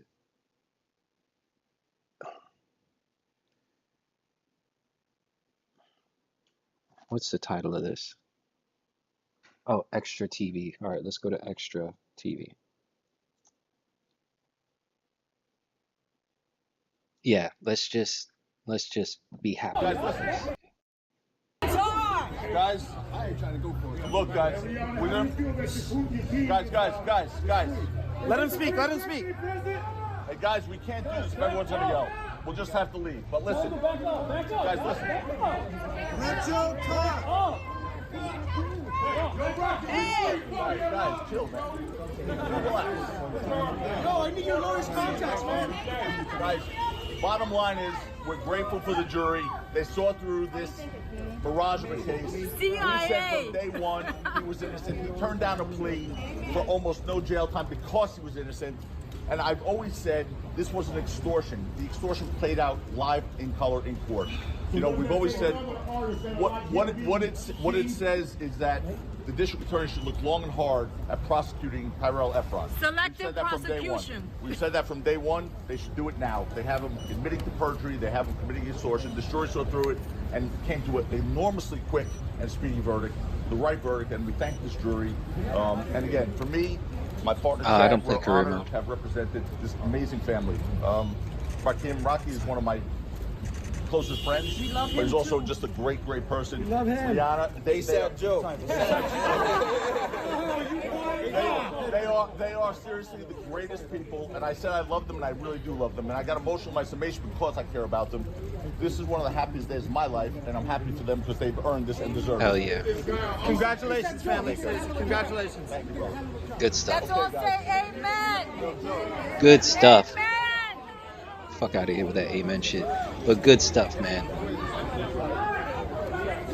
So I don't know if you're I'm out here aware, telling people how they can save but money with experience. You look like someone who has a lot of subscriptions. I have a lot. Too many, I'd say. A$AP You can Rocky see your was arrested for subscriptions some all in shit. one place. And Joys. which is so crazy because he just had his second kid like last year or something like that.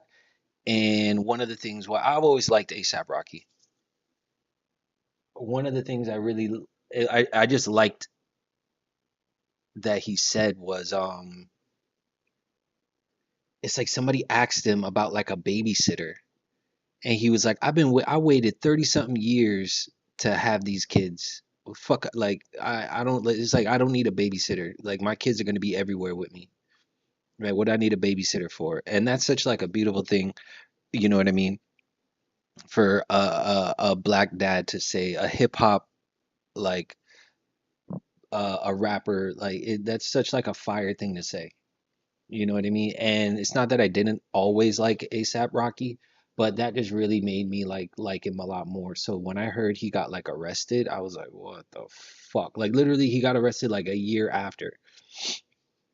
So for some bullshit, it looks like. So it's really good news that he was acquitted. He's gonna be able to keep his nose clean because A$AP Rocky doesn't really get in trouble. So for him to get hit with some bullshit like this, it's like just like the Jay-Z shit with the whole like how like this random like dumbass bitch came out of nowhere. Jay-Z doesn't even play those type of games, and then for her to come out and like say that he did some shit, it's like, get the fuck out of here.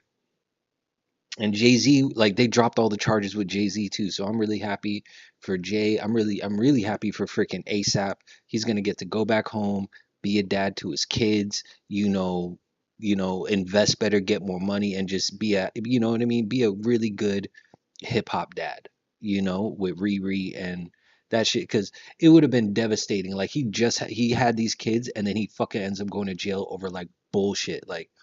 So it's just really good news. I wanted just to add that video to my stream. You know what I mean? Big ASAP Rocky. He's been acquitted. He's gonna get to go home and just fucking live his life, right? So that's just great news. Anyways, yeah, I don't really play career mode. Anytime I play FIFA, bro, I barely ever play career mode. I play career mode for a little bit, and then I go online and I play online. This is the second year I've ever done Ultimate Teams. I don't even like to do Ultimate Team, because it's a pay to win thing. It's pay to win. You go up against these teams where they have fucking Vinicius, Ronaldo, Ronaldinho, freaking like just all these name brand, all these like top tier icon players. Like, it's so annoying. These people will spend thousands of dollars on their team. The first year I played Ultimate Team, I spent like $200, $200+, bro. I can't even lie to you. And my team was all right. My team was definitely, the team I have now, the team that I had last year was definitely stronger. But like, never again. I'm gonna buy the $60 game or the $70 game, whatever the fuck, and that's it. I'm gonna build like this team you see that I have now. I have not, if you couldn't already tell, I haven't spent a cent on this team. I just play and I build it up. I get evolutions. If I open up a pack and I get lucky and the player fits my team, I put him on the field. Fits my game plan, I put him on the field. And that's how I play Ultimate Team. I guess this is like a RTG team. I think I'm still not even quite sure what the definition of RTG actually is, but I was, from just what I've seen online, RTG is like a team that you don't spend any money on. I have not spent a cent on this team. I can't even lie to you. There's been 1 or 2 times like where I've thought, it's like, fuck, bro, I could just spend a little bit of money just to maybe get. No, I'm not gonna do that shit. I'm never gonna spend a cent on any of my Ultimate Teams, like, ever again. FIFA FC 2024 was the first and last year I will ever do that bullshit. I'm never doing it. I don't even have NBA 2K this year. I also like to play NBA 2K. I didn't even bother getting it this year. But I've spent way too much money on NBA 2K to level up my pro player. I'm never doing that again. But it sucks because in NBA 2K, grinding your player to like a 99 if you don't spend money on it is so much harder. Like, having a FIFA team where you don't spend any money is rough. Ultimate Team where you don't spend any money is rough. But having a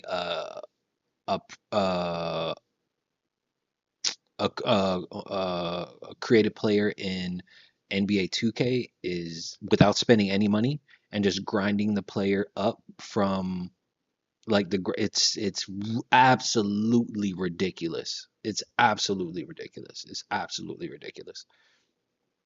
You have to like live on that game. Like, my team is all right. Right? I play this game, but there like, if you watch me enough, you'll see me. I'll delete this shit and I won't play this shit for a month, right? Because I get so pissed.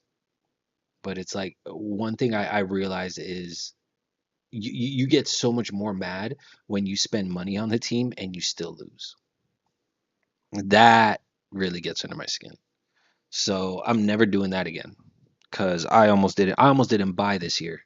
Because of last year, I almost didn't buy this year, but I did.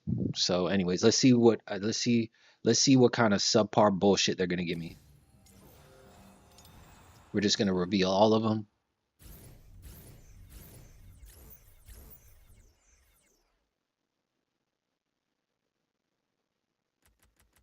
Okay, obviously we're going to grab Williams, 99 overall pace. Obviously we're going to grab Williams. Wait, what? Can he play right? He could play cam and center and left. What can she play? She could play right, she could play left, and she could play striker. She can play the striker. But I don't even know if I'll be able to get her on chem.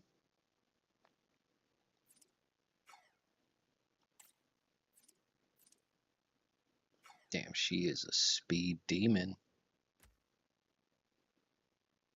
Furich.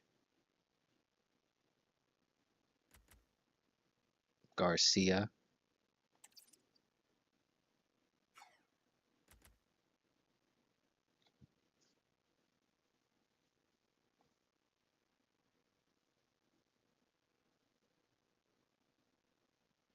'92, 90. What is she? 4-star, 4-star? She's 4-star, 4-star. Obviously, these two.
Team of the week. I'll take it.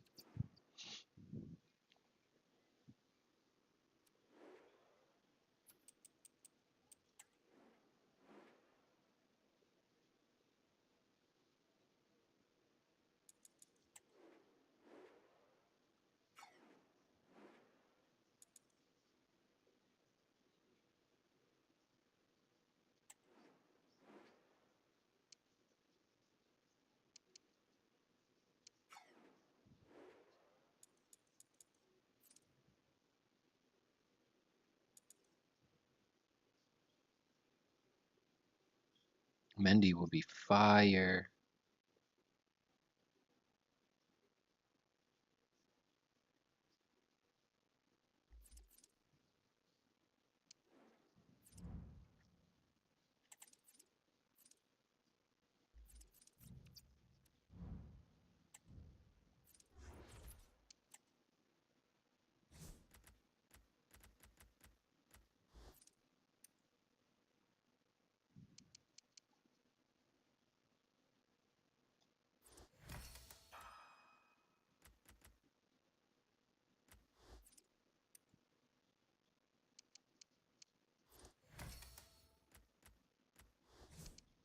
Yeah, the chem would drop crazy.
Anyways, let's continue.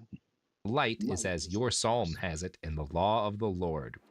Okay, I think this guy's fucking bullshitting us because he was like, oh, we want to share these secrets with everyone. They shouldn't even be secrets. We want to tell them to everyone. But you knew Jim was sick. Jews have been waiting for Jim to fucking die. Out on our boy Jim because he wasn't ready. Because he liked his So you want to share it with everybody or not? No, he had to come and eat a bowl of fruit. Lanzara is fucking gaslighting us. What's left out of this recitation of events is that while Michael is communing with Lanzara, his friend Jim Lindy, who just ate his first fiber in like 20 years, fighting for his life. You know those hemorrhoids are hurting. That poor man. Oh man, nearly killed him. Our people, Lanzara continued, became aware that health is the physical body's normal reaction to a normal environment. So I know you're wondering, how do you make your environment normal so you can cure all your illnesses, right? Very simple. Number 1, vital air. Number 2, vital sunlight. Number 3, vital food. And number 4, vital water. That's all you need. See, there's 4 supreme essentials to human life, right? And these are all in vital forms, or as most of us do, you can assume them in dead forms, What is right? vital air? That means the air is alive, Sophie. You need to positronically charge it with the crystals. Yes, Obviously, because Sophie, keep up. These are the 4 essentials, right? And if you have all of these, you can't get sick, right? But most people consume dead air, weak sunlight, dead food, and dead water. I'm right? by air. I'm charging by air. Oh, yes. Okay, Gotta so it's got charge your crystals. air. Gotta be live food. Gotta make sure your water's not dead. Have you heard the conspiracy theory that they replaced the sun with a different, weaker sun? Yes, and I do believe it. So I think that's what the problem is. Like, we're not consuming vital sun. We're not getting nearly enough vital shit, We right? got this, like, stupid, fucked up sun. Yeah, the sun sucks. Our water's super fucked up. As an owner of Walton Goggins goggle glasses, I know how to make slick-looking goggle/glasses. But I have no idea how to make slick social media-styled stuff to sell it.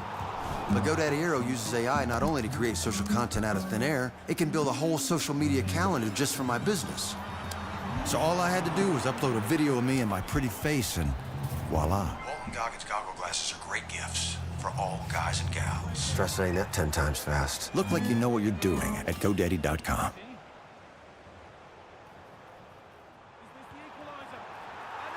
Okay. Ryan Reynolds here from Mint Mobile. It turns out one of the fastest growing segments of people signing up finish for this, Mint win or are lose, people over the and age then of 55. win So I've decided 4 more to call times. our 55 plus plan the retirement plan. That's it. Thought that was pretty clever.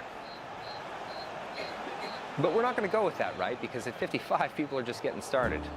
You just paid off your student loans. You could be a bachelor at 70 these days. I mean, those seniors, like rabbits.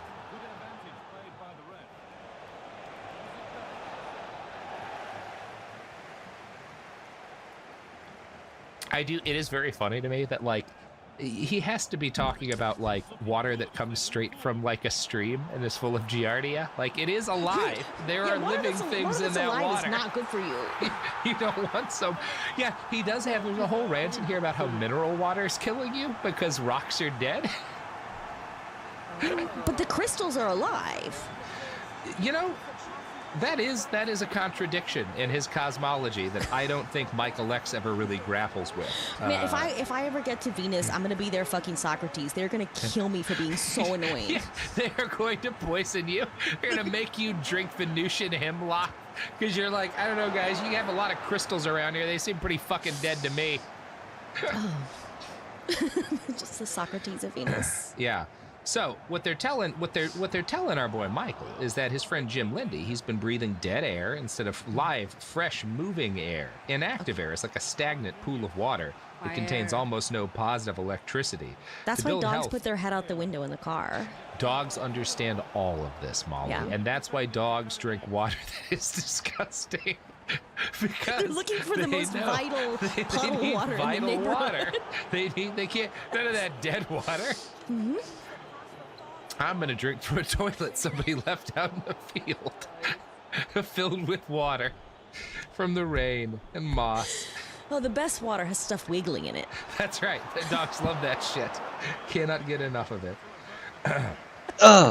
Third. All my cookies are near my desk. It's a surprising amount.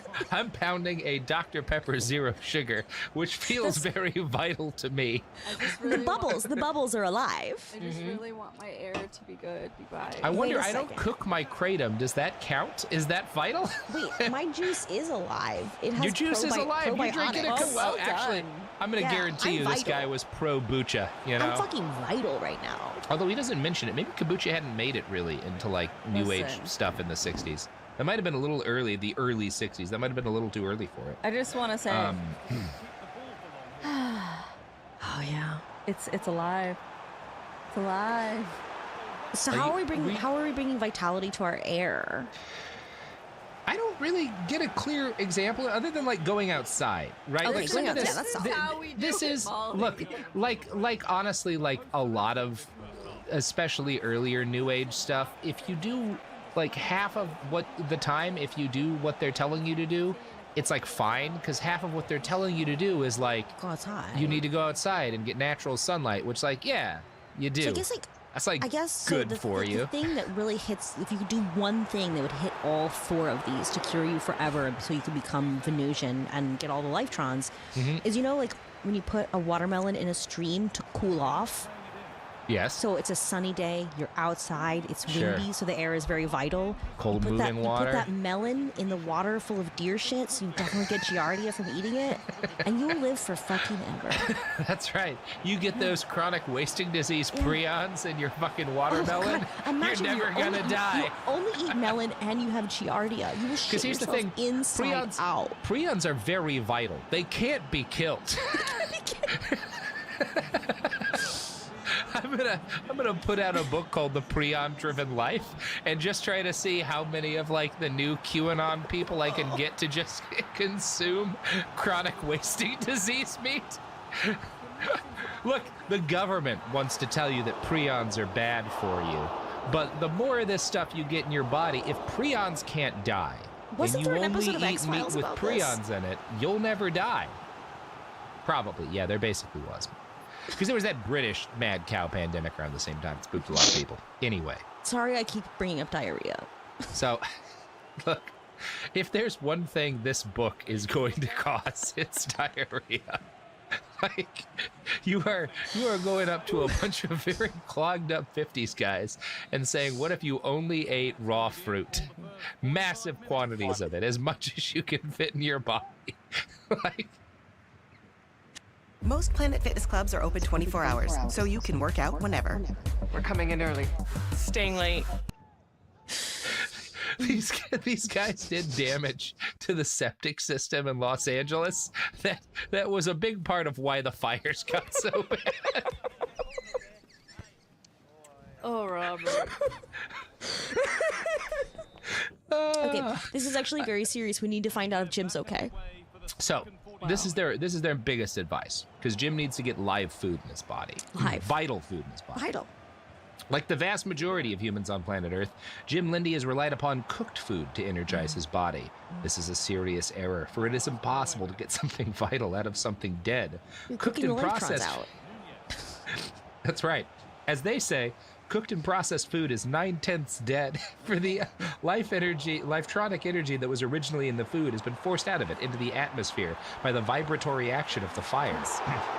If one knows how to Heat does make the molecules move around faster, right? And that makes me wonder, so if I like sit by a cooking fire and just breathe in, am I okay? And he kind of says yes, because he's like, there are certain techniques that you can get more life energy out of the air, so you could be okay on cooked food. But if the lifetrons are like coming off it like a steam, why don't you just huff it? Huff the steam. Apparently that does work to a degree, but as Lanzara notes, no true adept or master on any planet eats cooked food, for it is contrary to natural law and always has a destructive effect. Always. Yeah. Oh, we get to the water here. Jim has drunk freely from the ordinary reservoir water and of water from mineral springs of this earth. Although this water contains a certain amount of Lifetronic energy derived through contact with sun and air, it also contains quantities of inorganic minerals. These minerals are too low and coarse in vibration to be used by the human body. He does kind of explain why it doesn't work like crystals. So yeah, they just get deposited in your nerves where it's bad for you. So they're anti-fluoride for sure. These guys definitely would not be happy to hear fluoride being in our water. However, I realized that live organic water is obtained by simply eating fresh, juicy fruits. Don't drink water. Get a Camelback full of raw fruit. That's all you need to get you through the bush. Just the wettest fruits. The wettest of the fruits. Nothing but that. So yeah, that's what keeps you alive, right? That's what's going to help you live forever. So folks, if you take nothing from this, eat nothing but raw fruit, and you will never die and become God, or at least Venusian. I did eat like 10 clementines earlier, so I think I'm pretty fucking vital today. You know, when you came on this, I was like, well, Molly looks like she has been powered by Venus. Like, you look like you can never get sick again. You know, I definitely don't look like I stayed up all night reading old Hungarian newspapers. Yeah. No, nothing goes with an old Hungarian newspaper like a clementine. I'm always saying that. I've said that once, but it's true. You know what else is true, Molly? That all atoms are made of lifetrons, which descend from the thoughttrons. This is very funny. I actually grabbed a couple of my crystals that I keep nearby for just such occasions. In between the last, couple of sentences that I read, we cut this out. But I focused on a pillar of light as I pressed in on my head. And Lanzara actually came down and was like, "Hey man, how's it going on?" And I was like, "I'm doing good. I'm trying to figure out how can I deliver to my audience the maximum value and joy that they need in these difficult times in order to overcome the dark energy that's constantly assailing all of us." And he was like, "I don't know, bro, maybe tell him to get off Twitter." But then he said, "Listen to these ads." We're back. What do you think Lanzara looks like, Molly? Probably really sexy. You think he's hot? I was going to ask. I was like, no, that's not a responsible thing to ask a colleague. Do you think he's hot? But I was wanting to ask, do you think he's hot? Because I think he's hot. That fake photo of young Stalin.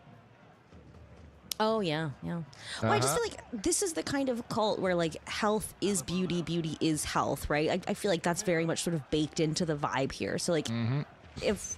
What is his name? Lanzara? If Lanzara is not sexy, like, I'm not taking fruit advice from him. No, you know what I bet everyone on Venus looks like those hot Nazis from the Star Trek planet where... Oh, where they tried to kill Wesley.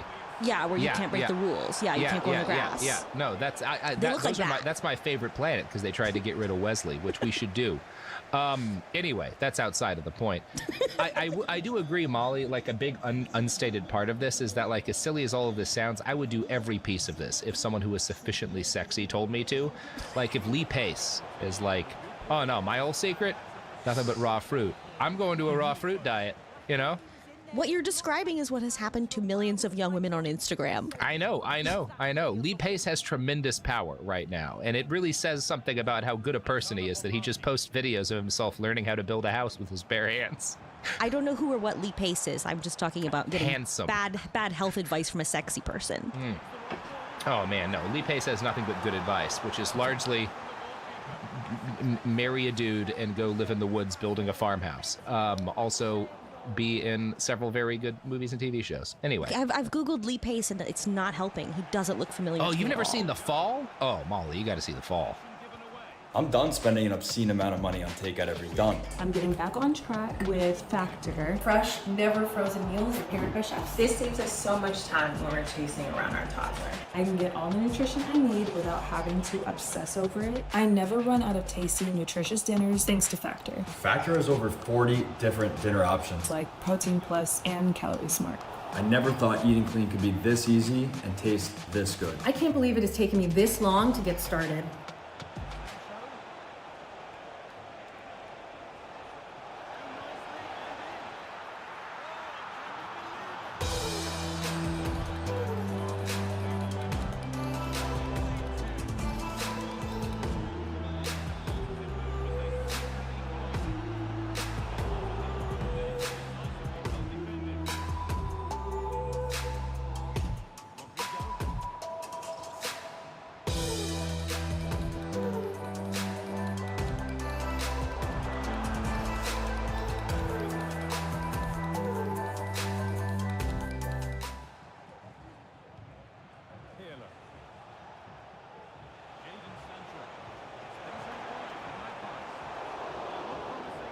the TV show with Gillian Anderson? No, very different thing. It's a movie. It's great. He's also in Foundation, which is a TV show, also great. All men look the same to me. I'm so sorry. Oh, not Lee Pace. Not once you really get a good Lee Pace thing in there. Well, I'll send you some. I'll send you some Lee Pace. I started photos. typing Lee Pace, and Google asked me if I meant Lenny Riefenstahl. So like, just You things do are not- bad. you do Things are not want bad Lenny on my. Riefenstahl. They're bad on my computer. I Okay. can't. No. We can't. I can't let this be. I can't let this be. Keep reading to us. No. Sorry. We're doing a Lee Pace. Look, we're doing a Lee Pace. I gotta bring you guys a good Lee Pace. All right. This is a good Lee Pace shot. Okay. One sec. I'm doing a control and a plus. Control. Yeah, you learned something today. Uh-huh. Me being a hack and a fraud really paid off. Robert just went. I've just been 1, clipping shit into 2, Irfenview for years. All right, look at that. Look at that man. Look at that piece of man. Look at that shirt he's wearing. What are these outfits? What is this from? This is Foundation. It's a great show. Look at him. Look at him in that shirt. Oh. Okay, yeah, I'll watch that for sure. That's right. You're goddamn right. Not offended. Anyway. All right, let's vibrate. 3 Rivers to Cross, Part 3. Jim Lindy wakes up the morning after The best shit of his life. Yeah, fighting demons on that throne. He harpooned the Dark Lord. Okay. Oh my God. I'll be right back. Oh my God. So he's had a dream.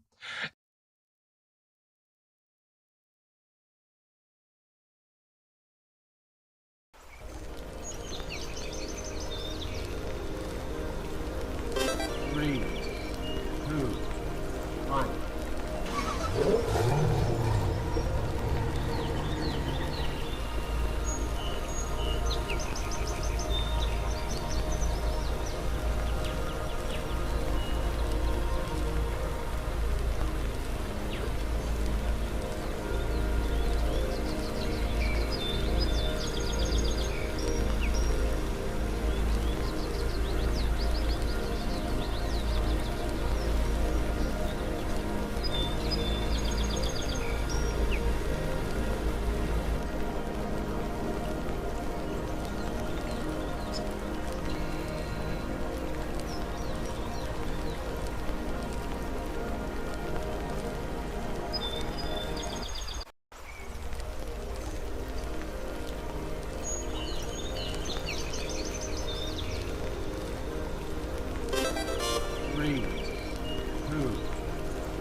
Let's get back to it.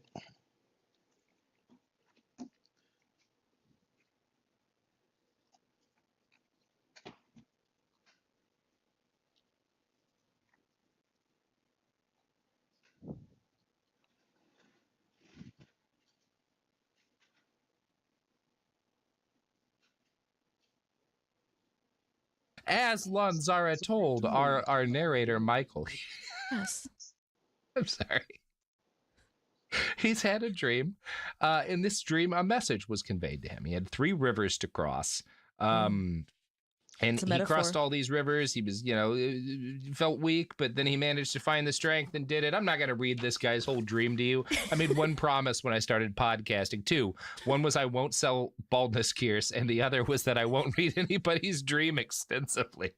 And I have kept those promises, just to not be like Alex Jones. That's the only promises that I will keep. But yeah.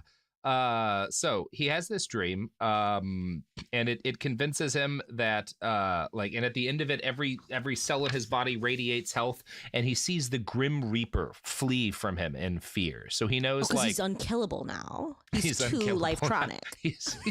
He's got so much fiber in his diet. He's just in a life-tronic mech suit. The Grim Reaper cannot touch him. That's what the fiber does, is it builds like an Iron Man suit around you of what used to be bananas and melons. Eagerly, he rushed to, it is very obvious at this point how deeply this affected Steve Jobs. Like, he truly believed Lanzara was going to save him from fucking pancreatic cancer. That's so troubling. Or prostate, whichever one killed him. One of the P cancers, for sure. I believe. Yeah, I think it was pancreatic. I think it's what got my mom. Eagerly, he rushed to a mirror to see if by some magic means the wonderful dream had come true. So real the experience had been to Jim, it seemed that surely it must have happened. But as he gazed into the mirror, he saw at once that no magic had taken place, at least any that was evident immediately to the eyes. His body was still sickly looking, prematurely old, and lacking in vital strength. An unusually vibrant sparkle, however, shone strongly in his blue eyes, as if he had contacted living forces that could quite easily, if they so willed, transform him into the happy, healthy individual he longed to be. This, briefly, was the first inspiring dream contact, as Jim related it to Roe while we walked. So, he's had a, or I think Roe is supposed to be me. Someone did a find replace in this manuscript that fucked it up a little bit. So they have a dinner, which consists of fresh, delicious organic fruit sliced in a generous bowl, topped with sunflower seeds, almond nut cream, and a sprig of mint leaf. Refreshing. Yeah, everything is uncooked. You can tell immediately when foods have been submitted to fire. And after breakfast, Jim has to write some letters while our author retires to his den. And then he describes his library, which is very exciting to me. I went to my library room to catch up on some serious reading. My library is somewhat unique in that it contains several thousand books, chiefly of an occult or mystical nature. My collection of flying saucer. In 1960, he might have been. I desperately want to see, because this is I gotta think if he's got thousands of books about space flight, interplanetary books, flying saucer shit in 1960. He has every single one. And most of this shit is gone forever now. A lot of this did not get digitized. This man's library was a treasure trove of lost media that I would kill to get my hands on. We'd be set for years, Molly. We could do this twice a week. Think of the content. Think of how much content we'd get. If only. If you know where fucking Michael X's library went, yeah, let me know. Where was this estate sale? When I started Walton Goggins Goggle Glasses, I knew I'd be its fancy name and pretty face. But I didn't know how to turn all this fancy prettiness into a classy-looking logo. Like GoDaddy Aero does, with its magical AI powers. It not only creates it, it slaps that sweet thing everywhere. Here, there, all over the dang place. Well, that logo is sexier than a salmon seersucker suit on a summer Sunday. Look like you know what you're doing at GoDaddy.com.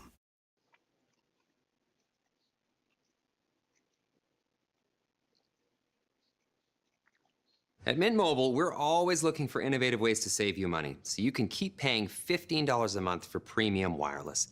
That's why instead of hiring an expensive director for this commercial, we found someone willing to work for candy and approval. Hey, sweetie, Sweet Daddy's face is up here. Okay, there you go. All right, admit. No, too high, honey. There you go. Hey. Nap time. Nap time. So embarrassing. Sorry, guys, this one's on me.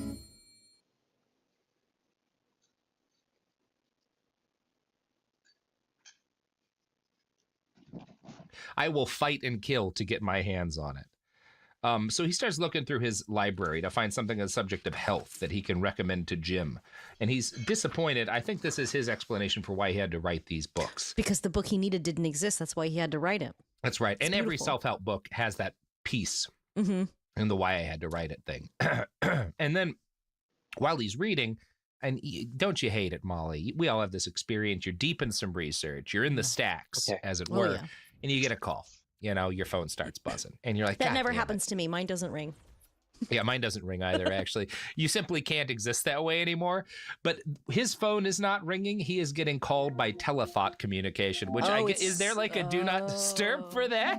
Actually, that does happen to me. You turn your telethought back on. You're like, oh, shit, I missed a lot of calls from the fucking arborist who's supposed to come and cut that tree down.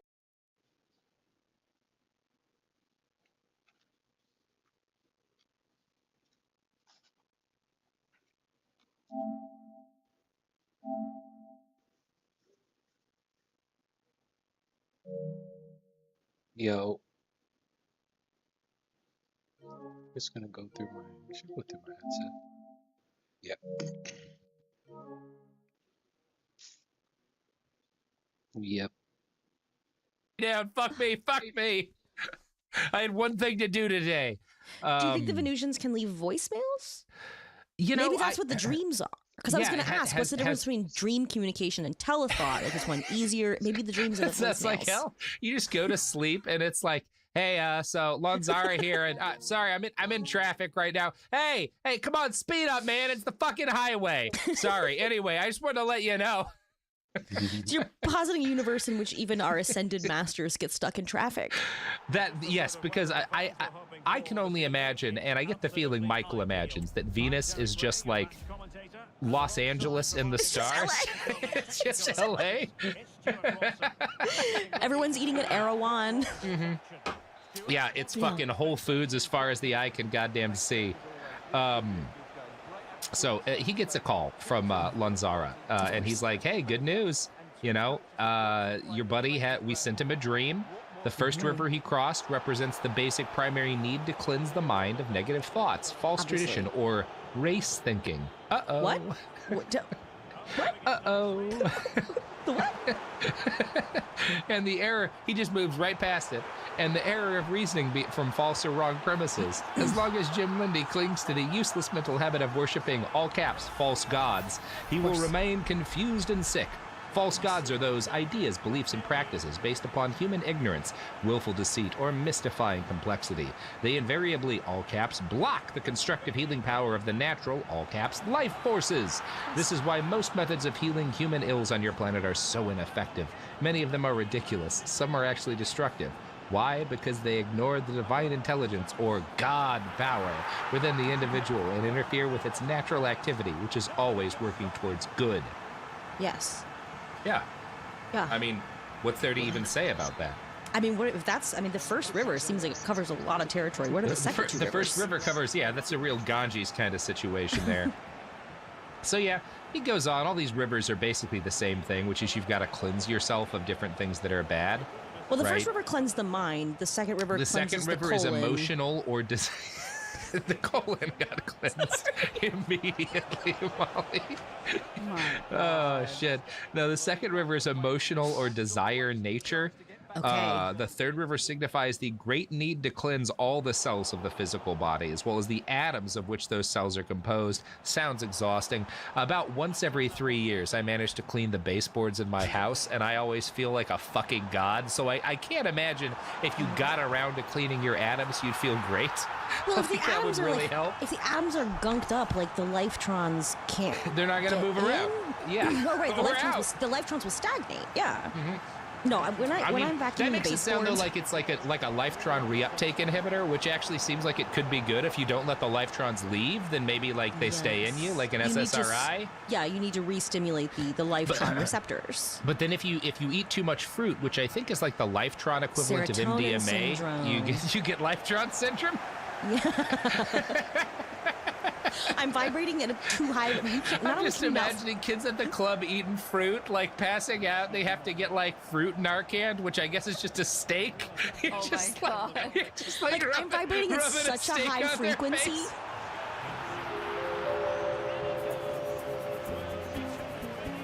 To truly embrace the fun life,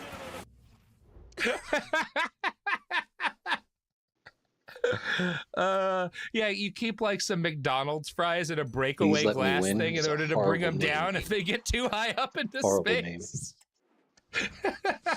There's a guy in a booth watching the surveillance camera, and if you disappear from the footage, you know your vibrational frequency is too high. You're too high. You're too high. Hit him with the beef tallow. They are coming in there with a Super fucking soaker full of beef sloppy tallow. Joe. Yeah, the sprinklers just start dropping. Like in Blade, except it's Like instead in of blood, Blade. it's just warm tallow. But the second before you said that, I thought of Blade, Molly. Speaking of vibrations, you we're and I are vibrating we're clearly riding a similar wave right now. Oh fuck. Anyway, we'll move away from Jim's boring dream and to the prescription that Lonzara actually gives Michael while he's just trying to read a goddamn book. And it's that Well, the answers weren't in the fucking book.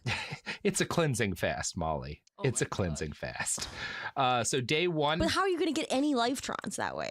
Well, that's kind of the thing. The first, you've got to get out the bad stuff that's blocking the Lifetrons. All you get on day one, distilled water with a little bit of lemon or orange juice in it. 1% Distilled juice water to is the most 99% dead water you can get. It's the deadest water. Well, not according to this guy. I don't know, Molly. Do you know any guys from Venus? I'm just saying, if we're talking about like vital forces, distilled water Go is to a dead. river. They're in L.A. This book Say wouldn't have gotten word. written if they tried drinking from the L.A. River. That is just that is just a solid mass of Giardia. It's too vital. It's too vital. They would have The LA vibrated River too hard. is in fact too alive. That's Oh man. Okay, so it's we're- so we're- funny. LA has a river and it's just concrete. The whole riverbed, everything's concrete. What? Yeah. No, there was a river going through LA and we just kind of made it all concrete. If you've watched Terminator 2, the great chase scene where And down Terminator's the on the motorcycle, that's the Los Angeles River. They're Rivers have driving water, on the Robert. riverbed. There's some water, not a lot usually. Where did they put the river? They didn't put it anywhere. Everyone just moved to Southern California and bought cars, and nature took its course. So we've got this cleansing fast. Day 3, finally, is when you actually start to eat again, and you get all you can eat of one fruit, right? Fruit of your choice, like dealer's a choice? fruit of your choice, yes, including tomatoes. He reminds us those are a fruit. What fruit are you picking? I want to say cherries, but I know that we lost a precedent that way. You can only eat so many of those. I think probably mangoes, because I feel like that's gonna actually, or mangoes or pears are gonna like at least do the most to make me not miserable, right? That's feel like they have the most body to them. Okay, mango's a really good choice. Honestly, though, I tend to be a savory guy, so I think I might just be craving a tomato by that fucking point. Mm. Yeah, this is before all these guys were scared of nightshades. Yeah. Watermelon, pineapple. Oh, I can destroy. Oh, I got to tell you, you know what? We're going to close out on this, but I got to tell you my watermelon story. So the other day or other year, my buddy's hanging out. He's from Berlin. He's back in the States, and he's the kind of guy. He's the guy who I had my muscle eating contest with. And every time one of us hears about a new weird eating thing, we do it together. And the thing I read about was someone being like, "Hey, if you ever freeze a watermelon, then get naked in the shower and just start eating it, like literally shove it into your face, like get really hot outside on a summer day, like doing yard work, heavy outdoor labor, to where you're like exhausted, you've been out for hours, you're like sweaty and sunburned, then grab half of a frozen watermelon, walk into the shower and shove it into your face as you turn on the water. It's an ecstatic experience, and it actually does rule. Definitely try that out, folks. Eat a watermelon After coming in from the heat, a frozen watermelon in the shower, it rules. Just with Molly your and I are face, both washing the appalled. juices off. It's a great thing. Eating fruit should not have this many steps. This It- sounds like look, some Venusian bullshit, honestly. You're not gonna, Did this come to you in a dream? ascended, Did this come Molly. to you in a dream? The Venusians called me when I was trying to read a book, and they told me to do this. And so my buddy Lenny and I did it, and we both agreed, pretty good time. Together or separately? Separately. It's the There's way- not it's- enough it's room. the There's way not that- enough room it's to the eat. way that the second you started to talk about this, I was like, it's fucking Lenny. We had a good time. Anyway, Lenny. try that. Try that, folks. Okay. Is that the episode? That's the Oh, episode. is it? This is fine. This is good. This is Did good we learn enough. it? Did we I learn don't. it? I don't know that we're returning to this particular book of Venusian health magic. But if people like this, there's some more old alien shit we can Carol get to. Baskin one more time. The cover. Yeah. The cover. Can you Oh hold the yeah. cover up It's so one more beautiful. time? Yeah, the cover. I mean, I always worry Carol about our Baskin, listeners it's crazy. not seeing this, but like, yeah, it's just like it's clearly a crayon drawing of a spacecraft shooting rainbows at a woman with long golden hair and flowers Carol in her hair. Baskin. It's not a. It does look like a child's illustration. It looks like the cover of a coloring book. It looks like the color of a color. It looks like a Lisa Frank original coloring book. Yes. Oh man. Wow. I will. Mhm. That was. I learned a lot about how to heal myself Yep. with vibrations Mhm. and fruit. Are you gonna do it? I'm probably gonna go eat some clementines because I buy them in a big bag from Costco. So if I don't eat them 15 at a time, they go bad, and then I feel bad. So I make myself feel bad by eating too many fruits. House instead. those fucking clementines. Look, until next time. Now, here's my question: what about because I do kind of wonder if raw meat guys are descended from this, where they're like, well, he's right Opposite. about cooking stuff, but it doesn't have to be fruit. You know, there's a lot of bacteria on raw meat. Why not? It's very vital. It's Yeah, very especially if you're as obsessed with game as these guys are. There's a lot of parasites in there too. It's extremely alive. I mean, I do like a raw meat, but under a very specific circumstance. You know? Yeah, nice sushi. Oh, I don't eat fish. I'm afraid of the ocean. I'm talking about steak tartare. Oh, steak tartare can be pretty Love a good. tartare. I love Well, it. Molly, where can people find you and your work? The steak tartare of writing about weird little guys. Wow, true. Just raw and uncut. Raw and uncut.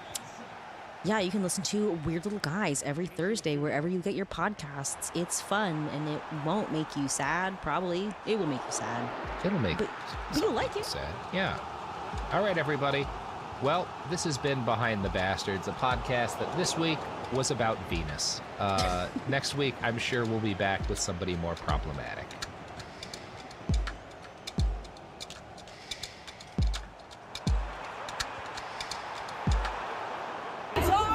Guys, look, guys, we're gonna, guys. Let him speak. Hey, guys, we can't do this if everyone's gonna yell. We'll just have to leave. But listen, guys, listen. Let Joe talk. Guys, chill, man. Relax. No, I need your lowest contacts, man. Guys, bottom line is we're grateful for the jury. They saw through this barrage of a case. CIA. We said from day one he was innocent. He turned down a plea for almost no jail time because he was innocent. And I've always said this was an extortion. The extortion played out live in color in court. You know, we've always said what it says is that the district attorney should look long and hard at prosecuting Tyrell Efron. Selective prosecution. We said that from day one. They should do it now. They have him admitting to perjury. They have him committing extortion. The jury saw through it and came to an enormously quick and speedy verdict, the right verdict, and we thank this jury.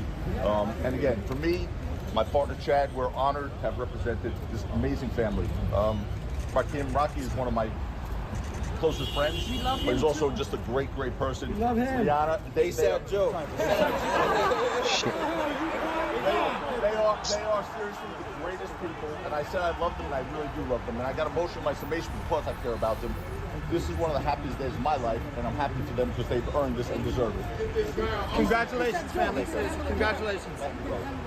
Let's all say amen. Amen. Uf, golazo. go.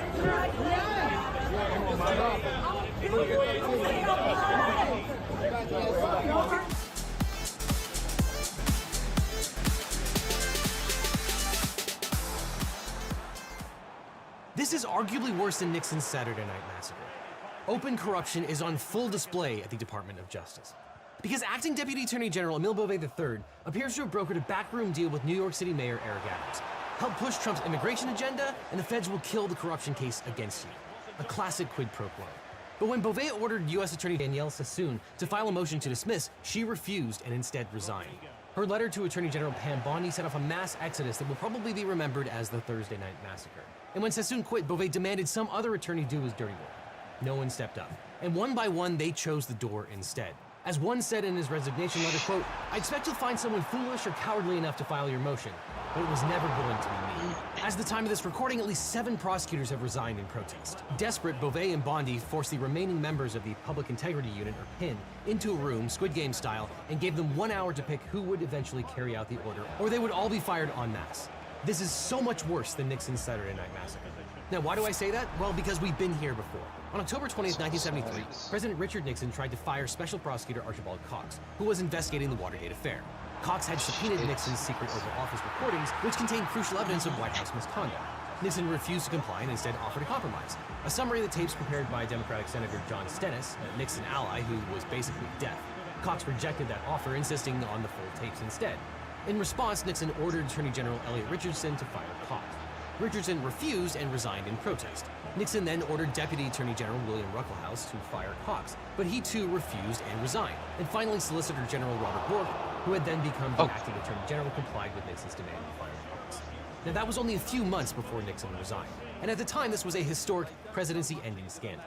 But what a difference 50 years makes. Now, as we talked about last year, a federal grand jury indicted New York City Mayor Eric Adams for accepting bribes, wire fraud, soliciting campaign contributions from foreign nationals, and conspiracy. The indictment alleges that Adams and his staff received hundreds of thousands of dollars in free flights and hotels from the Turkish government, and alleges that Adams used straw donors to bypass federal campaign finance laws and misused the New York City public matching fund system to receive over $10 million in public funds for his 2021 mayoral campaign. The government alleges that in return, Adams gave political favors, such as overruling the New York City Fire Department's determination that the new Turkish consular building was unsafe. The FDNY found 60 violations that needed to be handled before the skyscraper could open to the public.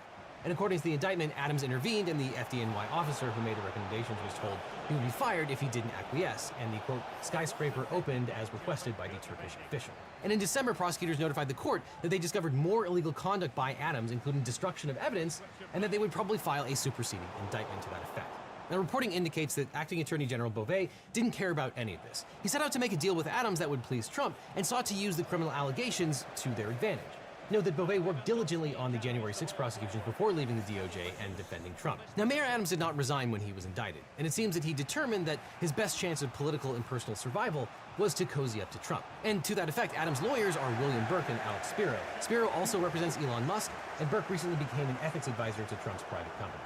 Now, shortly after Trump took office, lawyers for Adams apparently asked Trump to pardon the mayor. But instead of a pardon, they got a call from Emile Beauvais. And until recently, Beauvais was one of Trump's many criminal defense lawyers.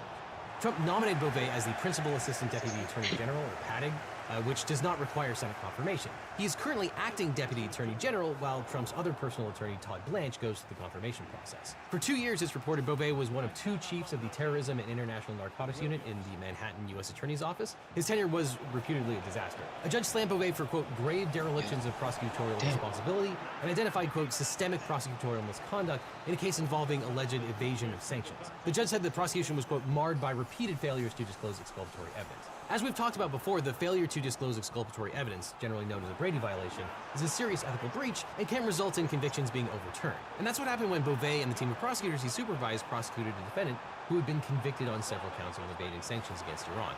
Prosecutors asked the court to vacate the jury verdict. Then District Court Judge Allison Nathan blamed the co-chief, saying, quote, the supervising unit chiefs appear to have offered little in the way of supervision. And Beauvais left the Justice Department shortly after the case went sideways. But in stunning allegations here, the New York Times reported that Beauvais essentially coached the mayor's defense team on what talking points to use ahead of time and got them on board with the unorthodox immigration policies for no prosecution plan. That led to a meeting between Beauvais, the defense team, and acting U.S. Attorney for the Southern District of New York, Danielle Sassoon, the prosecutor who had inherited the case. Now, during that meeting, Beauvais allegedly steered the conversation to how the changes hurt the mayor's ability to fight illegal immigration in New York City. Beauvais also wanted to know whether it hurt the mayor's re-election prospects, which, yes, it should hurt one's re-election prospects if you are alleged to have engaged in abject criminality. Who But as we'll didn't? discuss Who in a second, didn't U.S. follow Attorney Sassoon instructions? summarized what went down here. Quote, I attended a meeting on January 31st, 2025 with Mr. Beauvais, Adams' counsel, and members of my office. Adams' attorneys repeatedly urged what amounted to a quid pro quo, indicating that Adams would be in a position to assist with the department's enforcement priorities only if the indictment were dismissed. Mr. Beauvais admonished a member of my team who took notes during that meeting and directed the collection of those notes at the meeting's conclusion. Now, admittedly, it's not usually Wait, how the fast is lawyers that who 6 foot engage in the player? Stringer Bell defense. Is you taking notes on a criminal fucking conspiracy? Now, Beauvais has subsequently admitted that he told someone to confiscate the notes, but said it was in the name of preventing leaks, which is weird because the existence of notes have no bearing on whether someone leaks the content of a meeting or not. Notes are merely a record of what happened. Is you taking notes on a criminal fucking conspiracy? I guess the answer was yes. And a few days after that meeting, Beauvais ordered acting U.S. Attorney Sassoon to drop all charges against New York City Mayor Eric Adams and issued a public memorandum to that effect. Now, amazingly, Beauvais' memorandum explaining his rationale says it has absolutely nothing to do with the, quote, strength of the evidence or the legal theories on which the case is based, which are issues on which we defer to the U.S. Attorney's Office at this time. That alone was basically unprecedented and stunning. But at the time, Beauvais had no criticism of Sassoon or her staff. In fact, he told her, quote, this directive in no way calls into question the integrity and efforts of the line prosecutors responsible for the case or your efforts in leading those prosecutors in connection with the matter you inherited. So why on earth would Beauvais want to dismiss this case? Well, facially, he questioned the actions of former U.S. Attorney Damian Williams, which Beauvais said, quote, threatened the integrity of the proceedings, including by increasing the prejudicial pretrial publicity, Like a the turnover risks every impacting time. potential witnesses and jury pool. Now, we'll talk about those allegations in a second. And according to Beauvais, quote, it cannot be ignored that Mayor Adams criticized the prior administration's immigration policies before the charges were filed. Now, Beauvais' memorandum explicitly Who's says doing he this? doesn't question that the prosecutors I have- had enough evidence to bring these okay. charges before a grand jury or that there was enough evidence to win the case. And the memo also doesn't mention the other 3 criminal cases filed against Adams' aides, which rely on much of the same evidence cited in the Adams indictment. Additionally, Beauvais' second reason for seeking dismissal is that the, quote, pending prosecution has unduly restricted Mayor Adams' ability to devote full attention and resources to the illegal immigration and violent crime that escalated under the policies of the prior administration. We are particularly concerned about the impact of the prosecution on Mayor Adams' ability to support critical ongoing federal efforts, as described in Executive Order 14165.1. Now, in a way, it's helpful that they are so incompetent and that they say the quiet part out loud. This rationale doesn't make any sense. Adams isn't the only person capable of handling important security issues in New York City, but also, yeah, being engaged in and being indicted for unrelated corruption will hamper your efforts to be the mayor. So Beauvais ordered Sassoon to file a motion for leave to dismiss, but nothing appeared on the docket. Now, at the time of this memo, anyone who read it knew that something corrupt was going on because the motion sought to ask the judge to dismiss the case without prejudice. A dismissal without prejudice means the case is dismissed, but the government has the right to refile charges in the future. Well, on the other hand, a dismissal with prejudice permanently ends a case, preventing the government from prosecuting the defendant on those charges ever again. Now, if you thought the process was tainted, you would either cure the infirmity, which, as we'll talk about, is what Sassoon wanted to do, or you dismiss with prejudice so the prosecution is done. But in this case, dismissal with prejudice allows... How hard would it be to how hard is it to get a player up to 99 overall without giving them juice? Right?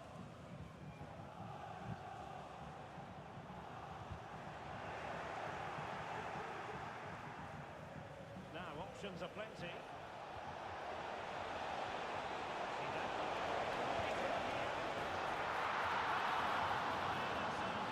Yeah.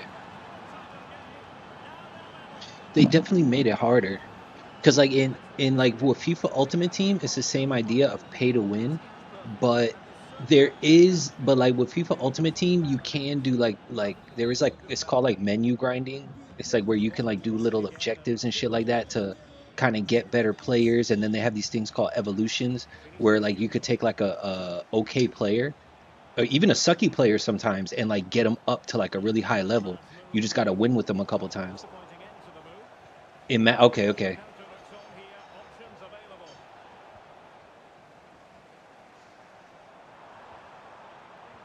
Right. But like I feel like in NBA 2K you don't have that luxury. Oh fuck. You don't have that ability.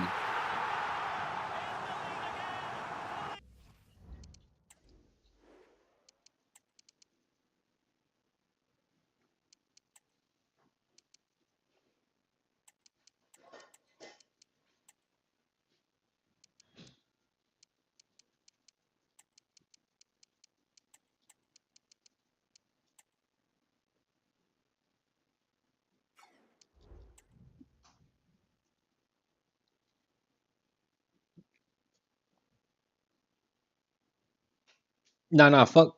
No, not Ultimate Team. I'm talking like, what do you call it? My player.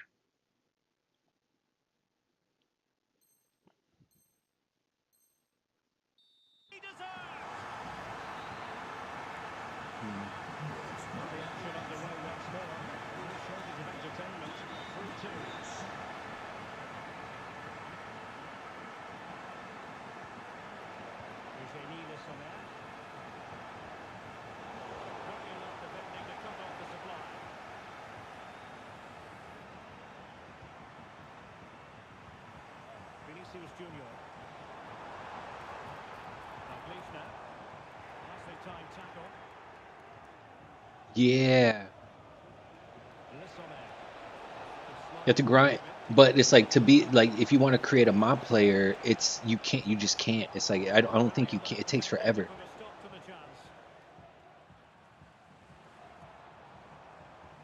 Because even when you put money in that shit, it still takes a minute.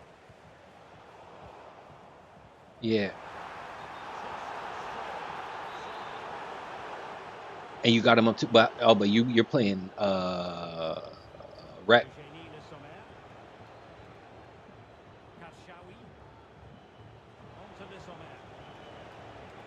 How much you got to spend to get to it? 85.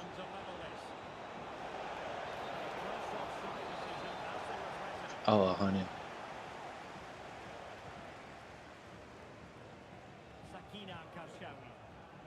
Is with Vinicius Junior.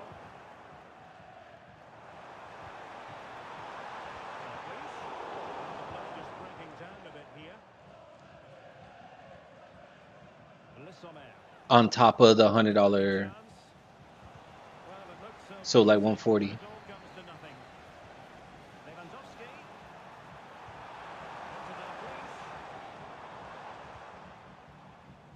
Okay. Neymar.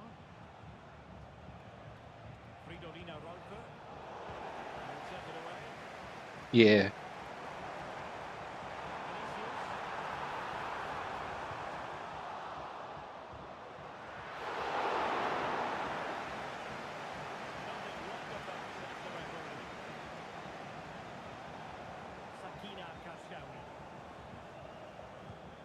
Yeah, you should. Really good challenge.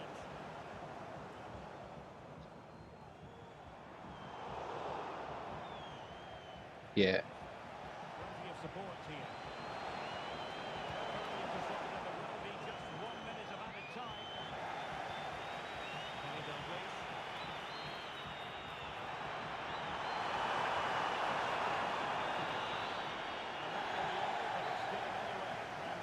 Hell yeah.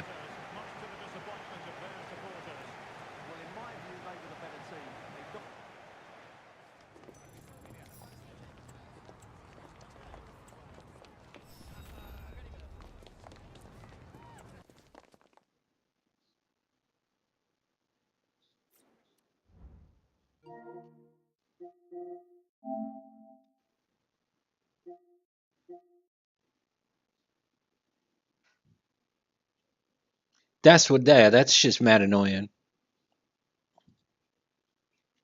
Me neither. Why yeah, it's like getting punched in the face and just being like, okay. It's like, what? Yeah, that shit be annoying. Hit that motherfucker back. Like, what the fuck?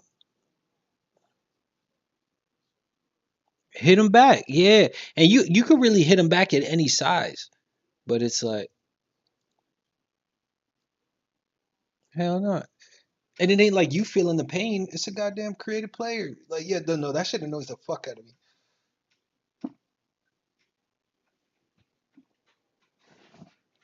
Right.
Yep.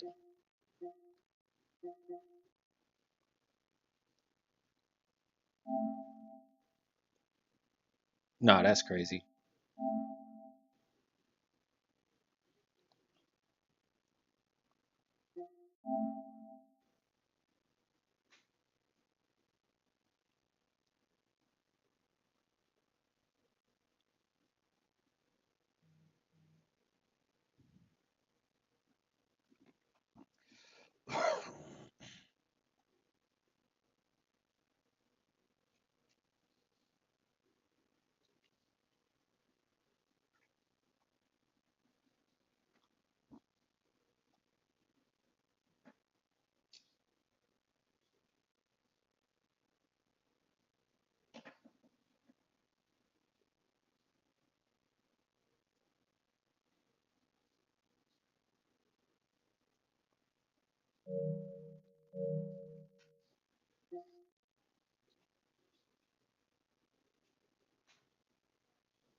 No, the biggest game that the biggest bloated ass game is fucking Call of Duty. There's over 100 something gigs, like 150 gigs. Yeah, it's ridiculous. It's I think, and it's like they did it on purpose. It's like they only want you to play Call of Duty, so they fucking bloated the hell out of that shit. I just deleted it right now because I got banned for 2 weeks again from the communication. Yeah,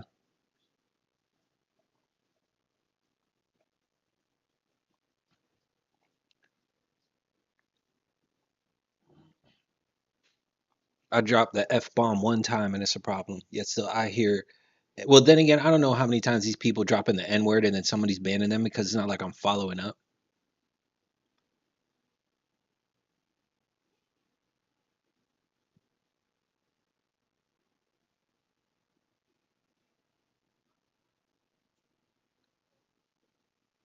Goat Simulator, yeah, that's crazy.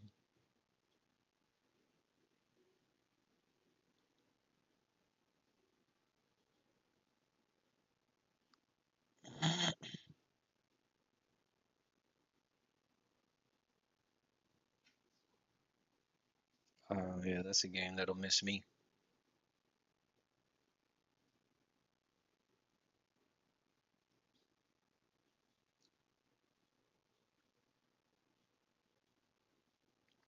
Yeah, they do. Yep. Hmm. Hmm.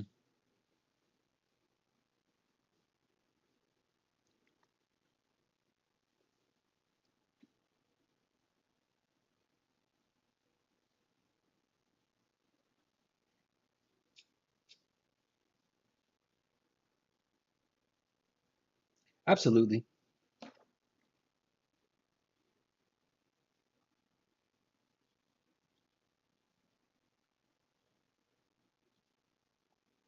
There was a point though where I was saying wild shit when I was younger though, but it's like I feel like teenage years, okay, you kind of get a pass. You're kind of still learning life. You're just saying wild shit. You're a lot more emotional. Honestly, I think you should be able to say whatever you want, or like you can't say nothing, because it's like the whole idea, like like motherfuckers banning you, like man, yeah.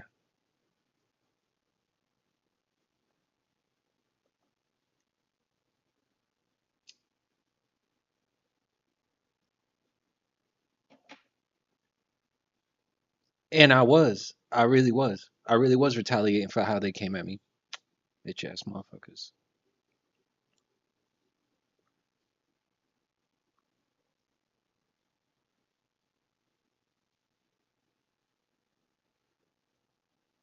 Oh yeah,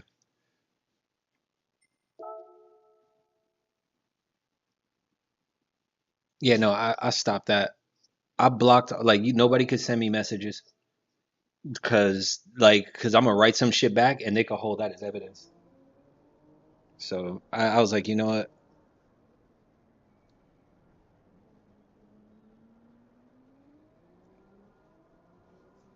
I'm just gonna nip that in the bud. Can't nobody send me messages because I'm gonna say some shit. They're gonna screenshot it, and now I can't play.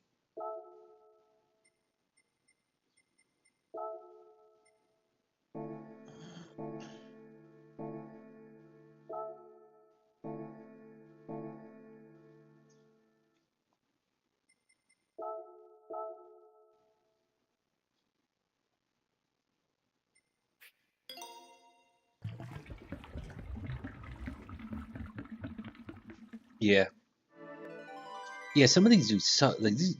Oh my god.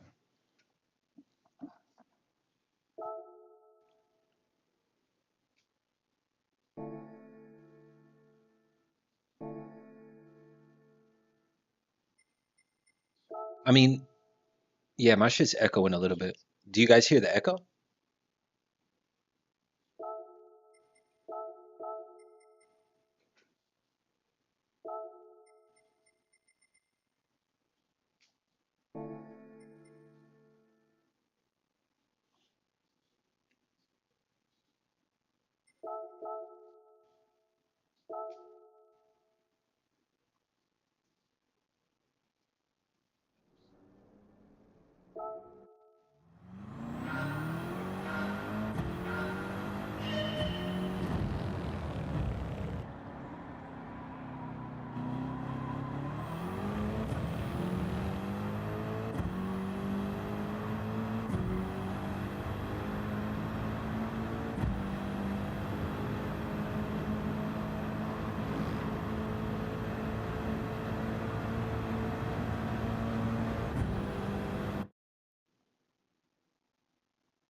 Oh shit, let me change this because I'm not playing FIFA anymore. I'm now playing Gran Turismo.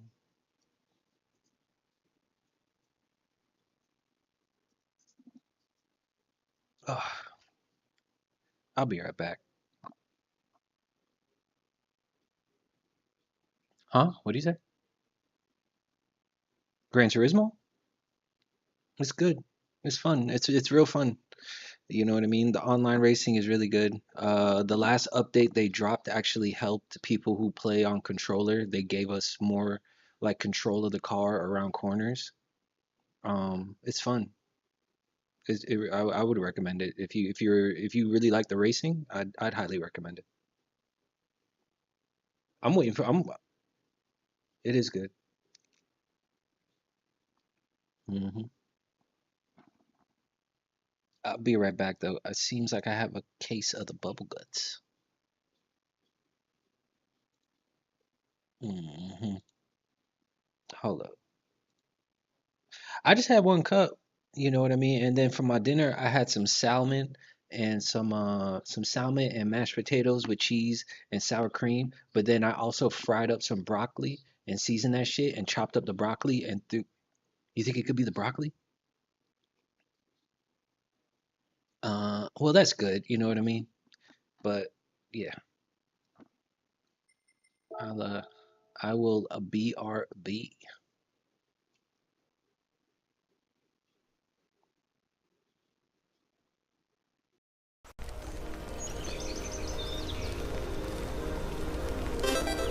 Three, two, one.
Holy shit, talking about timing. I was right on time with that one.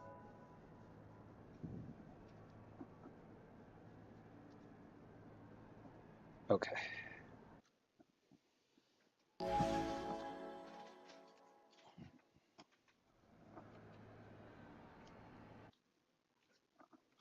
You heard about how we got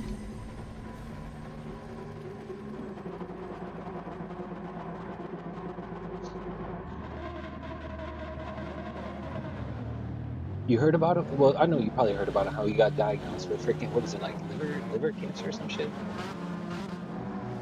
Yeah, like he did a full body scan like 2 weeks ago or whatever, and they discovered that he had like something on his like either liver or kidney. Yeah.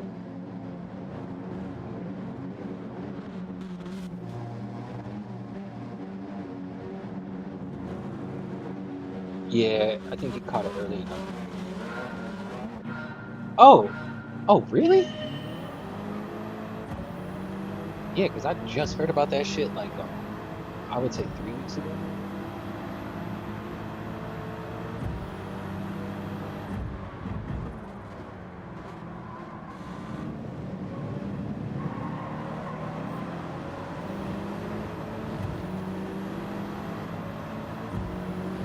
But I don't think he had none of that. I think he was just doing a checkup and he asked the doctor, he's like, hey yo, just give me a full body scan, and they found that shit.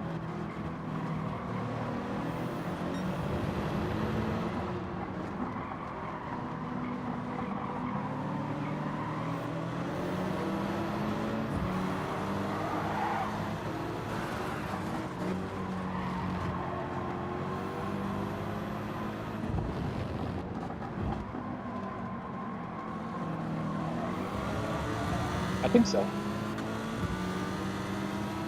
Oh, you heard about ASAP Rocky?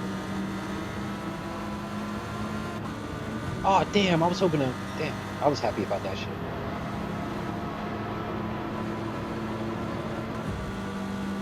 You know what he said, and I really liked it. I always liked him, but I liked him even more. It's like somebody asked him about like a babysitter or some shit, and he's like, man, I've been waiting 30-something years to have these kids.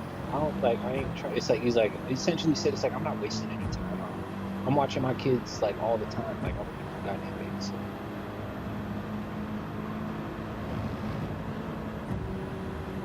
Yeah, you know?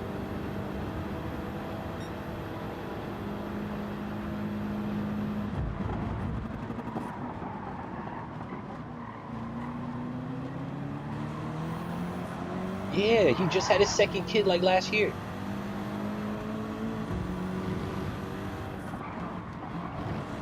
That was some bullshit. That would have been some bullshit.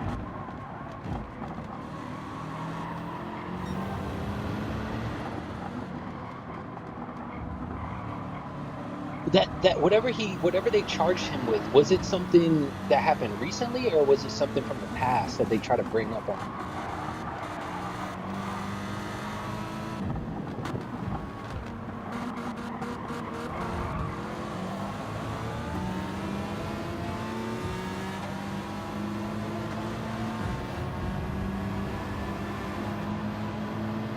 And wait for you to have your second child to be like, oh, wait a minute. You thought you was about to be a daddy and have a nice family?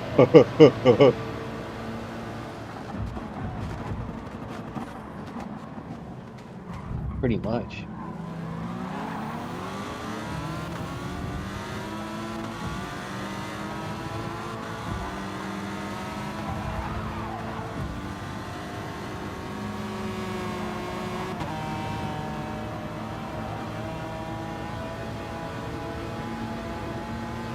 What's free?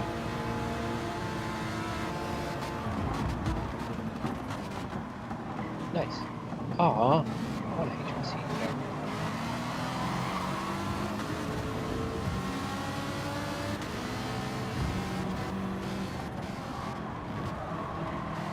So it's like all of the colleges?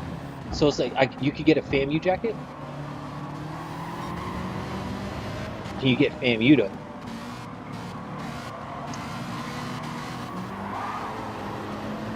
Tuskegee I would get.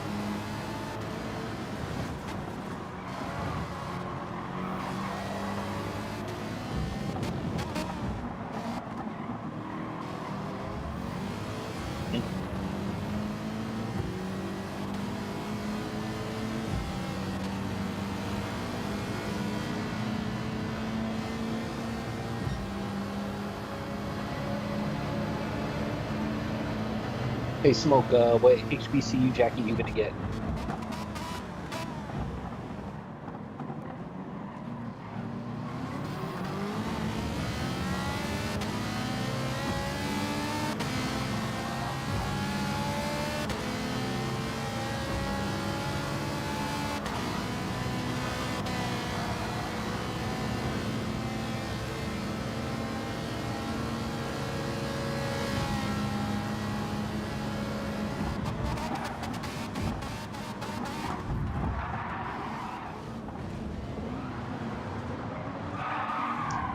Oh my God, this.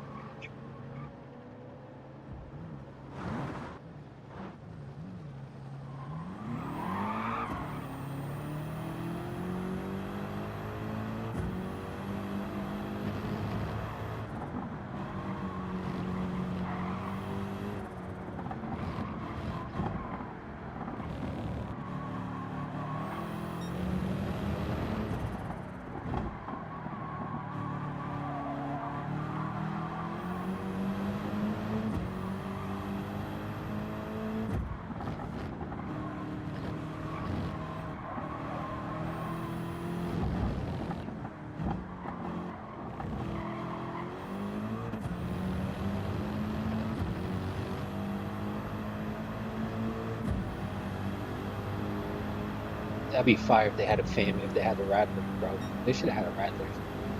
But Tuskegee's good too, though.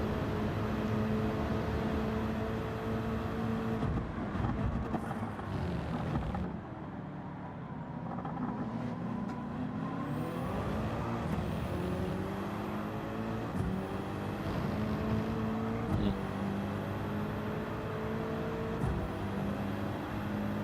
50,000? Get the fuck out of here. Yo, remember when remember when they weren't that expensive? We used to have a different drip. It used to stay with a different shoe.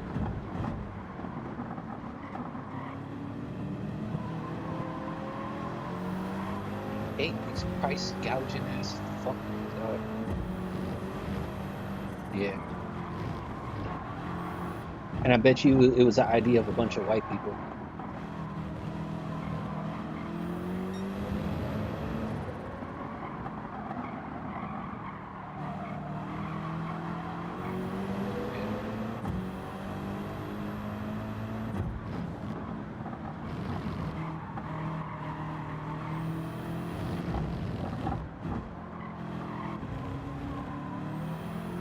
Don't you still gotta pay 10 racks to make your own?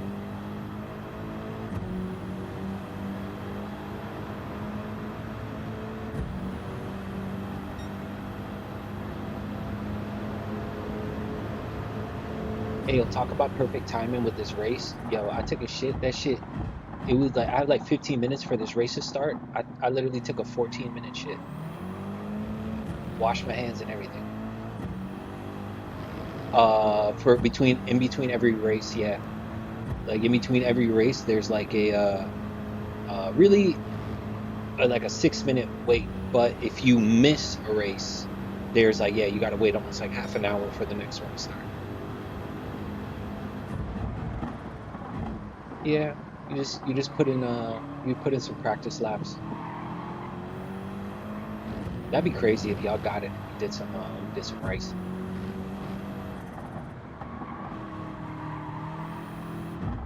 Oh no, because if we're racing, we could have a lobby. We could open up our own lobby and race against each other.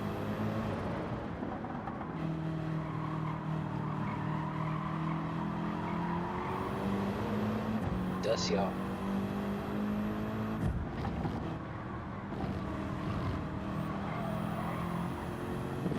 Yeah, that shit pissed me off.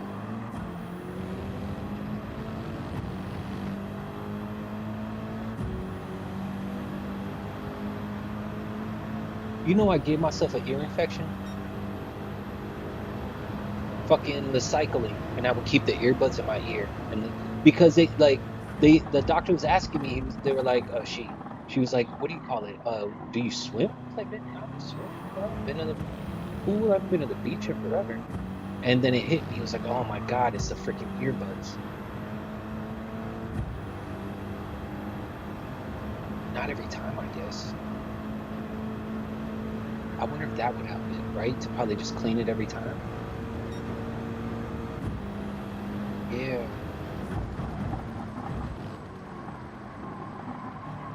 My shit was hurting, man. It still hurt. It still feels clogged, but they gave me the ear drops and this other pill.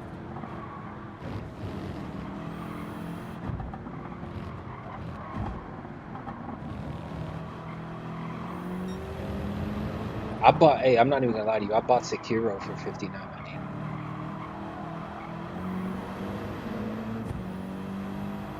What, Gran Turismo?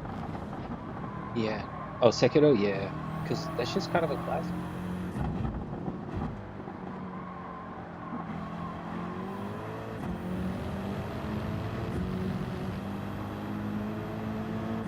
Yeah.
Yeah, but ASAP Rocky being acquitted, that's the best news I've heard in a while now. Seems like nothing but shit news with these Nazis.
Yeah.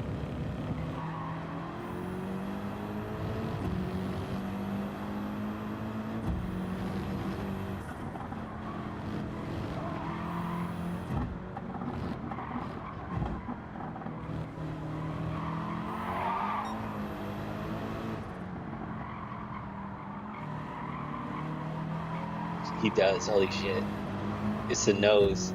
It's the nose and the eyes. Yeah.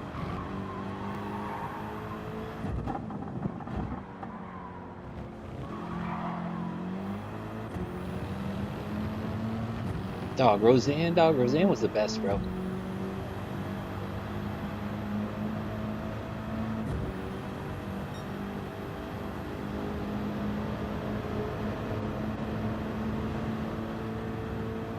Yeah, Roseanne was good. Roseanne was good. She had she hit her head like real hard. She had like a brain injury and it changed her personality. No, before. Like what made her Roseanne was that. Yeah, way back. I can see that. Yeah, she went a little bit. But she good though. You know, the same thing happened to Miley Cyrus.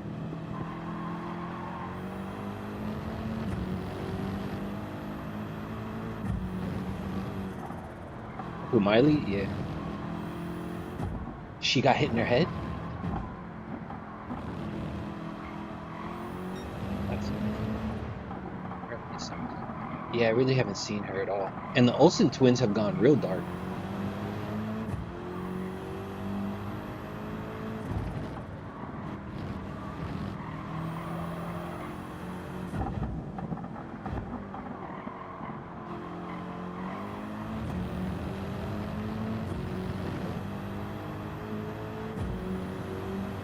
Oh, the Scarlet Witch is their sister. Whoa. Well, good for them. You know what I mean? Somebody made it. I mean, and they have a shitload of money too. Oh yeah, they were. Oh yeah, they are.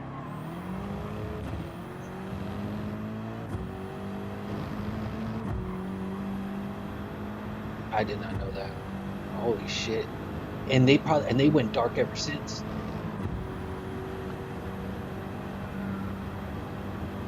Oh shit, no. Because you would see him in the media. You'd see him, hear about him, tabloid shit, but they were around. You don't hear about them at all. They could win us back over if they come out talking about fuck Trump. All they gotta do is say two magic words. You for real, bro. You know what?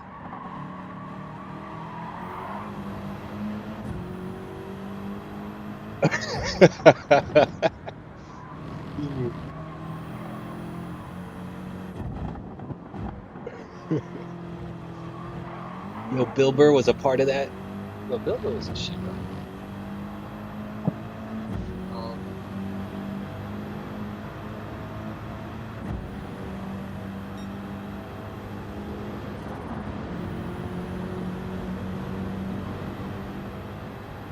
Wait, that's his new single? I don't know if you do what you can do. You're a multi-millionaire.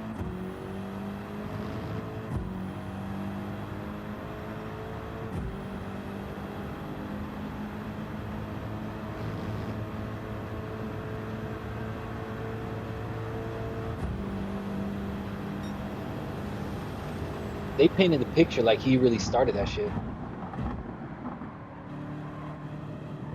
Yeah.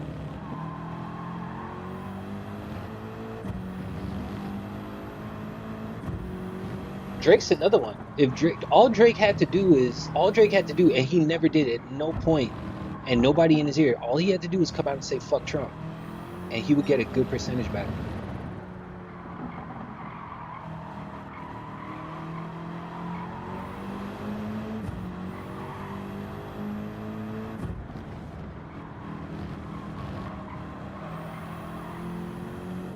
Yeah.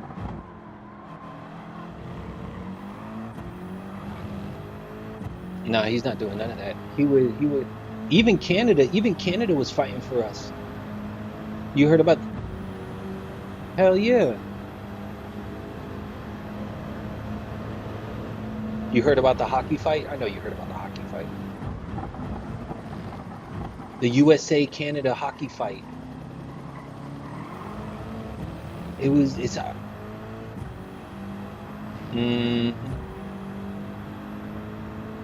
And apparently when they were singing the American national anthem, they booed.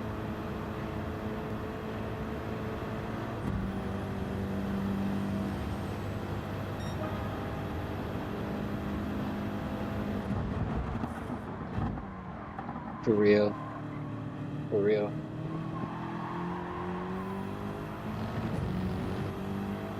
They suck. She suck.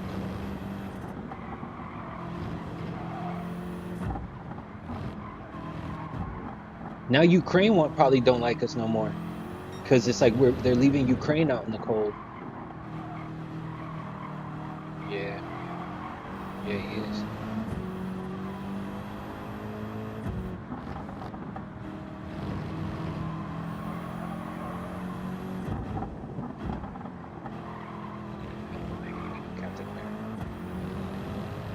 It's almost like we blew the load too early on Obama. We wasted all 4 years. We should have elected him 4 years and should have waited for a time like this.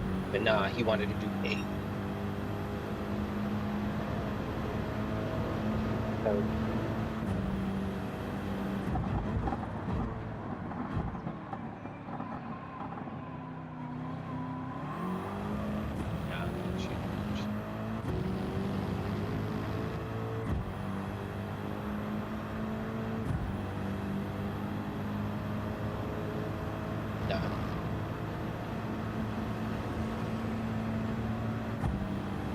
It's crazy how Trump gets elected and the unemployment rate is going up because of all the firing they're doing.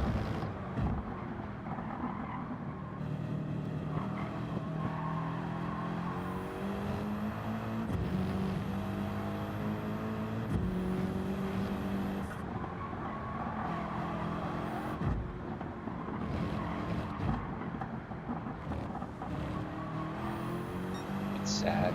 They suck.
about to run with the Mustang.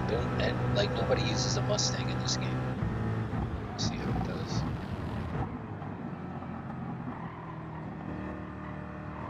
It's not.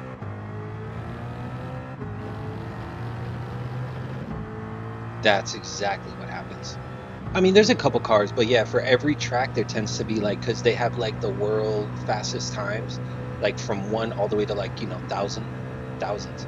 And yeah, normally people go with the top, like with the car that the #1 person uses, which for this track it's the Supra.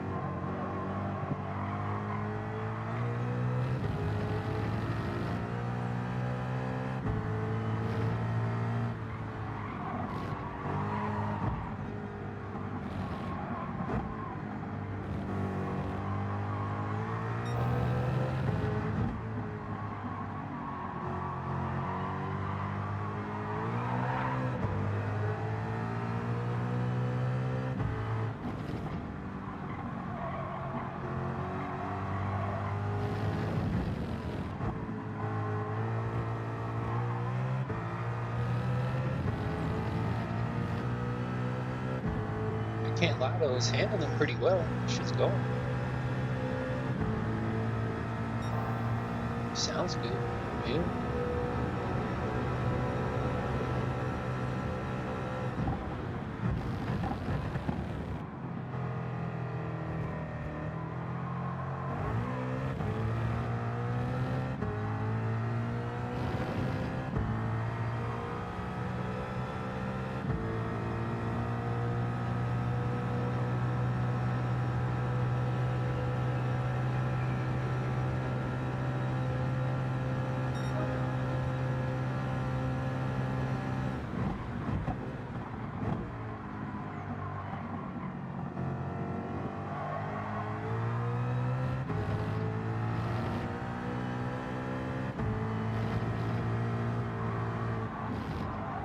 No!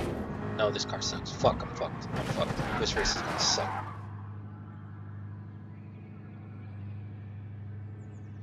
Well, no, actually, it was getting faster, and I was like, damn, I wonder if I could beat the fastest time I put up is with the Supra. And I was like, damn, I wonder if I could beat it.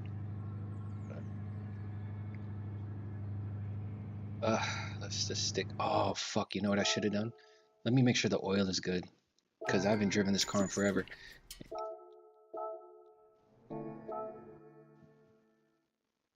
Rocking with the Mustang. Damn, I don't. Yeah, I do. I have enough time. I have enough time. I have enough time. Ooh, no, maybe I don't. Maybe I don't. You know what? I don't have enough time. Fuck it. We just have to hope. Yeah, no, hell no, I don't have enough time.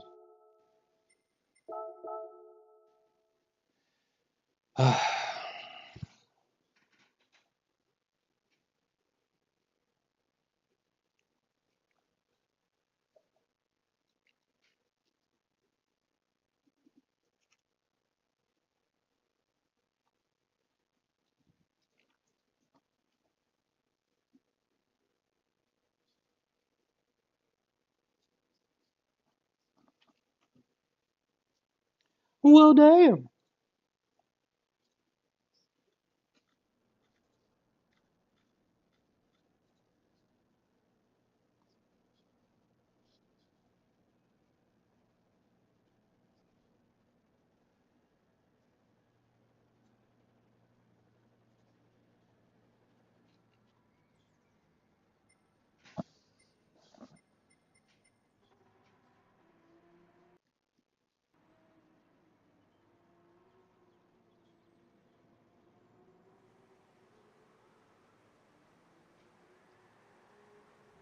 Nice.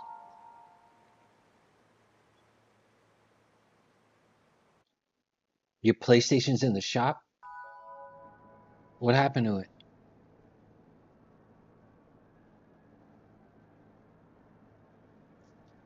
Oh, damn, I didn't change the tires. I'm fucked. Shit.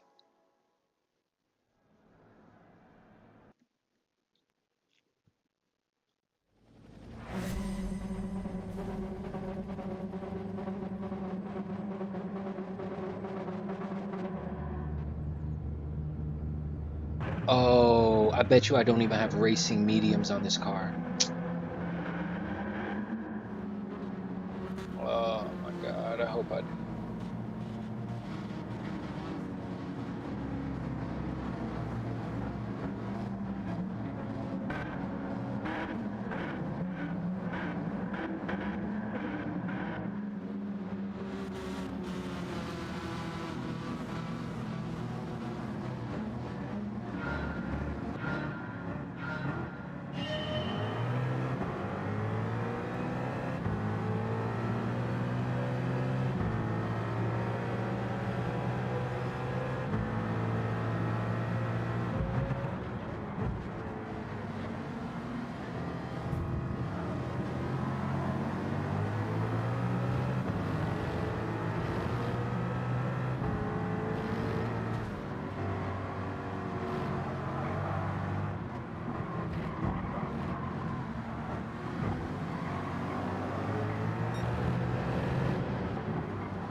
He said he doesn't know when you're gonna have to put that shit.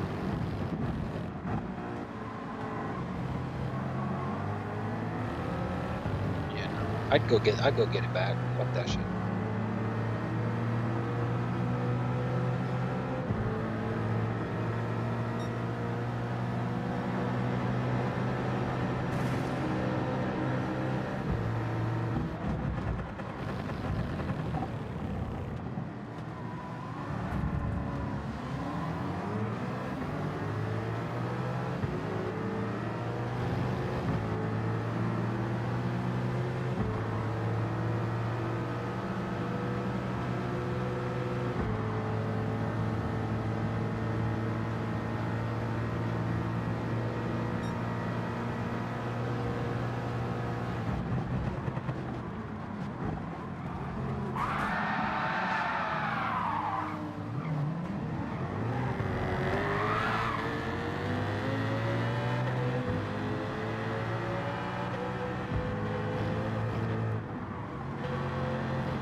Yeah, they should have made it 1s and 2s.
Oh, thank goodness I have medium tires. I was about to say.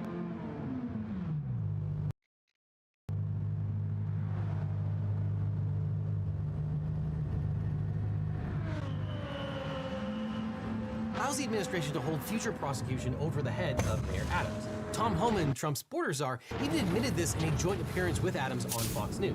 If he doesn't come through, I'll be back in New York City, and we won't be sitting on the couch. I'll be in his office, up his butt, saying, "Where the hell is the agreement we came to?" Yes, so funny. So if the charges are dismissed without prejudice, the Trump administration can hold future prosecution over the head of Eric Adams like the sword of Damocles and get him to do what they want. So in response, a few days later, acting U.S. Attorney for the Southern District of New York, Danielle Sassoon, submitted her conditional resignation to Attorney General Pam Bondi, quitting in protest of the order to dismiss the Adams case. Now, Sassoon is a prosecutor who's probably best known for her cross-examination of Sam Bankman-Fried during his fraud case. Now, Sassoon has deep conservative roots, having clerked for Supreme Court Justice Antonin Scalia and Brett Kavanaugh when he was a member of the D.C. Circuit. She's also...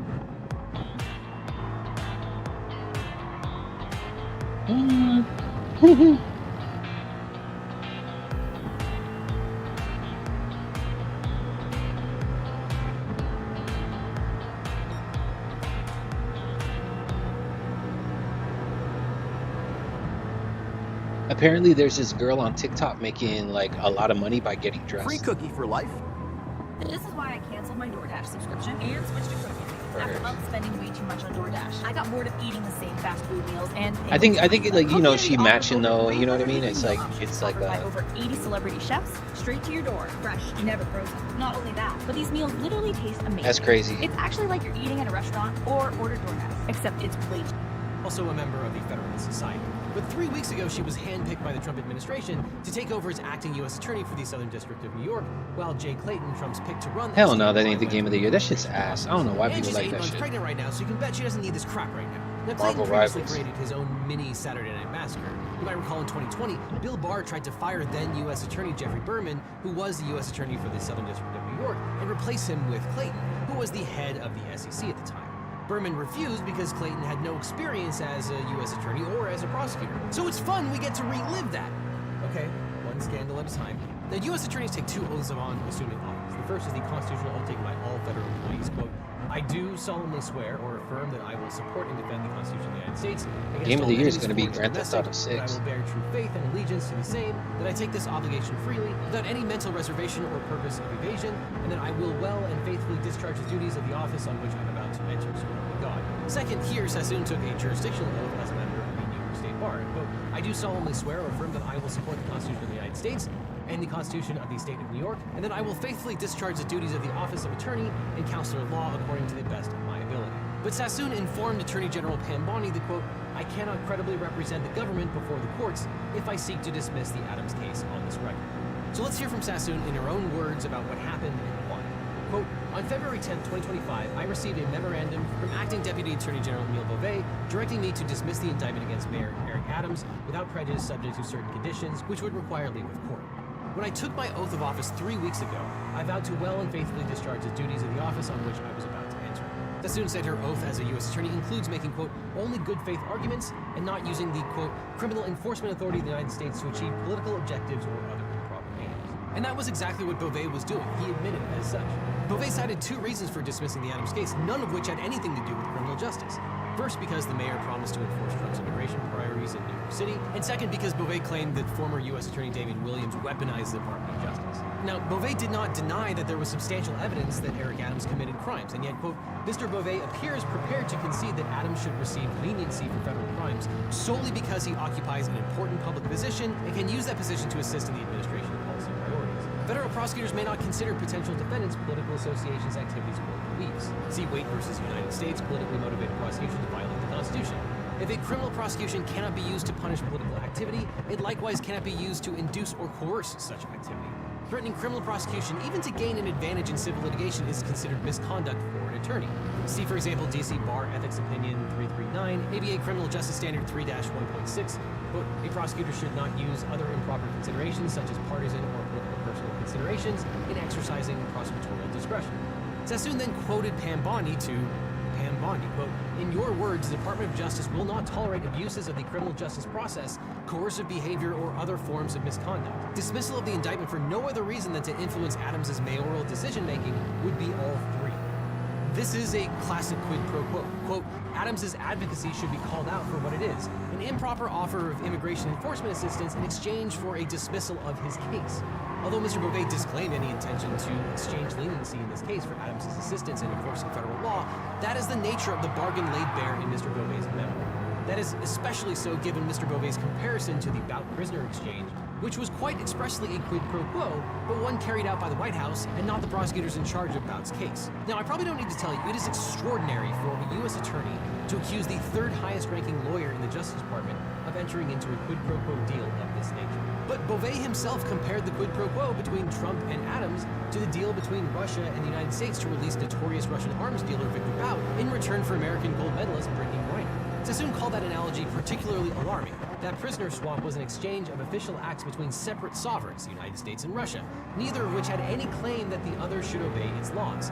By contrast, Adams is an American citizen and a local elected official who is seeking a personal benefit, immunity from federal laws to which he is undoubtedly subject. In exchange for act enforcement of federal law, he has no right to refuse. Now, I would compare this to another Russian deal, the one where President Trump tried to solicit a bribe from Ukrainian President Volodymyr Zelensky by refusing to send congressionally appropriated military aid to Ukraine unless he did him a favor of finding or fabricating dirt on his political rival, Joe Biden. Now, since it's been in the news so much, I will remind you that too was an act of impoundment that the president had no authority over.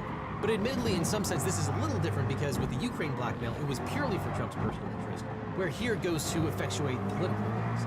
But that's not how criminal prosecutions work. You are not supposed to withhold prosecution against a murderer, for example, just because they agree with you about, I don't know, vaccine mandates or something. And there is also one tiny reason why you don't offer a politician a personal benefit, like dismissing criminal charges on the condition that they perform or not perform an official duty. There's a technical term for it. It's on the tip of my tongue. Oh, bribery.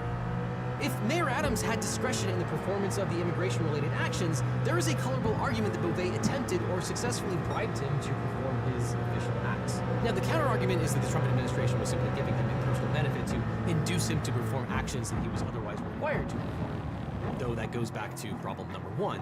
But on these facts, I don't know. I hope Beauvais doesn't want to see any Broadway shows anytime soon. I'm just kidding. Hamilton is obviously going to be shut down as TBI. But Beauvais' second rationale for dismissal is that former U.S. Attorney David Williams, who's a Democrat, weaponized the Department of Justice against Mayor Adams, obviously another Democrat. This was a talking point of Adams that Beauvais adopted, and Mayor Adams played this up for Tucker Carlson in late January 2025, just as... Taxes is paying the price. Every single year. Now taxes is TurboTax, beating your last tax pro's price. Switch to a TurboTax expert now. We'll beat your last tax pro's price and get you the most money back, guaranteed. Now this is taxes. Intuit TurboTax.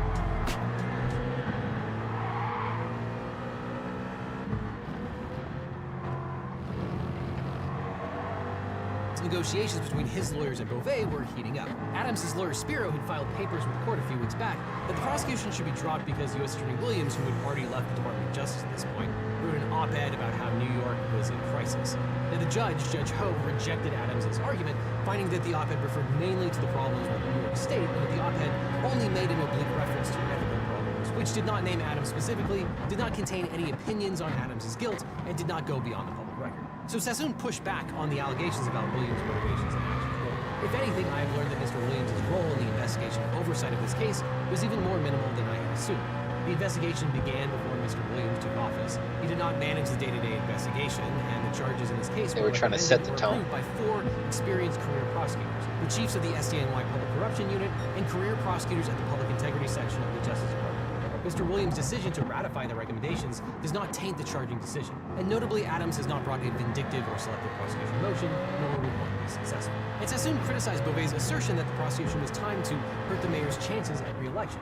Adams was indicted 9 months before the Democratic primary, and similar timing occurred in corruption charges against Senator Bob Menendez, convicted, and Representative Duncan Hunter, convicted and pardoned by Trump. Now, Sassoon said that Adams chose the timing of his trial and that he could have delayed it until after the primary. He chose before, even though he knew, quote, the burden trial preparation would place on his ability to govern the city or campaign for re-election.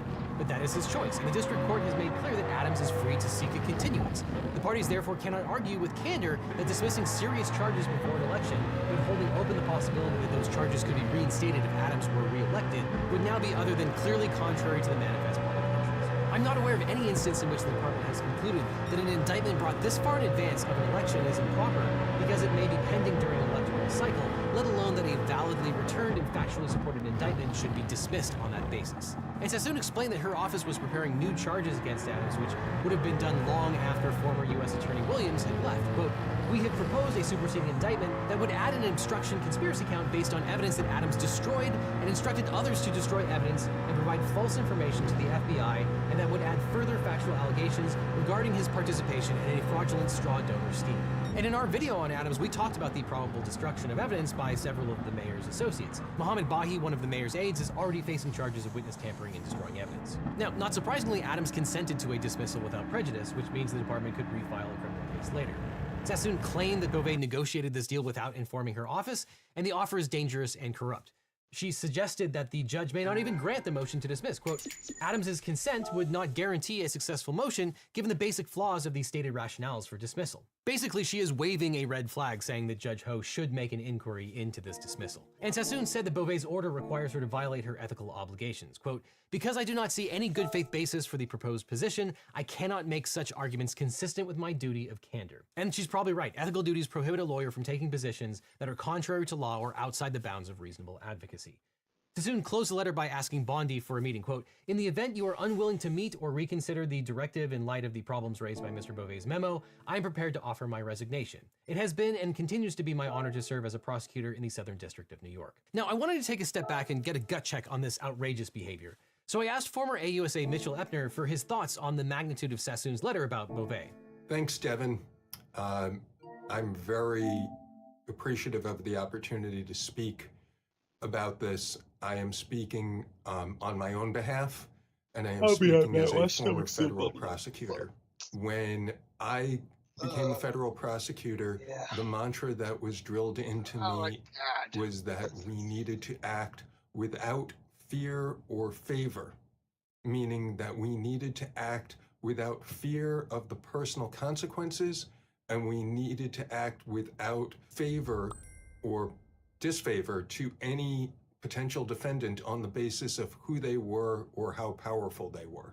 That is the mantra of the Department of Justice. That is something that Danielle Sassoon picked up in her truly amazing letter to Pam Bondi, the Attorney General, explaining why she could not go along with moving to dismiss the charges against Mayor Adams. That letter is one of the bravest, most courageous things that I have ever seen any lawyer do, and I tip my hat to her. Danielle Sassoon is somebody who I did not expect to become my hero. She and I have very different political views. She is a Federalist. She was a clerk to the late Justice Antonin Scalia. She is a dyed-in-the-wool conservative. She did not do what she did because of politics. She did this because of her adherence to the motto, the creed, and the mission of the Department of Justice. So moving one step forward, this is important because everybody in the Department of Justice needs to know that the prosecutions will move forward without fear or favor. When I was an AUSA, I asked FBI agents, DE agents, others to go in the line of duty into danger, face possible death. And they needed to know that the cases that they put together would be prosecuted or not prosecuted based upon their strength, not based upon what the defendant knew, who the defendant could ask favors from. That is what we stood for. That is what the Department of Justice has always meant to stand for. That is what Danielle Sassoon stood up for. And that is under attack from Pam Bondi, Emile Beauvais, and what they are doing with regard to dismissing the charges against Mayor Adams. Now, we know that the decision not to pursue the charges against Mayor Adams has nothing to do with the underlying facts, because Emile Beauvais put that in the initial 8-page memo he sent demanding that the charges be dropped.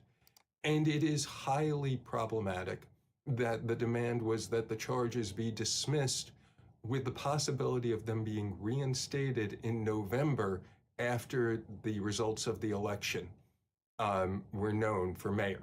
So yeah, that checks out, unfortunately. We'll come back to Mitch about what's going to happen next in this case, but we still have a lot to get through. Beauvais gleefully accepted Sassoon's resignation, even though he didn't technically have authority to do so. Only Attorney General Pam Bondi did. Beauvais' praise for the prosecutors and their integrity evaporated when he read Sassoon's resignation letter. He fired back, accusing her of continuing to pursue a politically motivated prosecution. He accused her of betraying her oath despite express instructions to dismiss the case, and said she lost sight of her oath by disagreeing with, quote, the policies of a democratically elected president and a Senate-confirmed attorney general. Now, reminder for all the attorneys out there, no matter how much you like a president's policies or not, they do not override your ethical obligations as a lawyer. The ends don't justify the means, something, something, something. Now, Beauvais defended his actions by referring to Trump's executive order. Quote, the weaponization finding in my February 10th, 2025 memorandum was made pursuant to a policy set forth by President Trump, who is the only elected official in the executive branch, in connection with a decision that was authorized by the Senate-confirmed Attorney General of the United States and entirely consistent with guidance issued by the Attorney General shortly after that confirmation.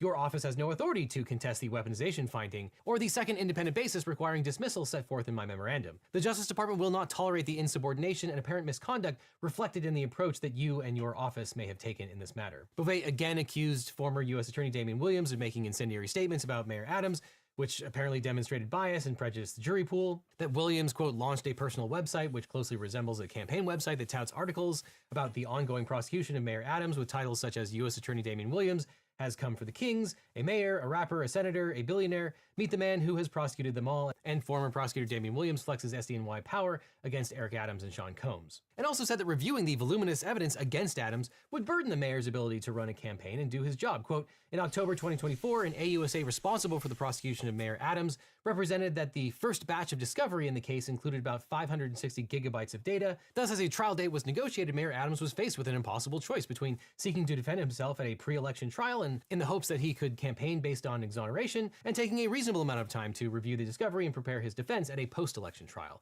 His acquiescence in the former option does not justify your office's decision. And this is exactly the sort of thing that Beauvais wrote when he was Trump's defense lawyer. That there's so much evidence of criminality he won't have time to be mayor is not quite the pone that Beauvais thinks it is. Finally, your suggestion that President Trump should issue a pardon to Mayor Adams, instead of dropping the prosecution, reveals your office's insubordination is little more than a preference to avoid a duty that you regard as unpleasant and politically inconvenient. Your oath to uphold the Constitution does not permit you to substitute your policy judgment for that of the president or senior leadership of the Justice Department, and you are in no position to suggest that the president exercise his exclusive Article 2 authority to make your job easier. Beauvais then listed all the activities that Adams allegedly can't do because he's under indictment, such as communicated candidly with city officials and federal agencies. Now, I probably don't need to mention that there is no evidence that Mayor Adams can't coordinate with local and federal officials, and more importantly, none of these woes are the problems of the U.S. attorneys. If Adams can't perform his duties because he's on trial for bribes, then he can resign.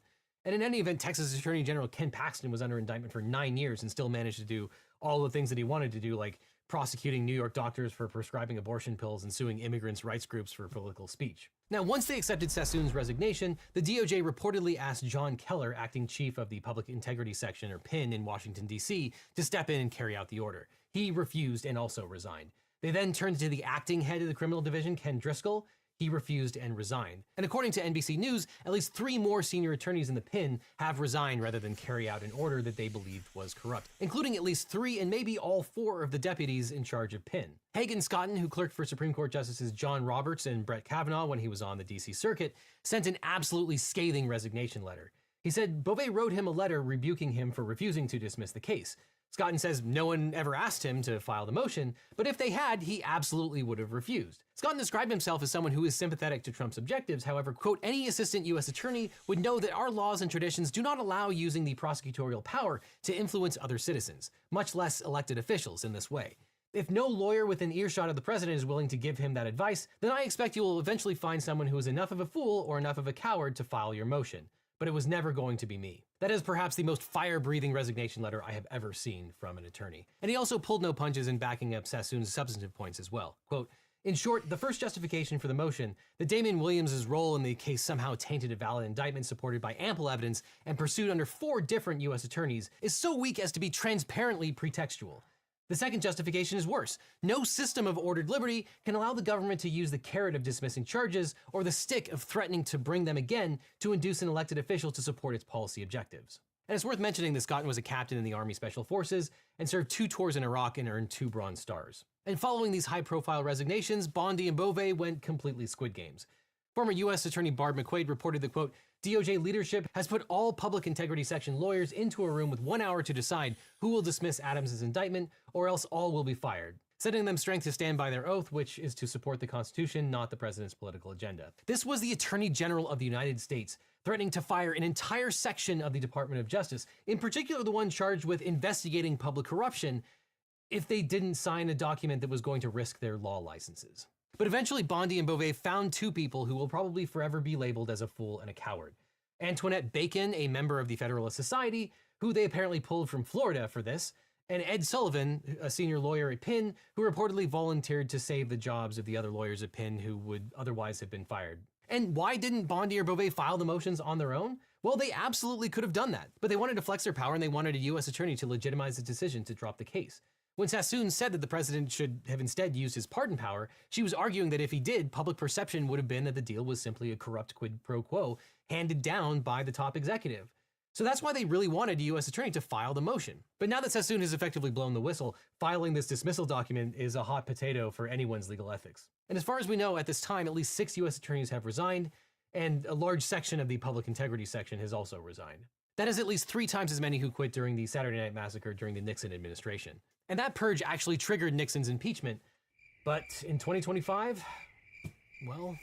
So what happens now? They have filed their request for dismissal, but Federal Rule of Criminal Procedure 48A says that, quote, the government may, with leave of court, dismiss an indictment, information, or complaint. So a federal judge can refuse a prosecutor's motion for leave of court to dismiss a criminal indictment, but only under limited circumstances. And I asked Mitch Epner what he thought would happen here. I want to move forward to the next big actor in this, and that is Judge Dale Ho. If Emile Beauvais himself or find somebody at the Department of Justice to make the motion to dismiss, that motion will be presented to the trial judge, Dale Ho. I had the great fortune to work with Judge Ho when we were both near the beginning of our careers at a firm called Fried Frank. I've remained friendly with Judge Ho since then, until he took the bench. I know nothing about what Judge Ho thinks about this case. I do know that I've always greatly respected and admired him, his honesty, and his incorruptibility. Judge Ho is going to have a big choice. He could either rubber stamp the request from the DOJ, or he could ask the hard questions. Danielle Sassoon has predicted that Judge Ho will ask the hard questions, and I think that it is highly likely that she is correct. I'm quite confident that if Judge Ho asks the hard questions, the DOJ and Emile Beauvais will have no good answers. And the reason we know they have no good answers is the 2 letters that Emile Beauvais wrote are internally inconsistent, they are contradictory, and they make it clear that Danielle Sassoon is right on the law and they are wrong. Now, what can Judge Ho do if he thinks that this is a wrongful attempt to terminate? There are 2 things he could do. One is highly unlikely. The second is something that's pretty clearly within his powers. The highly unlikely thing he could do is insist that the DOJ move forward with the prosecution. As far as I know, that's happened once in the past decades. Danielle Sassoon cited that case in her letter. It's very rare. The thing that he could more easily do is he could deny the request to dismiss the case without prejudice, meaning deny the DOJ the opportunity to refile these charges at some later time and require them to make a choice. Do they want to move forward now, or do they want to dismiss these claims forever? That is something that is very clearly within his jurisdiction, and frankly, not particularly controversial. It would, however, put Judge Ho in the center of the MAGA media storm. I want to sort of wrap up by thinking for a moment of what does it do for Danielle Sassoon to stand up and say no, and if he does, for Judge Ho to ask the hard questions. It doesn't prevent the particular harm. It is likely that these charges will be dismissed one way or the other. It is an act of faith in the system.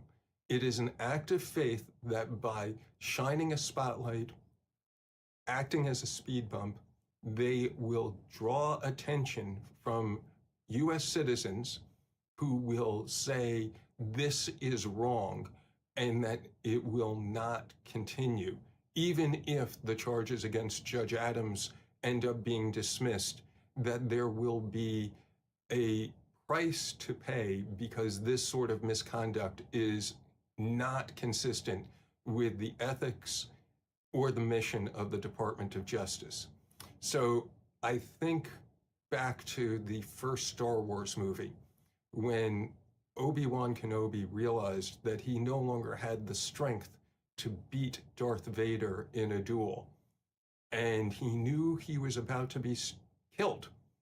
And he turns off his lightsaber and he meets his fate, saying to Darth Vader, "If you strike me down, I will become more powerful than you can possibly imagine." It is quite a sad day for justice in America. It's a sad day for the Department of Justice.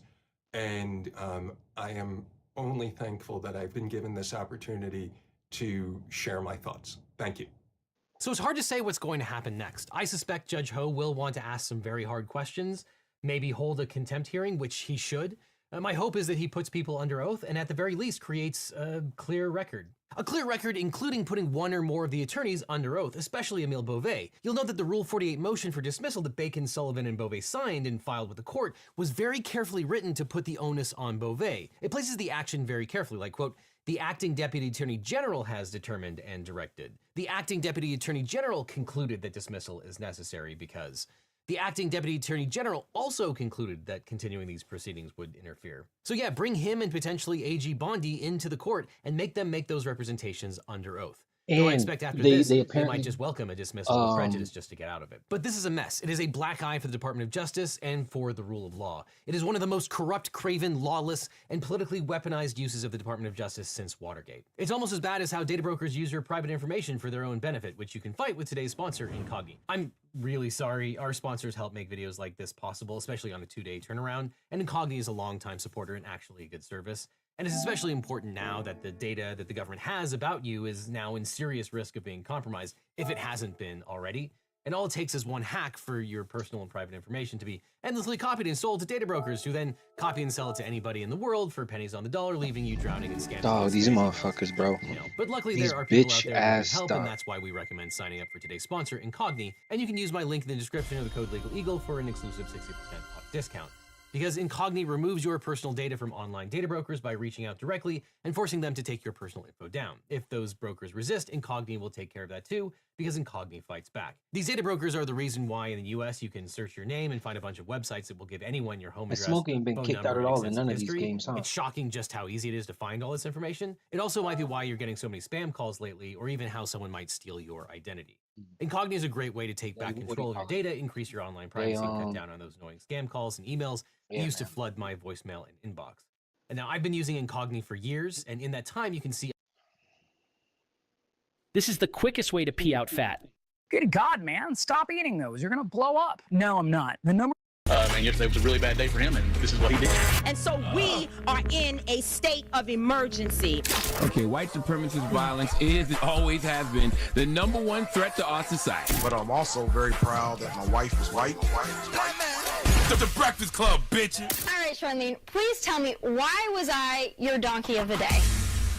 The way things are going, they're going to sign an executive order to make me change that intro soon. But Donkey of the Day for Tuesday, February 18th goes to the U.S. Department of Education. Or should I say Donald Trump's U.S. Department of Education. Now, if you haven't been paying attention to what's going on in the world because it hasn't popped up on Shade Room just yet, let me be the first to tell you that Donald Trump and the Department of Education have decided to eliminate all race-based programs in schools. Okay, and they got 14 days to get rid of it. That's right. The Department of Education plans to cut funding for initiatives that address racial disparities in education. They will penalize schools that consider race in scholarships, hiring, and a bunch of other activities. Okay, they warn schools that they risk losing federal funding if they continue to take race into account when making scholarship or hiring decisions are so much as nodded to race in all other aspects of student, academic, and campus life. Oh, I can't make this kind of stuff up. Let's go to the national desk for the report, please.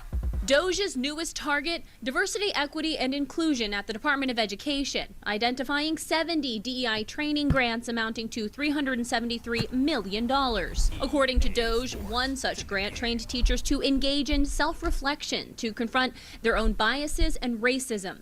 This comes as the Department of Education continues its crackdown on DEI programs and policies in schools.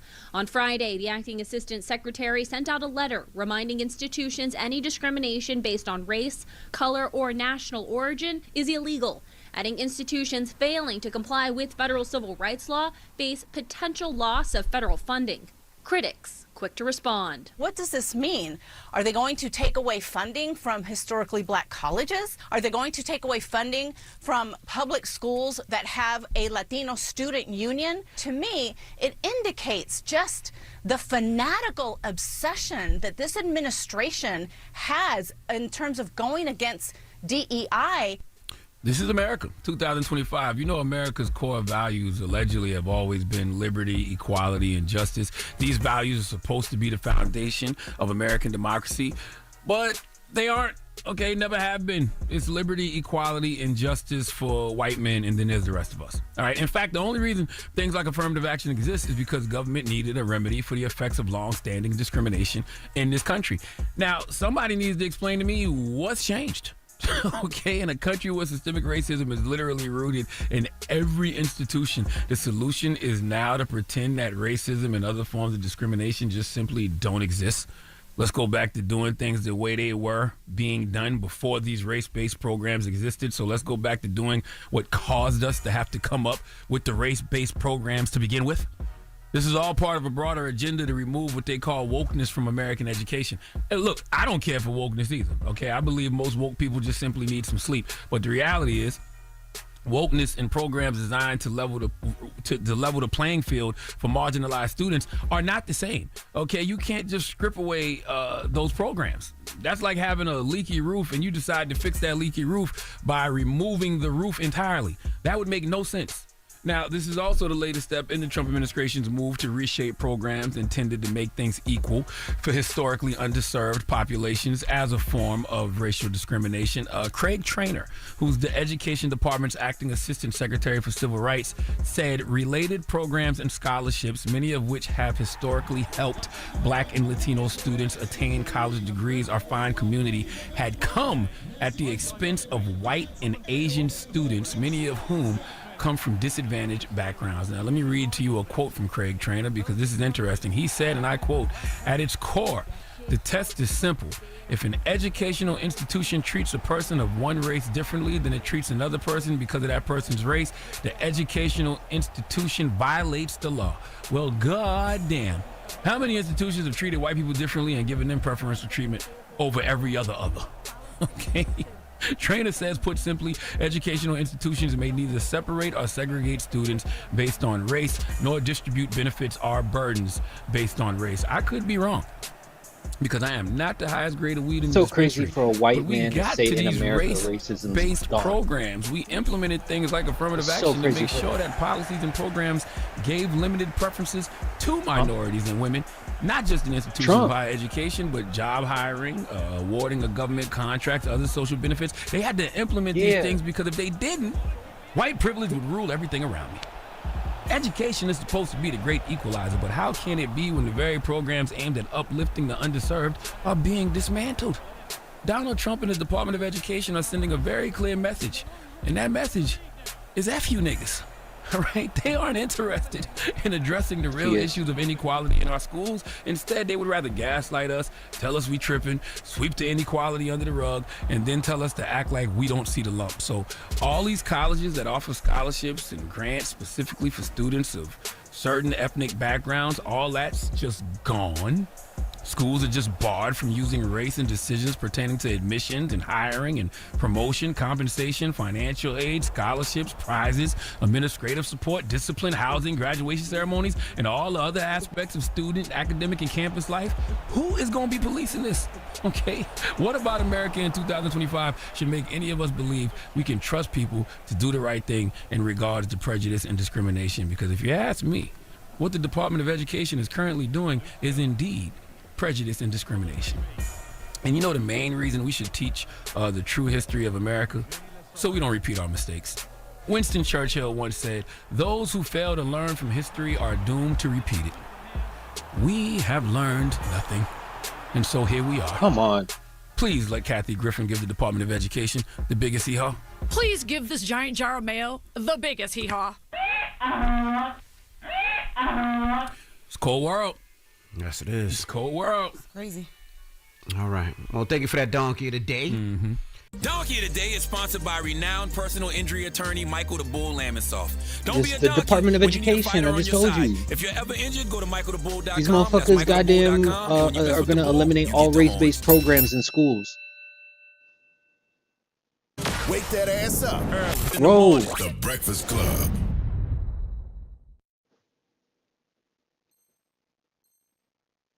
Oh no, well this is like Is the programs. equivalent of a rock star in mathematics. Regarded as the greatest mathematician alive. Well, John. Oh yeah, they've been said that shit. But this is like it's like they're eliminating the programs from schools. Like, you know what I mean? So it's like they're not going to take into consideration. It's illegal now to take into consideration race and other things when people apply to schools and shit like that.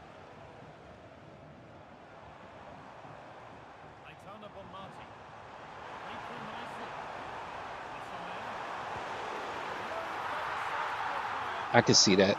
I could see Hobby Lobby doing some bullshit like that. Aren't we? We're still boycotting Target, aren't we?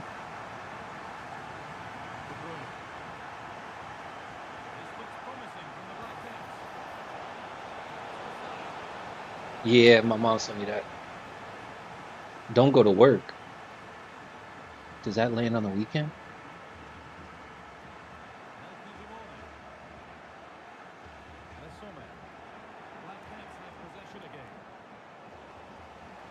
Yeah, it's a couple things. Yeah, I'm gonna have to stop streaming because Amazon owns Twitch. But I can't. The iron's hot, so I gotta keep striking. The iron's not hot. Nobody watches. Still.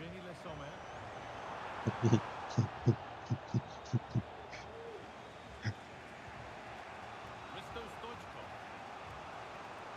you go. Not for real. And it made it even worse because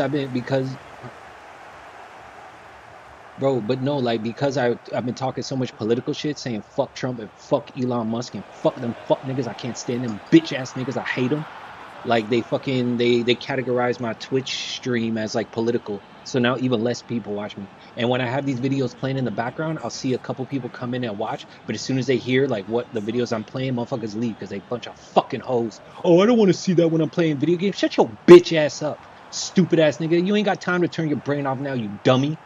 You're all these motherfuckers that turn their brains off. That's the reason why there's fuck niggas in the office right now. I can't stand these fuck niggas, dog. These dumbass, weak ass, like I hate these fuck niggas, dog. Nah, nigga. Nah, bro. Yo, you heard they closed down. You heard they also closed down the Nah, they closed down. They closed down. What is it like the library of like JFK, like this historic library? I'm gonna tell that nigga, fuck you then. I ain't like your bitch ass anyway, ho. That's why your ass got nailed to the cross, bitch. How did you get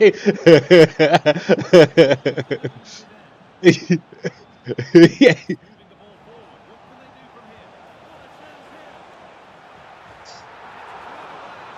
Fuck, man. I ain't doing that shit, bitch. Hey, nah, hey. The beef is real. Yo, the beef is super real, Nicholas. I hate these fuck niggas, dog. I hate these fuck niggas so much.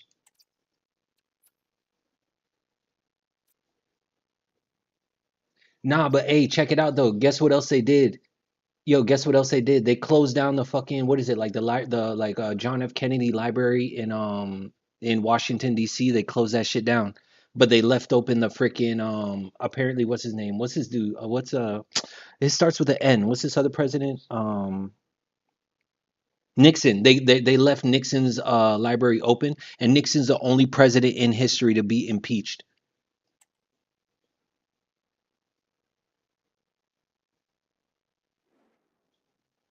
Bro, I hate these fuck niggas so much, bro. And all these dumbasses that just fucking let him get elected and voted for him because they want to hate on immigrants. I hate these motherfuckers, bro.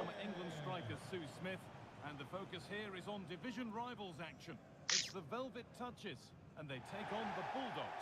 Cheers, Guy. Well, I'm sure both managers will. And I feel like a lot of people didn't vote. I feel like a lot of people didn't vote because these fuck niggas like, oh yeah, I'm not listening to mainstream media, and they believe the bullshit.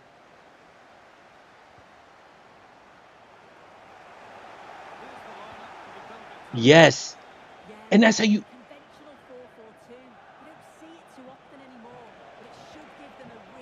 Yes, bro.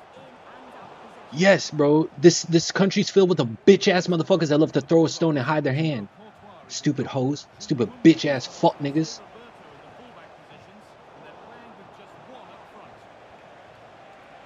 Yeah, well. You ain't supposed to have sex in war anyway.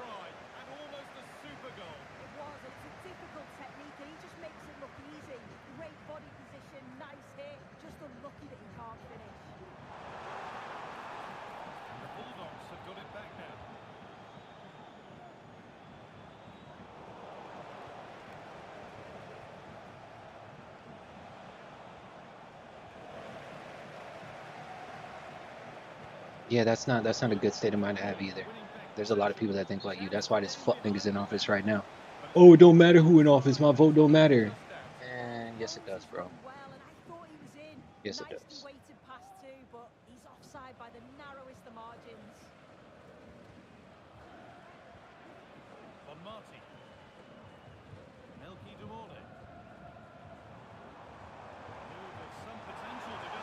How a white man from South Africa who loves apartheid gonna say, oh, racism don't exist, and motherfuckers believe him? Dog, I hate these fucking Hitler cocksucking motherfuckers, bro.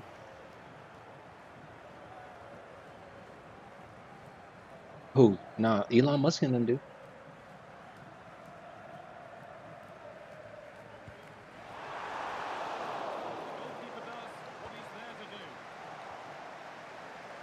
Them bitch ass trucks.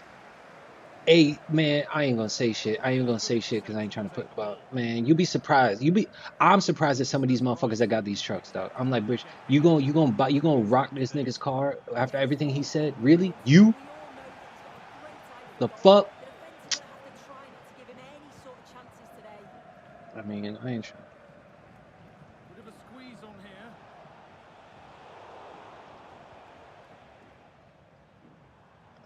on here. Anyway. Trump making it seem like immigrants be dirty motherfuckers. Yeah, but that's what he does, man. That's what he does. He just fucking. Yeah. He just gives dumbass people a reason to hate. Like, who to hate? Oh, hate the Chinese, hate the fucking Mexicans. Don't hate us as we fucking take your money and take away your rights and take away programs that were put in place to fucking help your stupid ass.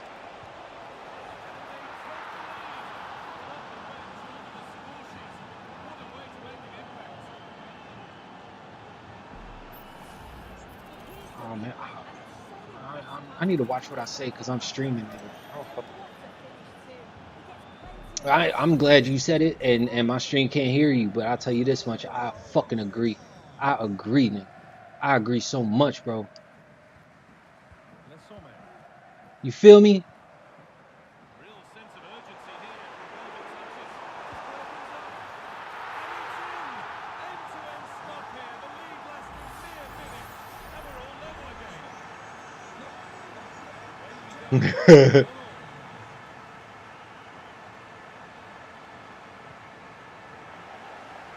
Shit. Do a motherfucker like how they did the motherfuckers in Deliverance. Squeal! Squeal!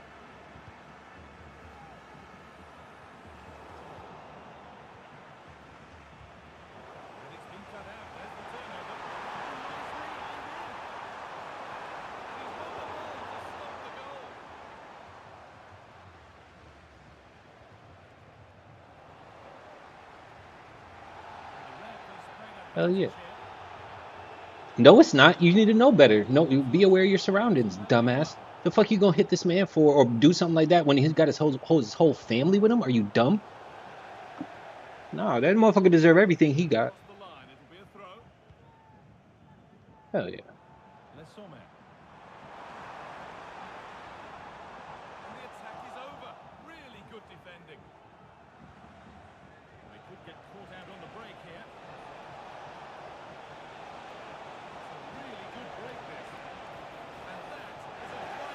He deserved it.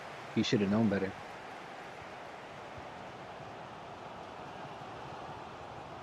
Hey. Have a good night, Nicholas. Good to hear from you. I haven't heard from you in a minute. I'm sorry. I was doing fine, bro, but I just saw that video right now and it got me hot as fuck. This motherfucker's taking programs out of the school system.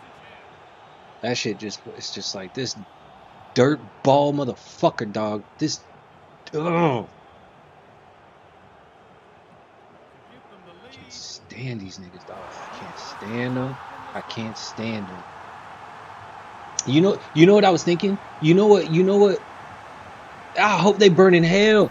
Hey, yo, you know what I was thinking? Trump and Elon Musk did when he put Elon Musk in power. You know how like them fucking like evil ass fucking athletes and college athletes or whatever the fuck will like fucking they fucking a chick and then the homie come out of nowhere. Like, oh, he gonna get some too. Like that's what the motherfuckers doing to America. Cause Elon Musk came out of nowhere. Oh yeah, and he gonna be in charge of all your social security. He gonna be in charge of your treasury. Yeah. America, like, wait a minute, I was just you. Nah, you gotta take the homie too.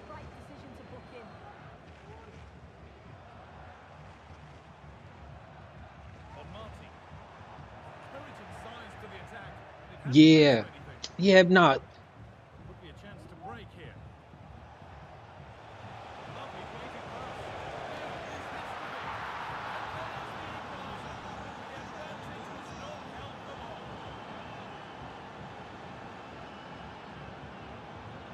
Nah, but he ain't gonna put their names out there.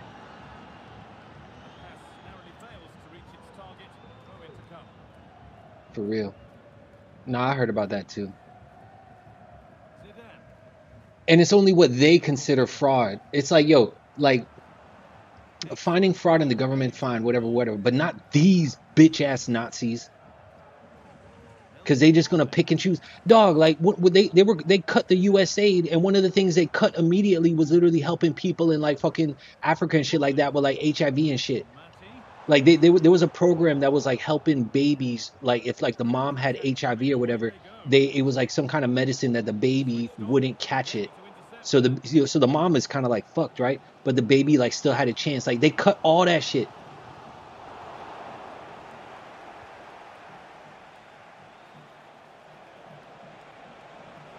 Oh, I didn't know you had a baby in your hand. God damn, bro. I would have toned it down. Oh, okay. Yeah.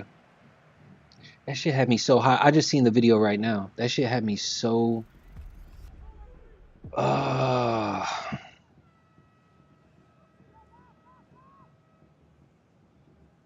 hate these motherfuckers, bro.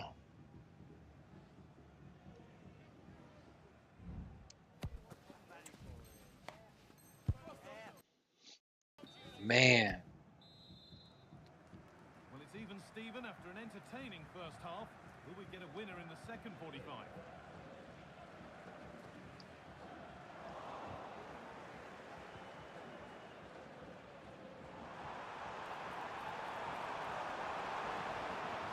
Good cross into the middle. Only halfway clear. And behind it goes for a corner. At the moment to take the lead. Let's play this video.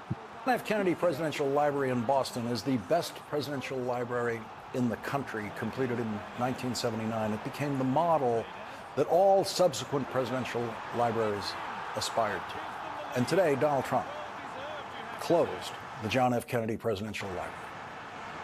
Presidential libraries are quasi-government operations that fall under the jurisdiction of the National Archives.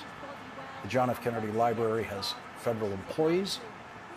John F. Kennedy Library Foundation put out a statement today saying that the sudden closing of the library today was forced, quote, by the sudden dismissal of federal employees. Elon Musk and Donald Trump were not asked about that on Fox tonight. Today, Elon Musk and Donald Trump decided let me delete my close the account. presidential library of the assassinated President John Fitzgerald Kennedy. I'm about to delete my was account. I need to delete that shit right now. I'm about to delete that shit after this. The game. Nixon Fuck Library this was nigga. open all day today in Yorba Linda, California. Richard Nixon is the only president who was forced to resign the presidency when he was facing accusations Trump of is a little dick, criminal little-handed misconduct hoe in the Oval Office, crimes committed in the Oval Office. Who got a that whole would have bunch of money gotten from him his pops. impeached and removed from office, Stupid-ass and bitch. possibly prosecuted and convicted Bankrupt of federal ass crimes. bitch. A Morally month bankrupt, after the financially criminally bankrupt corrupt ass Richard Nixon bitch. resigned the presidency, his vice president, who became president, Republican Gerald Small Ford, pardoned Richard Suck Nixon. my $1 million And dick. today, I hate the this nigga. only criminally I hate him. pardoned I hate president him. of the United States continued to be memorialized all day by his presidential library, which Donald Trump did not close down. The Reagan Library in California also stayed open today. Ronald Reagan was a two-term Republican president. And so that is the country you live in tonight. It is a country you Yeah, have bro, I never can't lived stand in that before. shit. It was I really unthinkable can't stand that shit. until the most uncouth president in history took office. Donald Trump, a man consumed by petty and permanent jealousies. Another day, another principled resignation letter in Donald Trump's Department of Justice, this time written by a career federal prosecutor in Washington, who was ordered to cross a line that she refused to cross. The chief of the criminal division of the U.S. Attorney's Office in Washington, D.C., Denise Chung, resigned today after refusing to lie about an investigation and put that lie in writing so that the Trump Justice Department could illegally, in her view, seize banking records.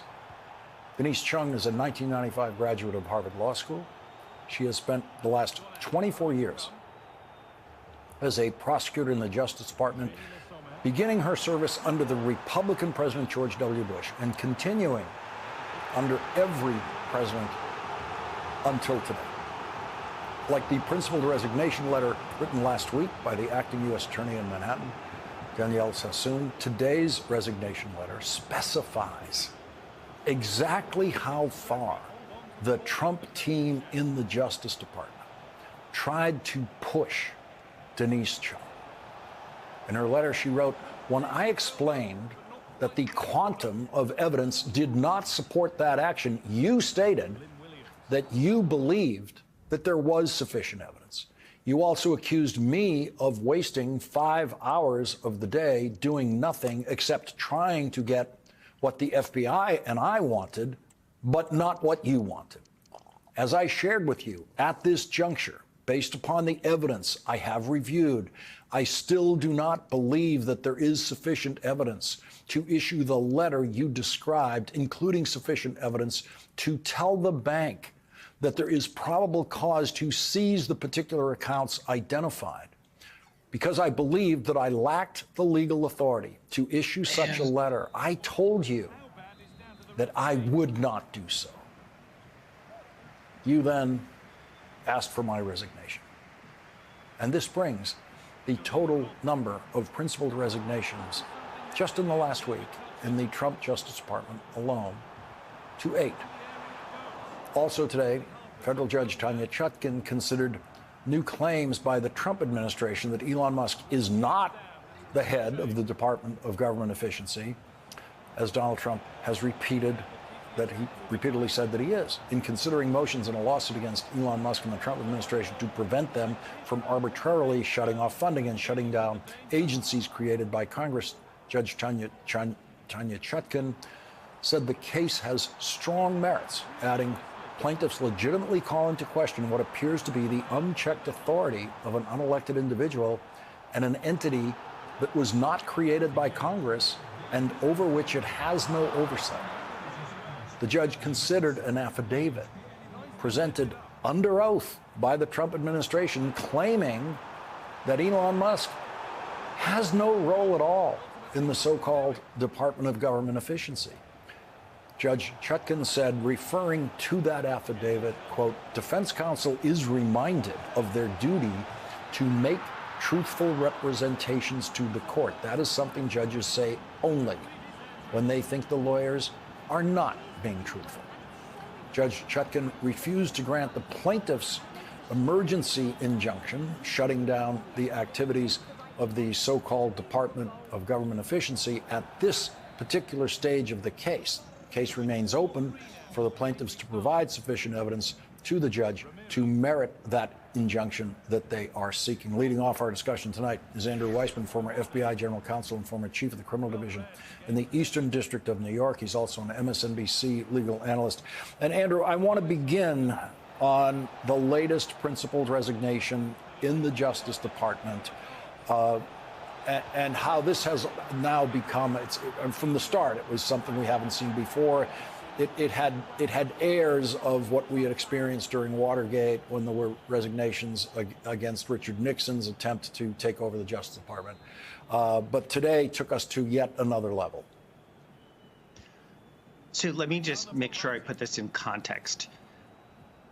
Let's not forget that this started with a complete pushback by the 7th floor, the leadership of the FBI, and then the special agents in charge around the country at the FBI, up in arms at the sort of rounding up of names of people for the sin of having investigated the crimes that we all saw before our eyes of January 6th.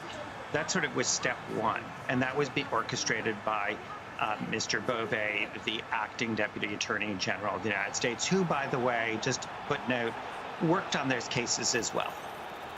So he can round himself up. Then you have what you talked about with Danielle Sassoon in the Southern District of New York and her colleagues resigning out of principle.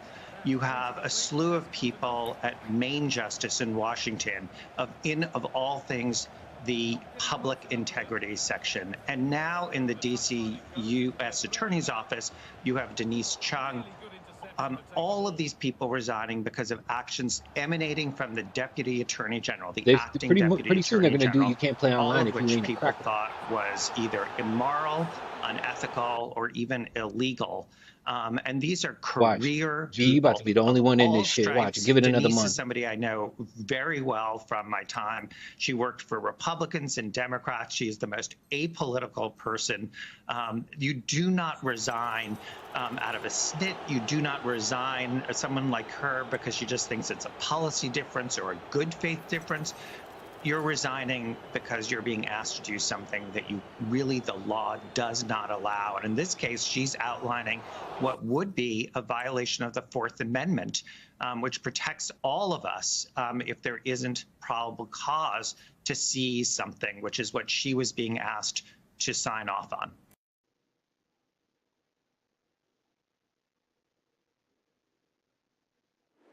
That shit really chaps my sticks, man.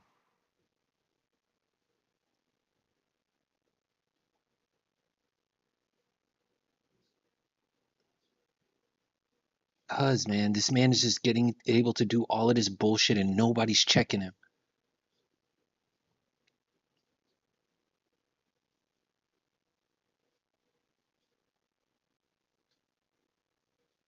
It's like, how are they hating on Obama? This bitch dog, this nigga tried to give these fuck niggas goddamn universal health care. This nigga tried to give these racist ass pieces of shit universal health care, and they still try to find a black man in America is literally the only person who tried to give these stupid snake motherfuckers universal health care.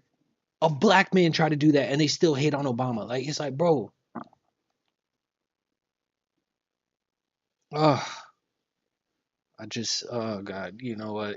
I see why people turn this shit off. I see why people turn this shit off. I promise you, I'm so happy my dad raised me to not be a gun owner. I promise you. I promise you.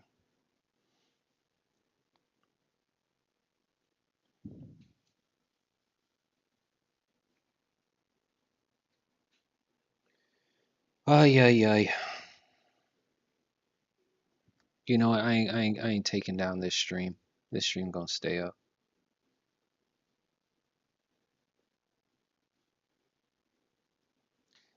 You know what? There's one.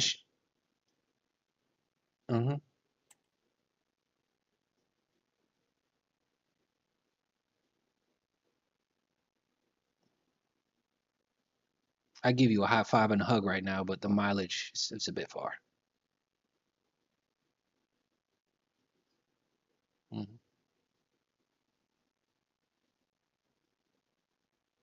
Real shit. Real shit.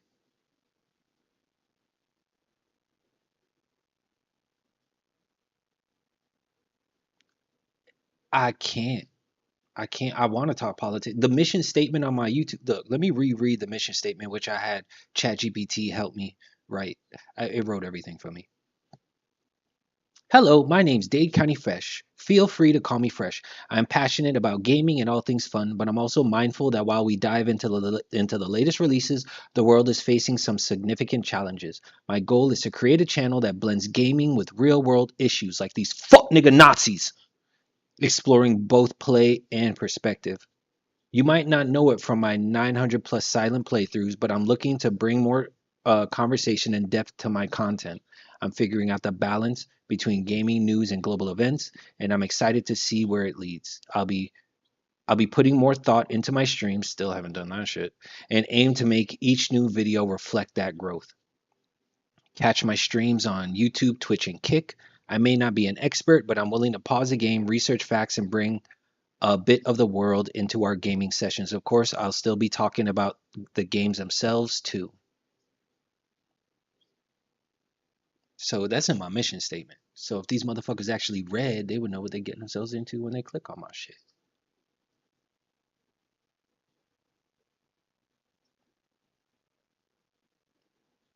Yo, I was so nervous when they said fucking Elon Musk was put in a bid to buy fucking OpenAI. Elon Musk wanted to buy ChatGPT. But they were like, no, fuck you. This shit's not for sale. Fucking Nazi. I'm paraphrasing. I mean, go join Kanye. He could show you the way.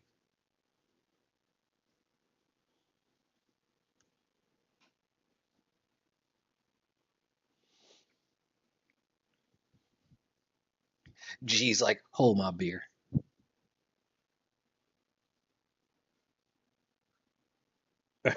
Siege of Dawn.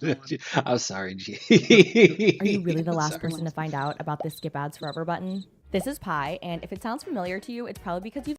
The pussification of video games. Andy Pants Gaming, 5 months ago, 1.3 million views. I love videos like this because it's like, bro, you're talking about video games, man. I'm going to talk about the great pussification of video games that has happened the past 20 years. This is gay. Soy and health. There was a point in time where I think we could have just like made fun of dudes that say stuff like this, post Gamergate and be like, dude, you are the most unfuckable loser. Oh my God, please find God. Drop this YouTube video essay. Go to a monastery, okay? Find Christ. What are you doing? And now I feel like because there are far too many people that also are unashamed of having opinions like this and being out and about, it's just like it's breach containment. There's no way that we can actually contain it any longer. Like this ain't 2016 any longer, you know? Despite LGBTQ and 6 being only 3% of the population, they're taking over video games. Why, you ask? Because publishers seem to hate money and want to lose all of it. Join my edgy Discord. Wait, this is a meme, right? This gotta be a meme. Okay, never mind. Maybe this isn't serious. The Andy Pants Gaming? Is this guy just like making jokes? Why are video games so gay now? Gross. Kingdom Come Deliverers goes fully gay, and well, I can't tell if this guy is being serious or not. Oh my God. Gay weirdo still mad about Marvel Rivals' huge success. He's gay now. Kingdom Come Delivers 2 main character gay. Last of Us 2 creators new games getting cooked. We were robbed. Why modern characters suck. Gay, black, and disabled. Indiana Jones for Xbox situation isn't looking good. R word in the title. He's serious. Where's the R word? I didn't even catch it. Oh, right here. Gay and R worded. Okay. Xbox Avowed reviews are in and the game is a flop. Let's watch this now. Okay, now that we know this guy is serious and it's important, okay? I'm doing journalism to try to figure out if this dude literally has a mental deficiency that is causing him to be like deeply insecure about his own personal sexuality and therefore incredibly resentful about any kind of gayness existing, which includes dancing, apparently, by the way. Dancing is gay now. This motherfucker's living in Footloose. Is it a soy-based diet doing this? Is it the rise of OnlyFans simping doing this? If you have recently had the thought, I wonder what new pumpkin-flavored items Trader Joe's has. Gay!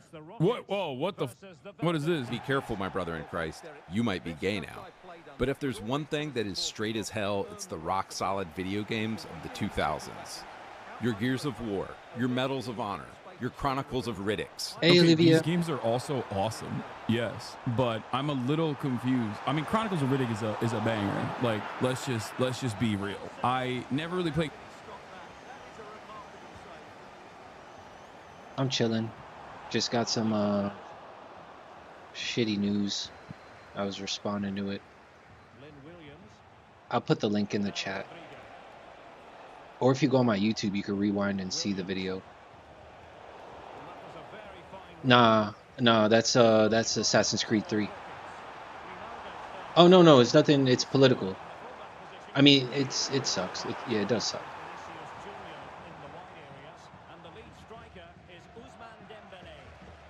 Oh no. Yeah, Black Flag is a Pirates one.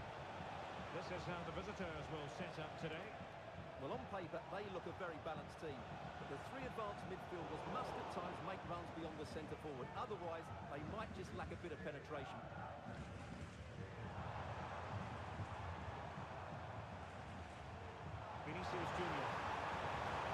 True. I was thinking about playing it. I got suspended from I got suspended for 2 weeks from communications on Call of Duty. So I was actually thinking about playing some Overwatch.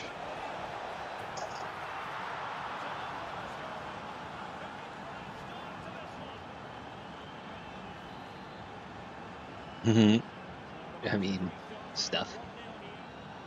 But they started it. Because people will talk in Call of Duty chat, so what I'll do is like I'll play like these like political videos and kind of just hope somebody, you know, ideally it triggers someone that I could argue with, but in this case, like somebody just said some stupid shit to me, and so I shot off at the mouth at them. But I think they reported me, and then I got suspended now, so now I'm suspended for 14 days. So I was like, screw that, and I just deleted it. And I re-downloaded Cyberpunk. Have you ever played Cyberpunk? Yeah. I can't repeat what I said because it's not good. But it's on my stream. You could see it. It's on this stream.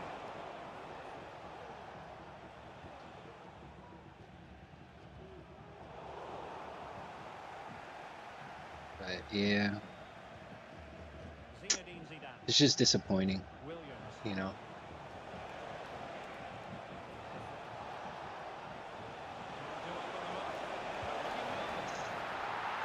I just finished my support placements and got gold.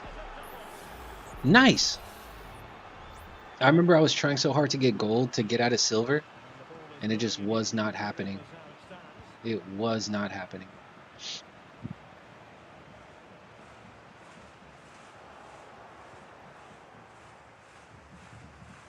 One step forward and 2 steps back was like the case.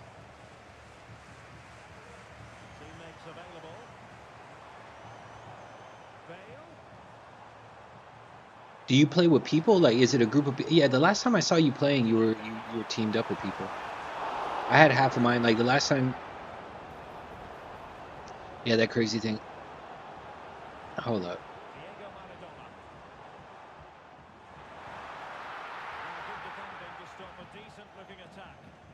Hang on once. Oop. And the Rockets in a position of real menace.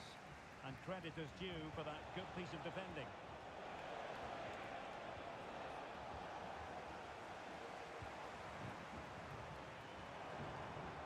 Oh, nice ball over the side. Oh, shit. Yeah, the crazy thing. I ended on silver and never got gold.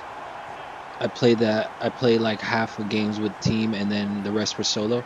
Okay, so you just got a batch of good randoms? That's good.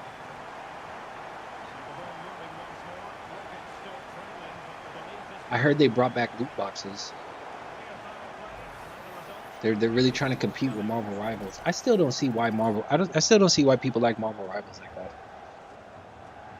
It's just so chaotic. Like you don't even know if the bullets are hitting. It's like so hard to aim. I'm not a huge fan of it. I'm really not a fan of it at all. At least in Overwatch, when you shoot, it's like you could tell like it's hitting.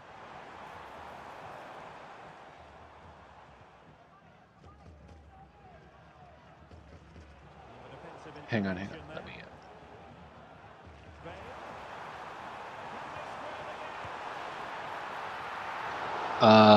Def lost most of my games at randoms, but they still kept me in gold. Nice.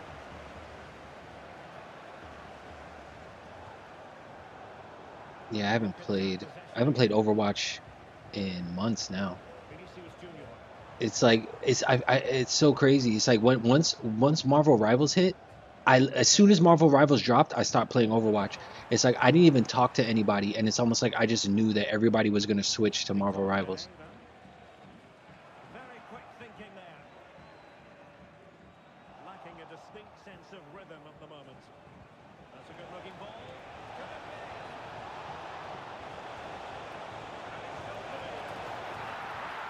The loot boxes are nice, free skins and stuff. Yes. I can't believe they took them out.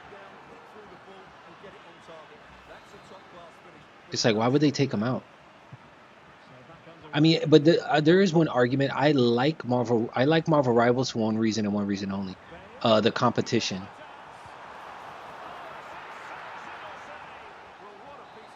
They wanted to make more money. Yeah, I know.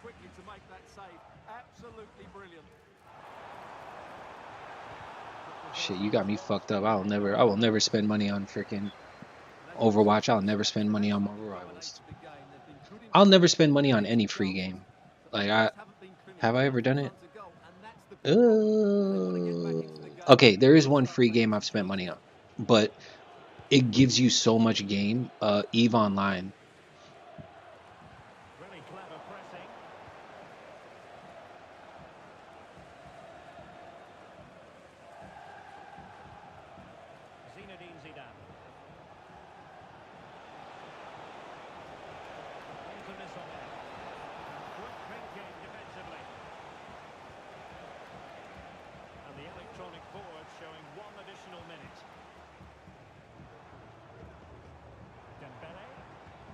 No, I can't spend money just to get a skin, man. Like a skin does.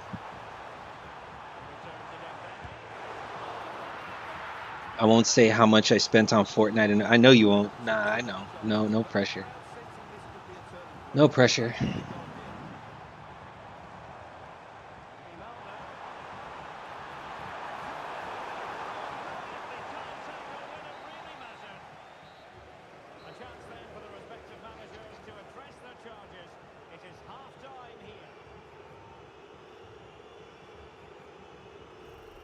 Actually, tell me. Damn, my homie's probably gonna wonder where the fuck I went. Whatever. Um, I spent, I spent, but it wasn't a free game though. On NBA 2K, because you could spend money to level up your player. I've spent probably easily over close to maybe $1,000 over the lifespan of all the years I was playing NBA 2K. I probably spent like about $1,000. You definitely don't even know. Give me a rough idea. You know. Last year for this game, for FIFA 24 or FC24, I spent like maybe $250. Fortnite, you probably spent almost $1,000. You crazy. That's a lot. On skins, just for skins?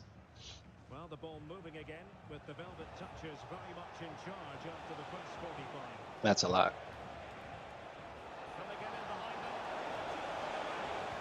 That is a lot. Okay, that's a lot. Bad place to lose the ball. Williams.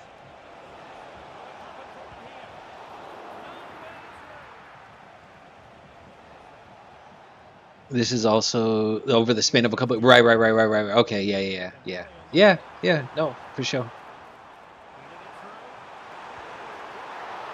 So you've never played? You've never been interested in Cyberpunk? I would love to watch you play Cyberpunk. It's so good, and it's especially now because the last update they had, you can get so creative with like how you can customize like the cars, your character. I would love to see what kind of character you create. Like you can get really customizable. Like you can literally, you could have a chick with like a dick in that game. She, that's how like detailed. Like you can be. You've never shut up. You've never heard of Cyberpunk? Don't play with me, Olivia. You telling me you've never heard of Cyberpunk? Don't play with me. Yeah, I'm dead ass. I would show you, but I don't think I can. I don't think I can. But yeah, you can. You absolutely, and they show everything. But yeah, that's not the main point of the game, obviously. But it's just like the creativity capabilities is like, yeah, no. But you totally can. Not to mention like the colors, tattoos, the different types of eyes. I like games like that to give you a lot of a lot of ability to customize. And the storyline's good. I like the story. Some people say the storyline for the first game was not that good, but like the expansion pack that came was better.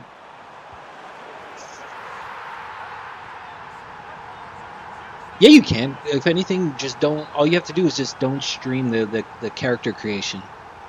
And you're Gucci.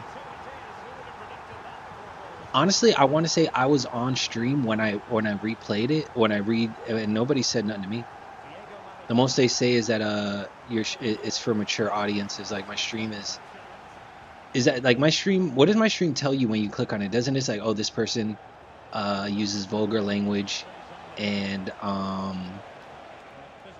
this person uses vulgar language and says and like expresses like political beliefs or some shit like that?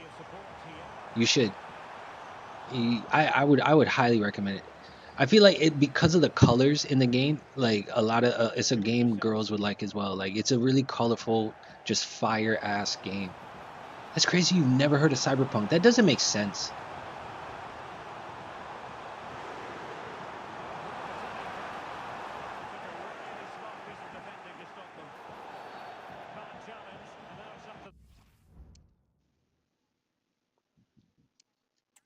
I hope this fucker quits.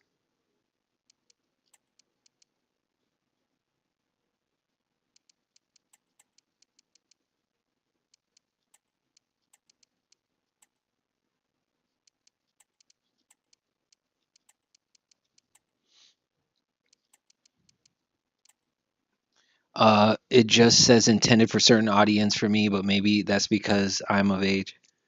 Oh yeah, it gives a whole spiel. This person uses vulgar language and da da da da da da da da da. Whatever, dog. Whatever, dog.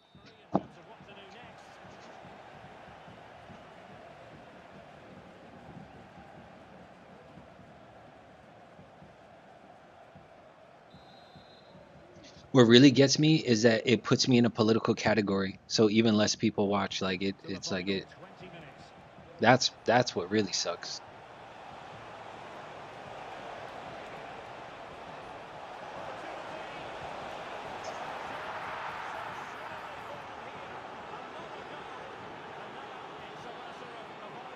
I should show you.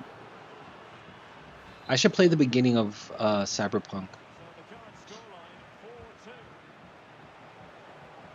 Right now, I'm trying to evolve a player in this game. You know, this game is a first sports game that has like women and men playing like co-ed. If you notice, like my team is a mix of men and women.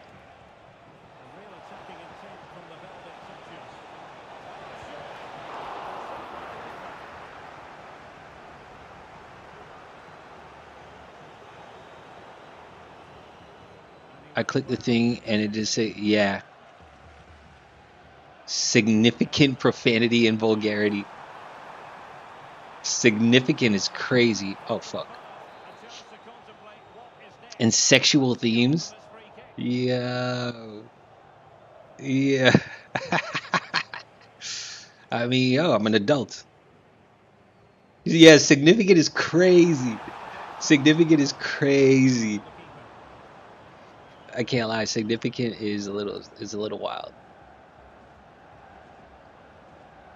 But then again, if you just heard me on my Trump tirade, you'd be like, "Oh yeah, no, makes sense." I really hate Trump. Anyways, we move forward. We don't go back, even though Trump would love for us to go back to our country, go back in time.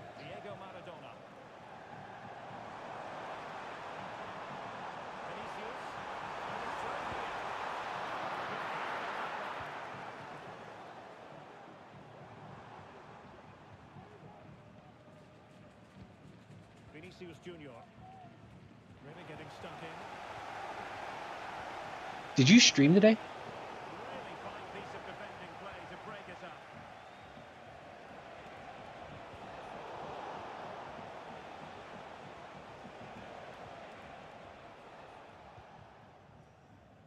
I mean, listen. Yeah, I did say that. But we are adults, and I'm letting you know the capability. Yeah, I don't care to. A security guard at my job was like, "Oh, Chad, why don't you for your stream? Why don't you make it catered for kids? You know what I mean?" I'm like, no, not at all. I couldn't do that shit on my best day. Oh, okay. I would have jumped in. I don't think I didn't look at the list. You know, I gave myself an ear infection. I gave myself a damn ear infection. No, it sucks. It sucks, dude. My ear still feels clogged. I got the medication for it, though. But it still sucks. It sucks so much.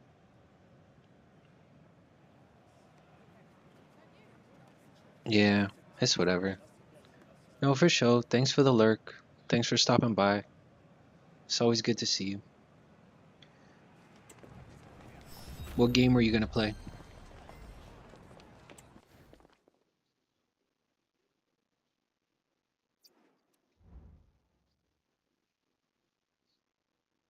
Oh, you should see my new intro. You want to see what my new intro is before you go?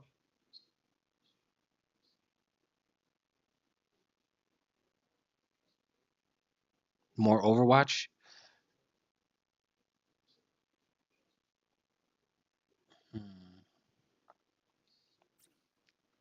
I mean, it's nothing crazy.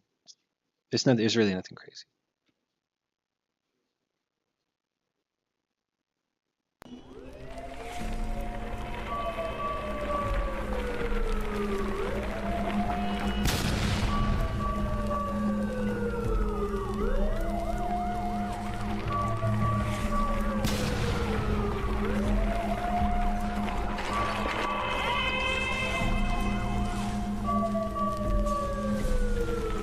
Thank you.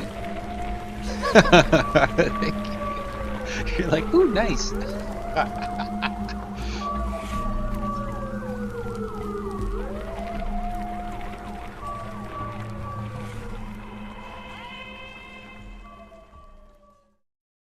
Yeah.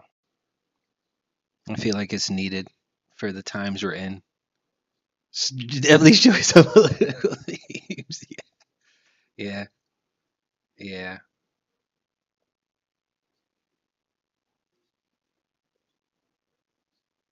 I just you know, I'm pretty passionate about my politics.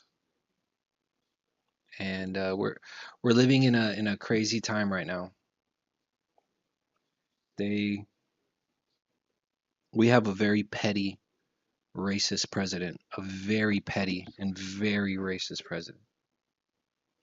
And he appears to be able to get away. He appears to be getting away with a lot. He's like, I'm not exaggerating when I tell you this. He is really trying to roll back the hands of time with like government policies, you know, agencies that have been put in place to protect us. Not just people of color, but just people in general, like protect us against like corporations who just want to freaking make this place as unsafe as possible, maximize their profit. He's really doing everything he can to like really roll back the hands of time. And it's terrifying. It's terrifying that you would think, as progressive and as forward thinking as America is, you would never think that they would elect someone like this. But they did. So I feel like I can't rest and just like, even though I have to, because okay, I'm gonna show you a video, okay? Well, actually no, you're gonna go play games. But yeah, if you want to get up to date news, or when you're, I mean, you can go to MSNBC, you could go to wherever you want to get your news, but feel free to pop in to my channel just to get an idea of what's going on in the world, what new bullshit he's pushing on us.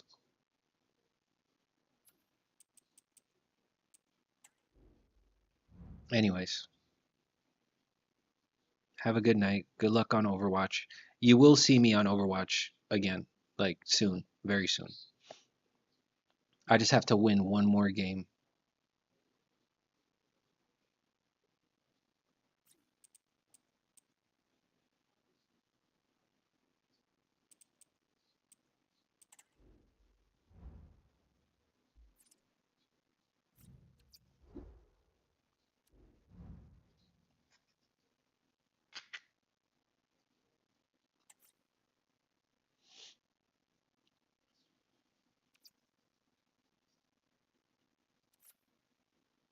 Why are you echoing?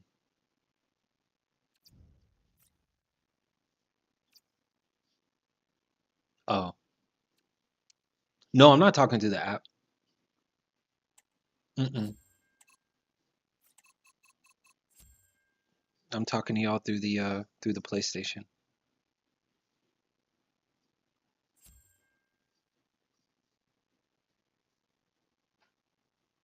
Hey, Dre, say something? Nah, it's not picking y'all up. Oh, no, now that I just realized, I was wondering if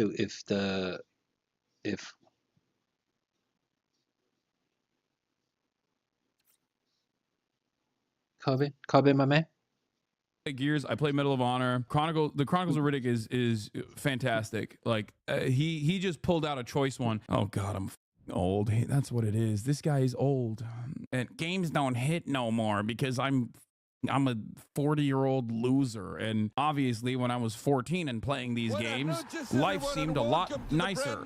These games were masculine as hell, and we want them back, and we're boycotting video games until they come back. I recently saw this disappointing photo of Phil Spencer being pushed out of the photo by two domineering girl bosses who are probably unfulfilled because they're trying to succeed in the...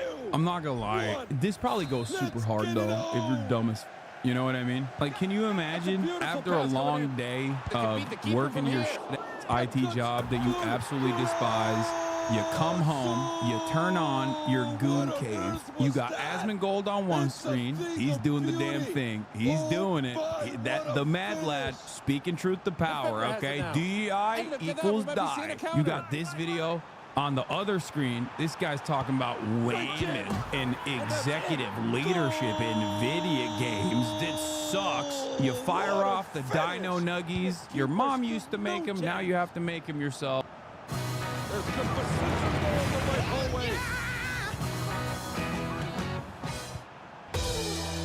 still have it here.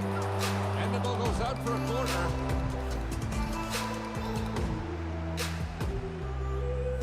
Decided to go short in the corner. Came up short, just not able to pick out the right pass. Oh, and this looks dangerous. Can they beat the keeper from here? I'm better off fending for myself. Playing with these people online is not it. Playing Rush with these randoms is not.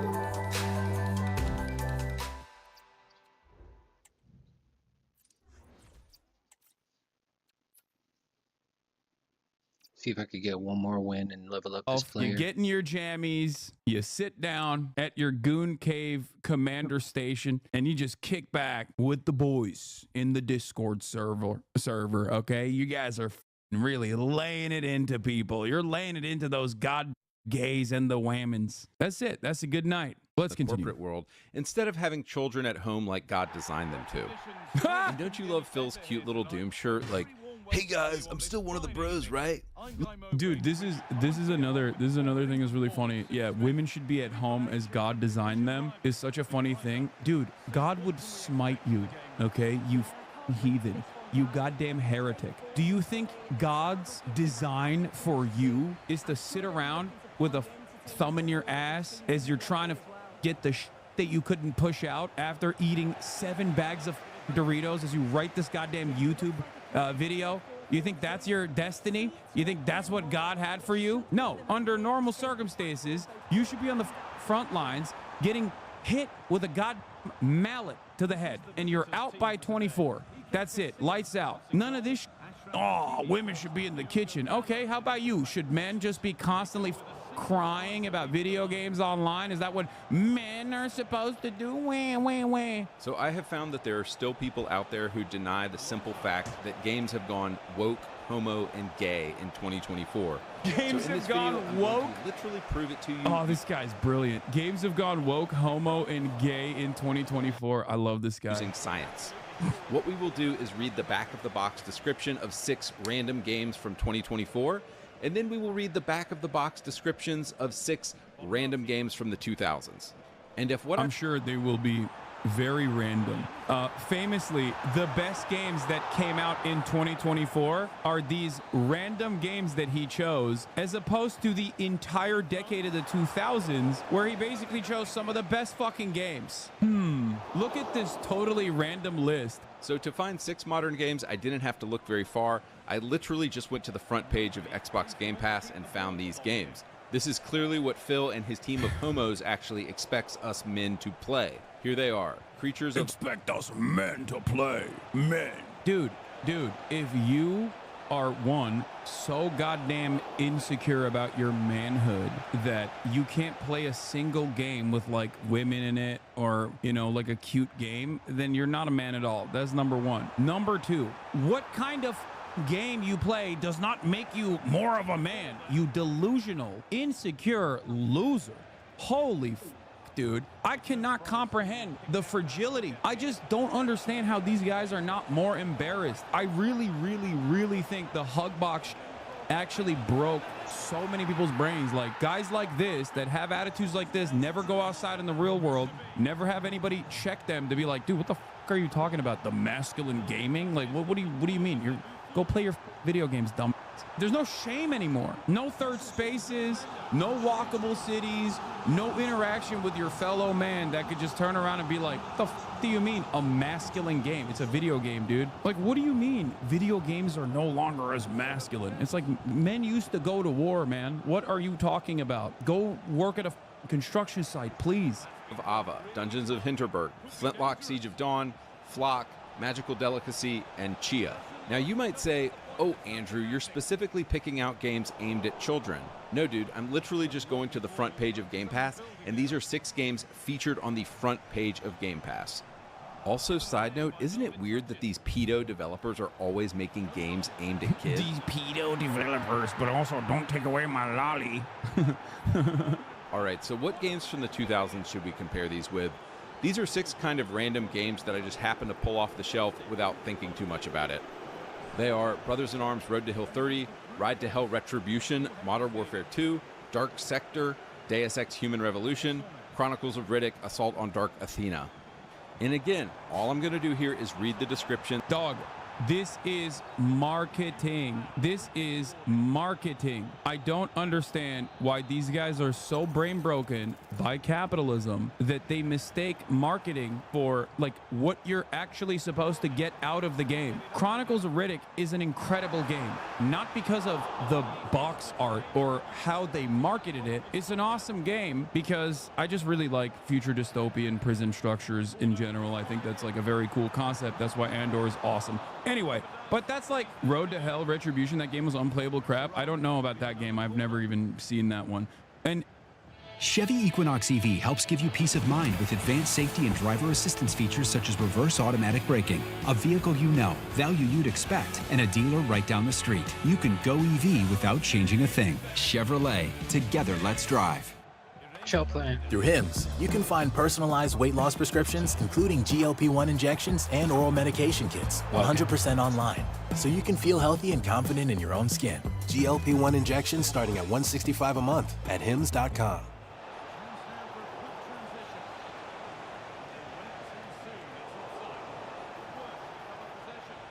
Deus Ex, for example, also, once again, capitalist dystopia in the future. Very political, very woke. Like, scratch the surface, please. I think these guys have lost touch with what makes us human, okay? You're not supposed to just look at the marketing and be like, that's it. This is all woke and gay, and that's what my assessment is. You're supposed to play the game and enjoy it. Play the game and hate it if you hate it too. Like, I mean, that can also happen for sure. I do believe he pulled them out randomly from his shelf. It's more of a representation of what his social conditioning told him was cool and hardcore and brutal, so he has to play it to be seen as cool in front of his friends. But playing video games does not make you more masculine or more feminine, okay? It's just a thing that you do. Back in the day, our parents used to tell us, don't judge a book by its cover, and that's all this guy is doing. He is just judging the games by their cover, literally. I very much doubt this dude believes any of the he's saying. He's literally using every buzzword he can to capture the attention of an asthma/ecstasy viewer. I know. 2024 Creatures of Ava. Let your empathy guide you as you play an exciting action-adventure creature saver game. Understand and tame the creatures of Ava and let them lead you through a variety of ecosystems, all in the hopes of saving the planet from a life-consuming infection. I also found out that the 2 main characters of this game are, of course, homosexual black women because, you know, 2024. Let your this is what's crazy about this is, like, I didn't even know this game existed. I was clueless to the existence of this video game because I guess I'm a relatively healthy person. So for that reason, if something is not appealing to me, and not even on the basis of the video game main character being a black woman who is gay or whatever but if something is not appealing to me, like a cozy game like this, then I just don't even see it. I don't understand why these guys can't comprehend that there could be video games out there that are not for them. That's it. Like, it's just pure selfishness. You know what I mean? The assumption that this is like, who is this for? This is for nobody. It's like, no, I'm sure there's people that play this game. You know what I mean? That's why they made it. And I don't understand, even if they're making it for virtually no one, what is it to you? Why do you care? It doesn't make any sense. Empathy guide you? Like, what the hell? I I don't play video games to let my empathy guide me in, ooh, I want to be gay and collect creatures and like this game just sounds retarded. Let's be like, this is getting mad at what's the name of the Animal Crossing. It's like getting upset that Animal Crossing exists. So now let's compare this with a game from 20 years ago. 2005, Brothers in Arms wrote to... Oh, sick game. Great game, by the way. Hill 30. The back of the box says this: they would sacrifice everything except each other. Like, damn, dude, just grabs you by the balls. Like, that is the back of a box. I'm like, okay, I'm interested now. That is a dope intro for a back of the box. It goes on: the night before D-Day, 1944, the paratroopers of the 101st Airborne Division are dropped into Normandy and scattered behind enemy lines. As Sergeant Matt Baker, lead your squad through 8 harrowing days that will define history and unite you forever as brothers in... Yeah, bro, if you want to get grabbed by the balls by a video game box copy, that's a little sus. Arms. Like, bro, like the balls of these games description. I have to go play this game now. See, this is what's honestly missing from the 2024 homo trash. Like, nothing is good anymore. Nothing grabs us. This is why video games profits are down. And they've completely quit catering to their base market of men. Next game, 2024 Dungeons of Hinterberg. Armed with a sword and a turret. Yeah, bro plays gender-affirming video games. Like, that's crazy. Like, you're out of your mind, dog. Straight up a total weirdo. If you think that playing a World War II game is making you more of a man, as opposed to this, like, woke game is making you more of a woman or some shit. Explore the beautiful alpine village of Hinterberg and uncover the magic hidden within its dungeons. Master magic, solve puzzles, slay monsters. All this and more awaits you in Hinterberg. Isn't this just Zelda? Like, it's an indie version of Zelda. Like, is Zelda woke and gay too? Yeah. Is that what's going on? Like, the previous game he was on was basically indie Pokemon. This game that he's on is basically indie Zelda. What is are these games also woke and gay? I assume they are, right? Like, okay, I like swords, but based on the game's art style, I know within the first 5 minutes we for sure have a man who dresses in women's clothes in our team. Meeting somebody's non-binary boyfriend. Like, nah, dude, I'm good. Now compare this with the 2013 masterpiece, Ride to Hell Retribution. Back of the box says this: 2 fists, 2 wheels, no rules. Now, it's a little... I don't understand. Why is he presenting a dog game that I don't even remember when it came out? I don't think I've ever played this game, but chatters are saying that this game was like unplayable and it sucks. Cheesy, but I already know one thing. This game has balls, but it gets better. A lone rider, Jake Conway, locked in a battle to the death against a ruthless gang of bikers called the Devil's Hand. Okay, and you got a hot chick on the back. Like, dude, I'm in. I want to play this game now. These 2024 games will be 3 sentences long and still...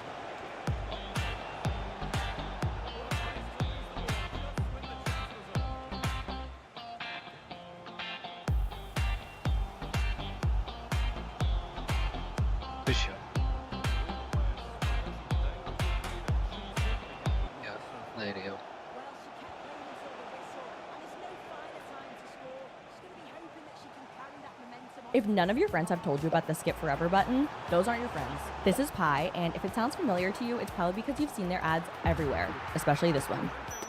It's a free Chrome extension that blocks ads basically everywhere else you go online. And no, it's not one of those sketchy ad blockers that like steals your data and installs malware. They even have a rewards program that pays you to see ads. Like, they're literally throwing pity money at us for having to scroll through ads. So nice of them. Okay, let me show you how. So I'm searching for headphones and oop, there's an ad. Didn't even know it was an ad, but I made money off it. And you know what's crazy is that in the time that you've taken to sit here and watch this ad, you could have already installed Pi and been on your way. So download Pi today.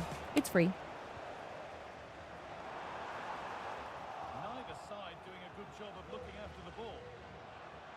Still can't grab my attention. And then with like one word, this 2013 game completely has me by the balls. I would have, but I'm like in the middle of America actually used to export like cool stuff to the world, and now it's just homo woke garbage that America is exporting. Like, I know you dudes in Europe know what I'm talking about. Dude, constantly complaining that video games don't just have hard dick dudes is infinitely gayer than taking your homie's dick and bouncing on it. okay? This is ridiculous. It's like, why aren't there any sexy men with their pectorals out, okay? Why aren't they all over the place dominating people, dominating women? Oh, I just want to think about their hard cocks. I want them to grab me by their balls. Why aren't there more hot jacked men in my video games? Bouncing on your dudes, bouncing on your bro's penis is infinitely less gay than whatever the this video is, okay? Like, America used to export, you know, the Arnold Schwarzenegger movies, the Stallone movies, like all of the awesome stuff of the 80s and 90s. And look at like the homo trash garbage that America is exporting today. And it's such a shame. Next game, 2024 Flintlock Siege of Dawn. Step into the boots of Noor Van Anik, an elite member of the Coalition Army, joined by Inky, a mysterious fox-like companion, in their quest for vengeance against the gods. Guided by Inky, who shares... They would have called Predator woke today. Yeah, Predator is woke. It quite literally is woke. Most art is woke. It's made by mostly queer people. That art is usually made by the woke queer people, okay? Like, yeah, of course Predator's woke. The only thing that I guess changes the dynamic for these guys is whether they enjoyed it, have some kind of nostalgia boner for it, and they just suspect that it's made by straight burly men and their masculine expressions. Shares his knowledge of the world with you. Your combat skills and traversal abilities will be imbued with this magical powers, making you a duo to be reckoned with. Like, nah, dude, it just sounds gay. It sounds queer. Why is every game like this now? It's always some magical nonsense that never sounds cool. It's like none of these developers beta tested any of these ideas with normal guys. I guarantee these guys, yeah, these dudes, they would hate playing these video games, dude. This is the target demographic. Me, by the way, I'm one of these guys. This is me and the boys, okay? Guarantee you get a bunch of straight dudes in a room and they would tell you this idea was terrible. Oh, but the cherry on... It's so funny to post a photo of the USC football team. And again, I can't tell if this is parody or not. He's mocking the box text while showing the main character Hatchet murdering everyone. Yeah, it's just, none of it makes sense. Am I insane, or is he saying magic is gay? He's all over the place, man. He is straight up all over the place. It doesn't make sense because guess what? This is not coming from a place of a coherent worldview. Is just an angry loser who knows that there are a ton of angry losers out there, which is why there's 1.3 million views on this video. You got a dude who is just an angry loser chirping and recognizing that as long as he says something is woke and gay, that a lot of other angry losers who also feel the same way will watch it and, you know, get him some sweet ad revenue. It could neither be sincere nor parody, but just good old capitalism incentivized fake outrage made for money without concern either way. I know. It is basic bottom of the barrel anger, okay? It's anger, frustration, masquerading as like some kind of coherent worldview where everything sucks because woke, everything sucks because gay. And unfortunately for many normal people, the more we experience the world through the lens of hyper niche online communities, the more this kind of attitude normalizes and it becomes a normal part of our lives. We get this reaffirmation from the consistent positive feedback we get from like-minded individuals with no normal human with a opinion that actually contradicts this capable of checking you. You just develop these massive echo chambers. Fuck and I think the more we Trump. find ourselves online without any sort of real world experience, without any sort of back and forth communication in the real world, the more this kind of stuff is going to blow up. All right, jumping back to the 2000s, and I know this isn't fair to compare this game, but it just popped off my shelf. Yeah. 2009. Good thing they don't make Call of Duties anymore. Modern Warfare 2. Dumbass. Back of the box says this. Modern Warfare 2 continues the gripping and heart-racing action as players face off against a new threat dedicated to bringing the world to the brink of collapse. Like, yes, dude, I want to know that new threat dedicated to bringing the world to the brink of collapse. Also, if you had played Call of Duty before this, you're kind of already invested, so it's a great tagline. 2024 game, Flock. Flock is a multiplayer co-op game about the joy of flight and collecting adorable flying creatures with your friends. Soar through beautiful landscapes, seeking out rare and elusive creatures to add to your flock. Like, dude, this shit is gay. Like, this is either designed for a 5-year-old. Like, why is he not comparing, I don't know, like the current Call of Duty to the previous Call of Duty? Why are you comparing a Call of Duty to a totally random indie game that I have not seen at all up until this video? For a 30-year-old gay man, or it's designed for a woman, but none of those people are buying Xboxes. Like, Phil, you're retarded, and your company's going to go out of business if you keep this up. All right, jumping back to the 2000s. Wherever you go, lead the way with precision at every turn.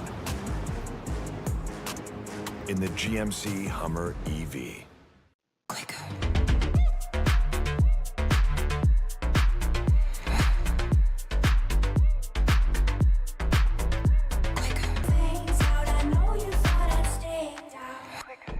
Fuck yeah.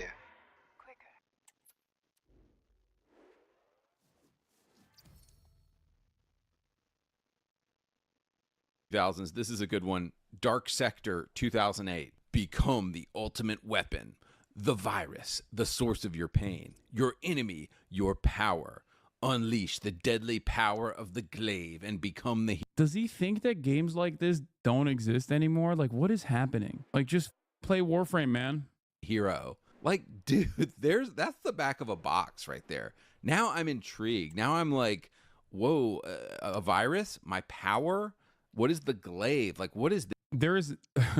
There's nothing more masculine and manly than sitting around and arguing over ad copy. Do you understand? Advertisement copywriting. This is the most hyper masculine thing you can do. Advertisement copywriting for video games. That is all this video is about. At its root, the only thing he's talking about is advertisement copywriting in video games. It's akin to looking at the failed initiatives in the early 2000s, where the bro macho advertisement initiatives that came out, like what was the Dr. Pepper, but for men only? Wasn't there like a manly Dr. Pepper or whatever the?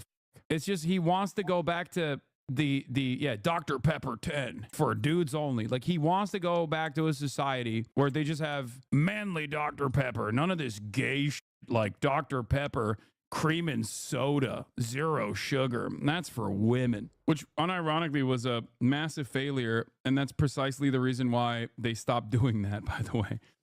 I want to become the ultimate weapon. Like, in the 2000s, games were made by straight dudes, and in 2020 games are made by mostly gay men and women. Like, it's that simple. Men, actual straight men, we want power, we want cool weapons, we want, deadly powers and glaives and becoming the ultimate weapon. That sounds cool. But if you're a gay man or a woman or a child, none of which are people who actually play video games, then you want... Yeah, dude, that's right. Child, a famous constituency that never plays video games. Also, here are all the video games I played as a child. Like, what are you saying, dude? The notion that, like, gay men and women don't play video games.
Okay.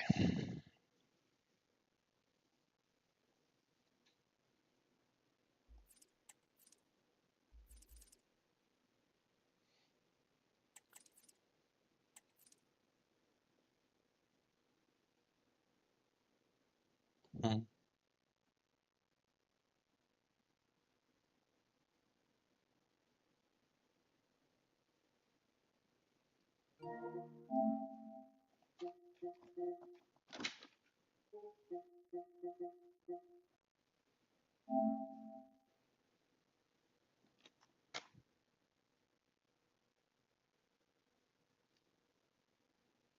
Um, yep. Okay.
Games is so f***ing outdated. It is so stupid, but it's extra stupid when you add the demographic of children into this argument. So much of this devolves into, hey, maybe that's not for you, and that's okay. Have you ever considered that not everything is supposed to be catered to your immediate needs? It's that simple.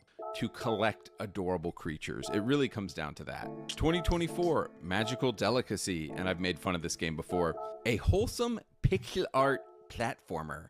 Cook magical delicacies from a vast collection of ingredients in your own shop. Explore an unfamiliar town and deliver tasty treats to the townsfolk.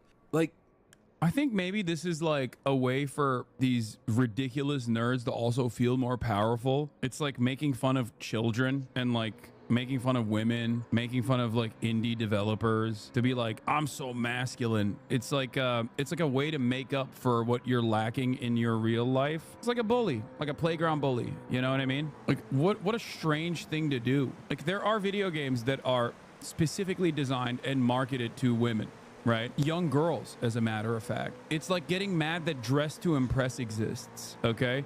It's like, oh, why are they making Roblox Dress to Impress? How dare you? How dare you make such a game? It should not be Dress to Impress. It should be Roblox Genocide Simulator for manly men. Make everything for me. Why was this made? It's not for me. I hate this. Stardew Valley, that's woke and gay. Animal Crossing, no more. Like, how developmentally stunted do you have to be to just not recognize that stunted, bro. This is just not for you and you should just leave it alone? No, dude. What the fuck? Yeah, no straight guy has ever thought, I want to deliver tasty. Also, straight up, I'm sorry. I know, you know, the wokes in my community are going to get mad at me for saying this, but there is 0% chance that this dude is not consistently jerking off to the gayest of porns, okay? Like, dude, I'm sorry. No one is this hyper specifically anti-gay and constantly trying to talk about how not gay they are, unless, you know, there's a little bit of that thought. And it's not even a little bit of that thought, by the way. There's a lot of that thought in there. Like, this is not a Ben Shapiro or a Matt Walsh style situation where they're like straight and also homophobic. This is a Steven Crowder style situation where their homophobia is guided. Their anger and resentment, I think, is certainly guided by the anger that they feel, that they cannot express themselves openly. They can express their sexuality openly. Treats to the townsfolk. That is something women would do, but that is not something a straight guy would be like, ooh, I want to deliver tasty treats. Jumping back to a classic from the 2000s, Deus Ex Human Revolution 2000. Very woke and very gay, by the way. Yeah, this is a Benny Johnson style situation. 2011. The big text says, the truth will change you. Like, damn, son, what truth? I have to know. What is being hidden from me? Bro, you can't be serious.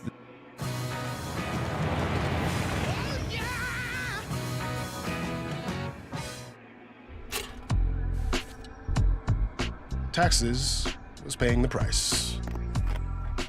This is so hyper invested in advertisement copy. I'm losing my mind. It goes on. Damn, son, this marketing initiative is so sick. Critically injured after a deadly attack, Adam Jensen undergoes a life-saving operation, augmenting him with powerful cybernetics. Caught in the middle of a vast conspiracy, Adam's choices will affect both himself and all of humanity as he seeks answers across the globe. Like, dude, I am rock hard right now. Like, I want to play this game. Yeah. I don't want to play. I'm rock hard crawling up this dude's ass. Dude, yeah, you are. Oh, yeah, you are. We know you are, brother. We know. Oh, my God. No. This is why this could be satire. This could be brilliant satire. Okay. I'm still not sure if this guy is just like doing a super 5-head play here to just farm delusional gamers with rage bait while also making a mockery of them. I can't in good conscience assume that this is a real person that exists in the real world, even though you guys said that he also debated his thoughts with Ackman. Like, I can't believe that this is how stupid a person can get. Like, any person, not even a person with like, oh, I'm not even saying like, oh, you can't be like a YouTuber with this level of idiocy, okay? Just generally. Anything about collecting adorable creatures or delivering gay treats to people's houses, I want to play whatever Human Revolution is about. And it's funny because, like, I can't put my finger on exactly what made 2000s games so good, but it has something to do with men. Dude, we're dudes and we want Dog, come on. No. He's not saying Kojimbo is not woke and gay. Wait. Games about dudes. And we want games about male transformation and identity and a man who is going through something, who is actually a man. I can't really describe what made the 2000s games so good, Wait, other what? than that they're focused exclusively on the male. Virtually every single game that he mentioned has a modern version, was also woke and gay back then, and is still woke and gay in their modern versions. I can't, he's trolling, right? He's talking about, it's not satire because he's not doing it for any purpose other than making money. He's not sincere, but he's pandering. You think that's the reason? I don't know if this is sincere. It just has so much, it has so many markers. Like, we want dudes transforming. Like, you're already my favorite YouTuber. Keep speaking the truth, brother. Call of Duty in 2009, no Russian. Call of Duty in 2024, no gender. Bro has no filter and is straight to the point. 25,000 likes. Bro didn't sugarcoat it. He just started blasting. Like, no, dude, that's gay. Needs to be on a t-shirt. Bro time travel from 2004 to talk an entire industry like a COD lobby. Psyche. Because it was men playing the games. It's always been men playing the games. So as long as Sony and Xbox don't realize this obvious fact and keep designing games for 14-year-old girls, for women, and for gay men, I truly think Xbox is going to go out of business, and Sony will go out of business if they don't figure out who their audience is quickly. 2024 game. Yeah, the gaming industry is going to go out of business, dude. Oh my God. First of all, don't you want them to go out of business? You resent gaming. Like, it seems like you want them to go out of business. Don't you want it to perish? Don't you want it to fall apart so that they can go back to the drawing board and make games only for you, I guess? Except that hasn't happened. Unfortunately, they've become more and more profitable year over year. And it's not because they're doing woke engagement, by the way, even though that probably plays a certain role because then you can expand to different markets. But the real reason why it's more lucrative is because they're doing all this awful like recycling the same old IP, nostalgia baiting, mass layoffs immediately after year-over-year record profits, live service gaming, DLCs, incomplete and unfinished games on release, no real testing done, beta testing in real time with actual paying consumers, microtransactions, loot boxes. These are all the real reasons why gaming has become unimaginably lucrative year over year, and also partially more dog shit. Having said that, however, there are still incredible games that come out, luckily, okay? It's just there's more games out there, okay? There's more of them. And some of them are not immediately catered to your specific needs and demands. Yeah, remember when they were complaining that Space Marine 2 was woke? Contains overtly pro-DEI messaging. The Ultramarine scene and game are improbably diverse. Features frontline female combatants, including an improbable female authority figure. Absolutely insane stuff overall. This entire video reads like Mac from Always Sunny when he was closeted still and talking about dominating other dudes and ass blasting. Yeah, it does have heavy Mac vibes. Chia. A tropical open world adventure. Take control of any animal or... This is the other thing that I don't understand. Dude, you're a video game commentary guy. Why are you doing nerd voice? That's you. Like, you're doing nerd voice while dunking on a video game designed specifically for children. Like, that's just you. You're the... Actually, this video game does not specifically cater to my needs and expectations. It's made for children. Why is it made for children? That's not nerd voice. It is gay lisp. Oh, this is gay voice? Just sounds like his normal voice to me. I don't know. Object you can find and jam on your fully playable ukulele. Like, no, dude, this just sounds like some cozy garbage trash game. Like, if I wanted to... If I wanted to chill out and do nothing, I would just go do something. Dude, if you are over the age of 30 and you're pressed by video games specifically designed for children, you should honestly stop. Just stop. You know what I mean when I say this, okay? Just stop existing, okay? Just reset, go back to the drawing board, figure out a new thing, okay? Because this is, I can't say what I truly think here. You are pathetic. You have eradicated a part of your soul that makes you a human being. Okay, you are a waste of space, a waste of resources. Holy shit. Incredible to put yourself out there as this much of a pathetic little worm. Oh my God. And I know, I'm sure he'll say this. I'm sure he'll see this and be like, oh, I've triggered the wokes or whatever. I'm not. I'm not woke. Okay, I think you're just a loser, dog. There is no other way to talk about this other than... You've got a long to-do list. Thankfully, you have DoorDash, and top-rated shoppers will deliver groceries right to your door as if you picked them all yourself. Put your groceries in good hands. Order all your groceries with DoorDash.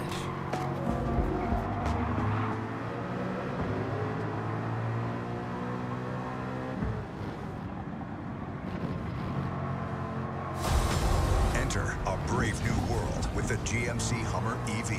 Powerful performance and revolutionary technology keep you ready for any mission. And see Marvel Studios' Captain America: Brave New World only in theaters. A 30-plus-year-old man crying about video games designed for children. Something besides play a video game. But when I play a video game, I want to have like an intense... That is, if this is sincere, if this is like, you know, some excellent satire, I don't know. But holy... the reception seems, you know, regardless of whether there was satirical purpose here, I suspect that the reception is very sincere. People love this experience. I don't want to have some cozy... Asmon loves this guy. Jesus Christ, dude. Trash experience.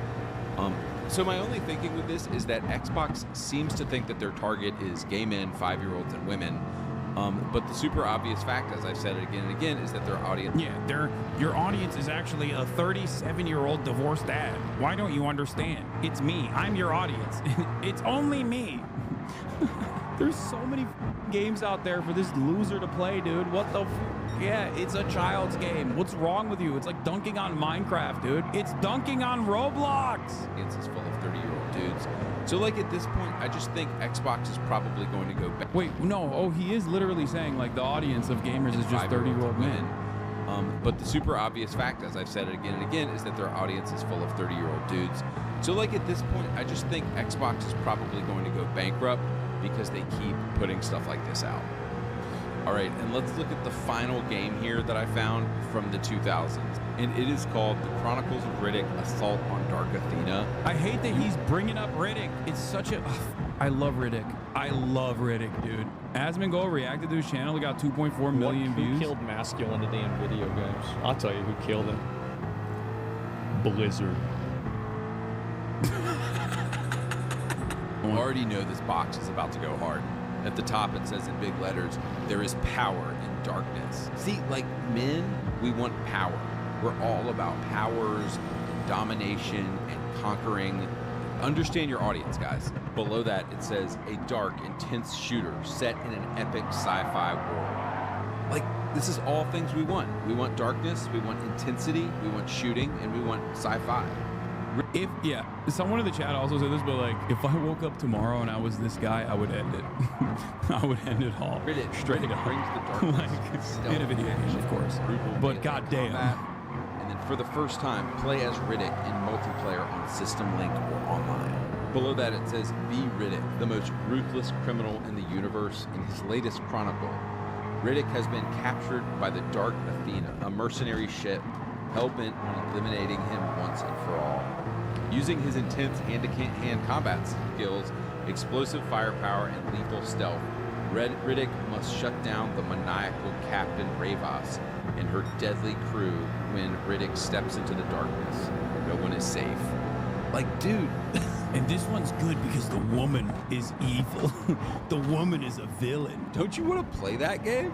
Darkness, power, prison. These describe the kind of games that straight men want to play. And it's sad to see the video game industry completely bottoming out and completely dying right now because they're chasing audiences that don't exist. Gay men don't play your games. Kids don't play Xboxes. Women, gay people do play a lot of video. I like that he corrected. Gay people do play a lot of video games, but they're 3% of the population. I'm glad that he checked himself. One of the commenters. Oh, Jesus Christ, dude. I love this. This is good. Games. Kids don't play Xboxes. Women don't play Xboxes. Phil Spencer and PlayStation and all these companies need to wake up and freaking realize that straight dudes are playing these games and they need to be making games for us. So developers, if you are listening, give us manly games. Give us power. give us darkness, give us violence, give us brawny buff dudes who beat the crap out of people with our sick powers.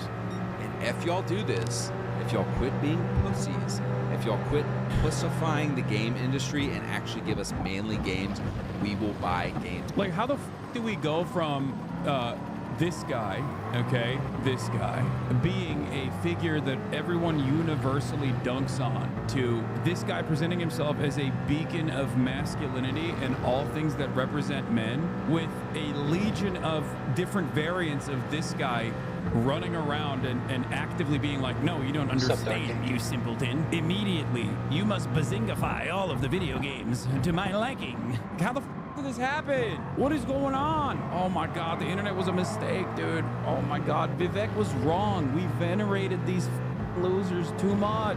We gotta start bullying gamers again, dude. They like it. That way they can like gatekeep certain aspects of their culture. You know what I mean? We gotta start pantsing these losers, okay? I'm serious. I don't get it. I don't understand. Why is this something that people are voluntarily revealing about themselves? This should be like, this kind of sentiment should be accompanied with deep shame.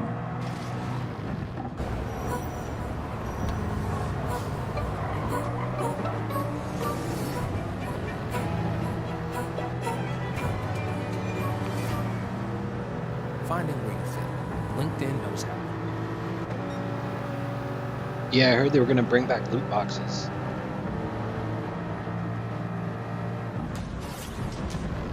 They're finding billions and it will be hundreds of billions of dollars worth of fraud. I say waste and abuse, but fraud, waste, and abuse. And he's doing an amazing job. And he attracts a young, very smart type of person. I call them high IQ individuals.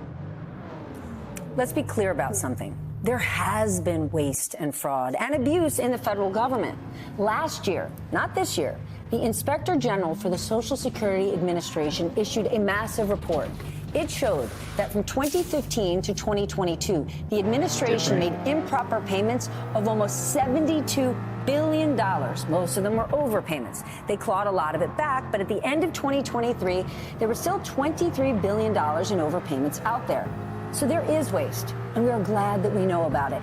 Thanks to the inspectors general whose job it is to uncover it, to put out those full reports and take action, which they have done. But here's what you need to know.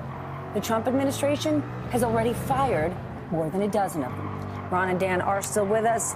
Ron, the idea of Doge is a great one, but it is being presented as if there is no auditing, no accountability in the government in its current format, and that's not even the case. I mean, we have people that are working on it. We could use more, and they're blowing them out. What's so different about it? The General Accounting Office has done this assessment on multiple occasions, said there's anywhere from $250 billion to $500 billion in waste, fraud, and abuse, misspent payments, Medicare overcharges, and the like. And yeah, absolutely, those things should be ferreted out. I mean, as long as the system stays intact and the people who get the benefits that they are entitled to receive them. I mean, this notion that there are 140-year-olds, my maternal grandfather would be 140, is still receiving his Social Security check is just, absurd. And that was one of the things that was put out by Elon Musk earlier, that there are all these dead people still collecting checks, and there's been maybe a handful.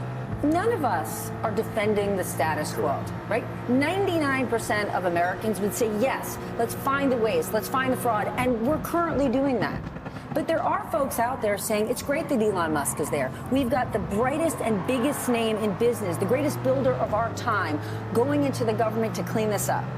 But can you imagine when Hank Paulson became the Treasury Secretary, if he would have remained on as the CEO and chairman of Goldman Sachs and at the same time been our Treasury Secretary, the country would be set on fire. That's what we're dealing with, and more with Elon Musk. Yeah, I guess the issue is this, is like, if he wants to make change, sell it. You know what I mean? Be transparent, that sort of thing. I think a lot of the representations that they've made are things that really actually don't make a lot of sense to the American people, right? We know that there's fraud.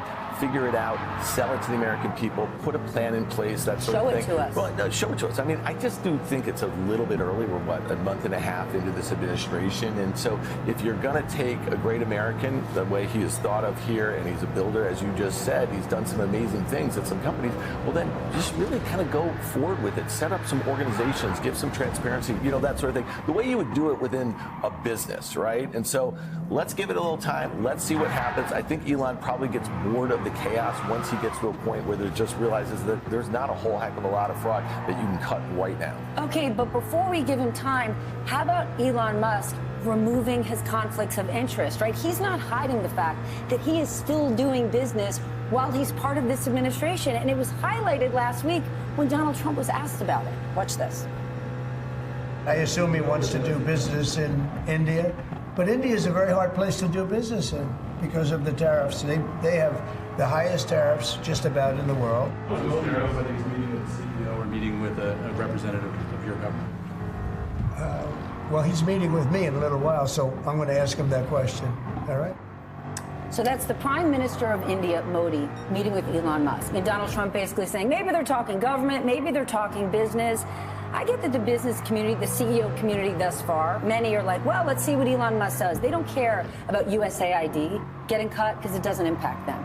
But how is it okay to Elon Musk's competitors, right? If you are IBM or Microsoft or Google, or any of these massive tech companies, if on government property at Blair House, across the street from the White House, Elon Musk is meeting with a head of state as though he's a head of state and potentially doing real business. As an unelected special employee of the government, I guess it's currently called, is his role. I don't know. I mean, and it's happening right in front of our eyes, and you don't hear a hue and cry from the very people you just described, CEOs of his competitors, of other companies who don't have the same access to the Oval Office or to the old executive office building to hold a meeting. World leaders besides the president. Yeah. I mean, look, they do in a certain sense. The biggest CEOs have always, you know, going back throughout my career, have met with government officials. You can go back as far as you want. Armand Hammer met with Lenin, you know, in the early 1900s and did oil business with Russia. Was he doing it in the White House? No, and that's the difference. And the conflicts are rife, to say the very least. I mean, he clearly sees dollar signs, right? Shows China was a huge market for Tesla. It's really stalled. They have a lot of competition. The tariff stuff is really a problem for him. Some of the EV tax credits that might be reversed here. He looks at India and says, okay, I need to sell, you know, 500,000 cars there to make up for what's going on in the competition as it relates to China. That's a pretty big market, right? And then you think about SpaceX, you know, he obviously has the market cornered here. He has really no competition. So you look at a place like one of our allies, like India, there is a space race going on. Think about Twitter. This is something meant to be the global town square. I think you want to be in places where, you know, I think there is a lot of suppression of thought as it relates to India, but he would love to have that there. And then Grok, which he just announced, this is his kind of large language model, his chatbot to compete with ChatGPT, which is OpenAI, and obviously Google Gemini. So he's got a lot of interest in the fire here. Those companies that you mentioned, all of their CEOs were front and center at the inauguration, writing big checks to Donald Trump. How are those CEOs feeling now, as Elon Musk is next to him all day, every day, and right there in a Fox News interview? They feel outflanked, and I think that's why they were on the dais there. That's why they were giving $1 million donations to the inauguration fund. And, you know, again, to your point, they're all competing, and at some point, the rubber's going to hit the road a bit. But these companies have to put their heads down, and they have to build, and they have to compete. And that was the case before Donald Trump won this election. I mean, he's a tough competitor. This is the Elon Musk here. So I don't think a whole heck of a lot has changed other than Musk's proximity to the president. We recently learned that President Trump's team is now trying to rehire some of the workers that they fired, specifically some that oversee our nation's nuclear stockpile. And today, Stephen Miller was asked whether it was a mistake. Watch this. The Align program is an opportunity to experience our Miami community. What you're describing with the cuts in the Department of Energy, those are directed by the Senate-confirmed Secretary of Energy. Okay, so that was the Secretary of Energy's mistake. Well, I wouldn't use the term mistake. I would say that it's pretty standard when you're downsizing government. You make cuts, you assess those cuts, you see who needs to be rehired, who needs to be kept, who needs to be That's not what happened here, though, Stephen. That's not standard, not in government or not with a company that's downsizing. Also, not when you're talking about the nation's nuclear stockpiles. I mean, this is not a small thing. These aren't seasonal workers at Pottery Barn. It's not a reduction in force at a company that has redundant workers and overhired for a period of time. This is of the most, sensitive types of work that can be done at the highest level of classification. So no, this is not something that is a mistake or done lightly or done in the normal course of business. Yeah, I would say this as it relates to nuclear power. We know that this is a very popular thing going forward. We know that this generative AI technology uses a lot of energy. Here's the good news about this. I think that our nuclear plan going forward is going to be remade by the private sector. When you think of companies like Microsoft, you think of companies like Google, that, and obviously even Elon Musk, they're doing these long-term contracts to get energy through nuclear. Here's the issue, though. It takes a long time to get these reactors back online. Think about this 3 Mile House. They shut this thing down 40 years ago, and now it's going to be running data centers. But they're not just talking about nuclear power. Yeah. The Department of Energy oversees our nuclear programs, right? Yes, nuclear power is coming. Small modular reactors are coming. What we don't want is a weapon being misfired because nobody's minding the story.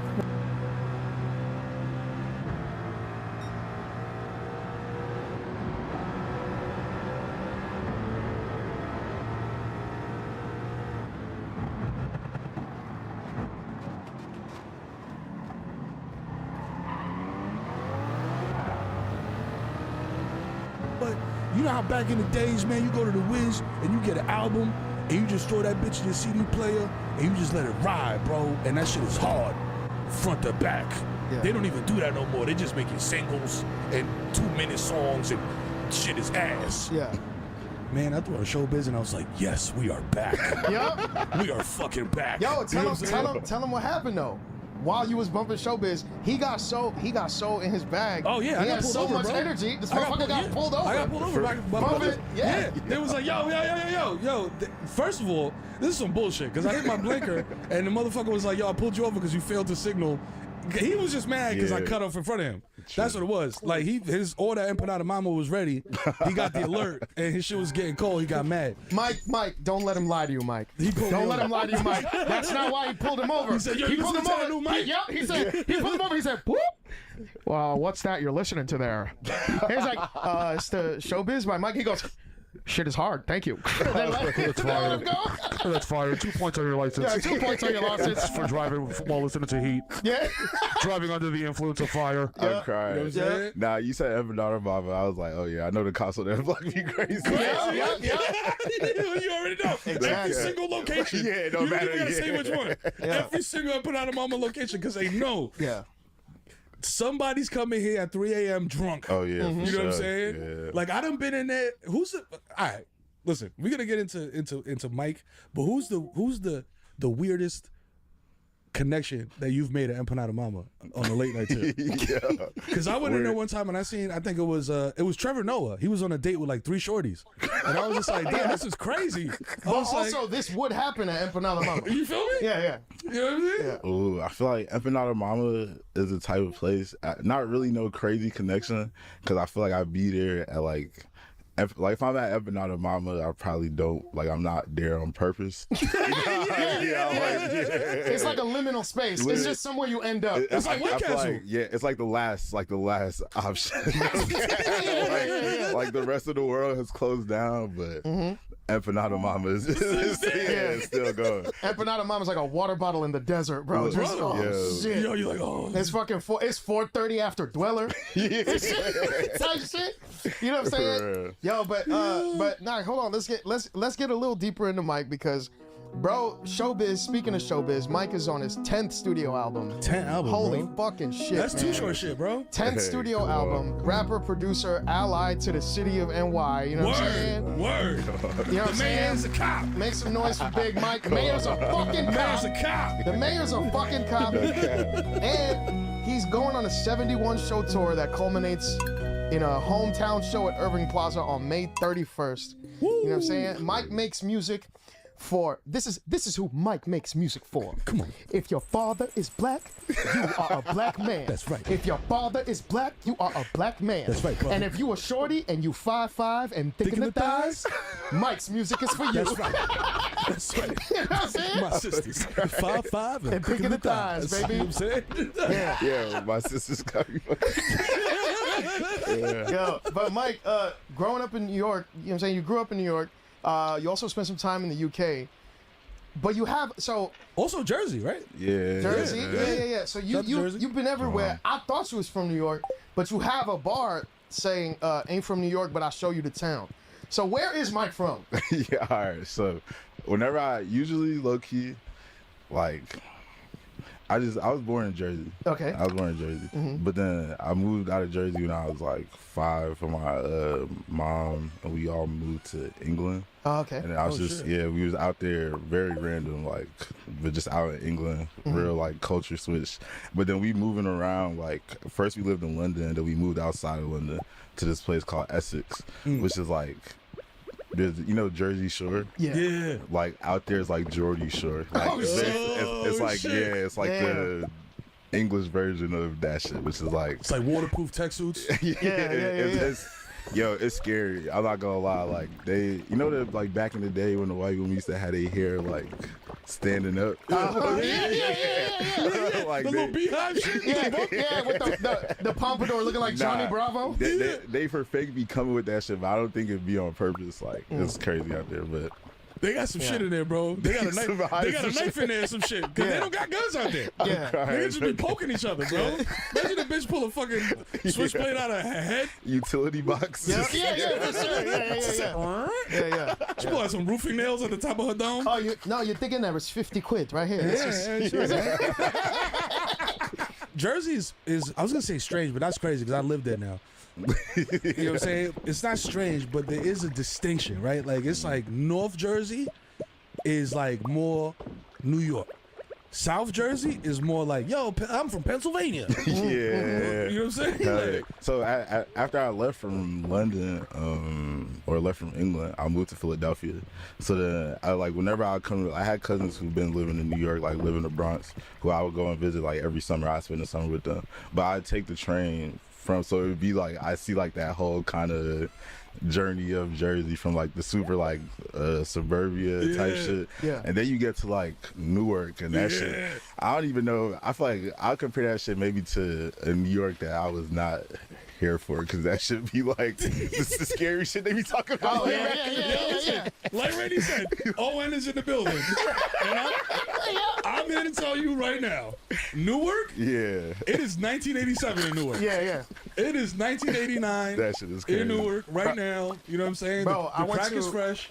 Listen, it's artisanal. Bro, I went to a bar recently with a shorty in Newark, and I look like this.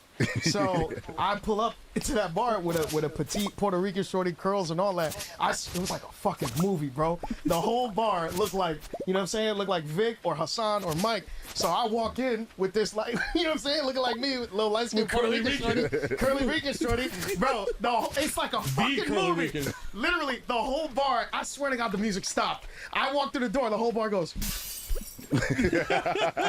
And you walked in, it was just like boom, boom, boom, boom, boom. Yeah. The record scratch and all that. So I'm like, nah, fuck that. You can't let them shake you. You know what I'm saying? You know what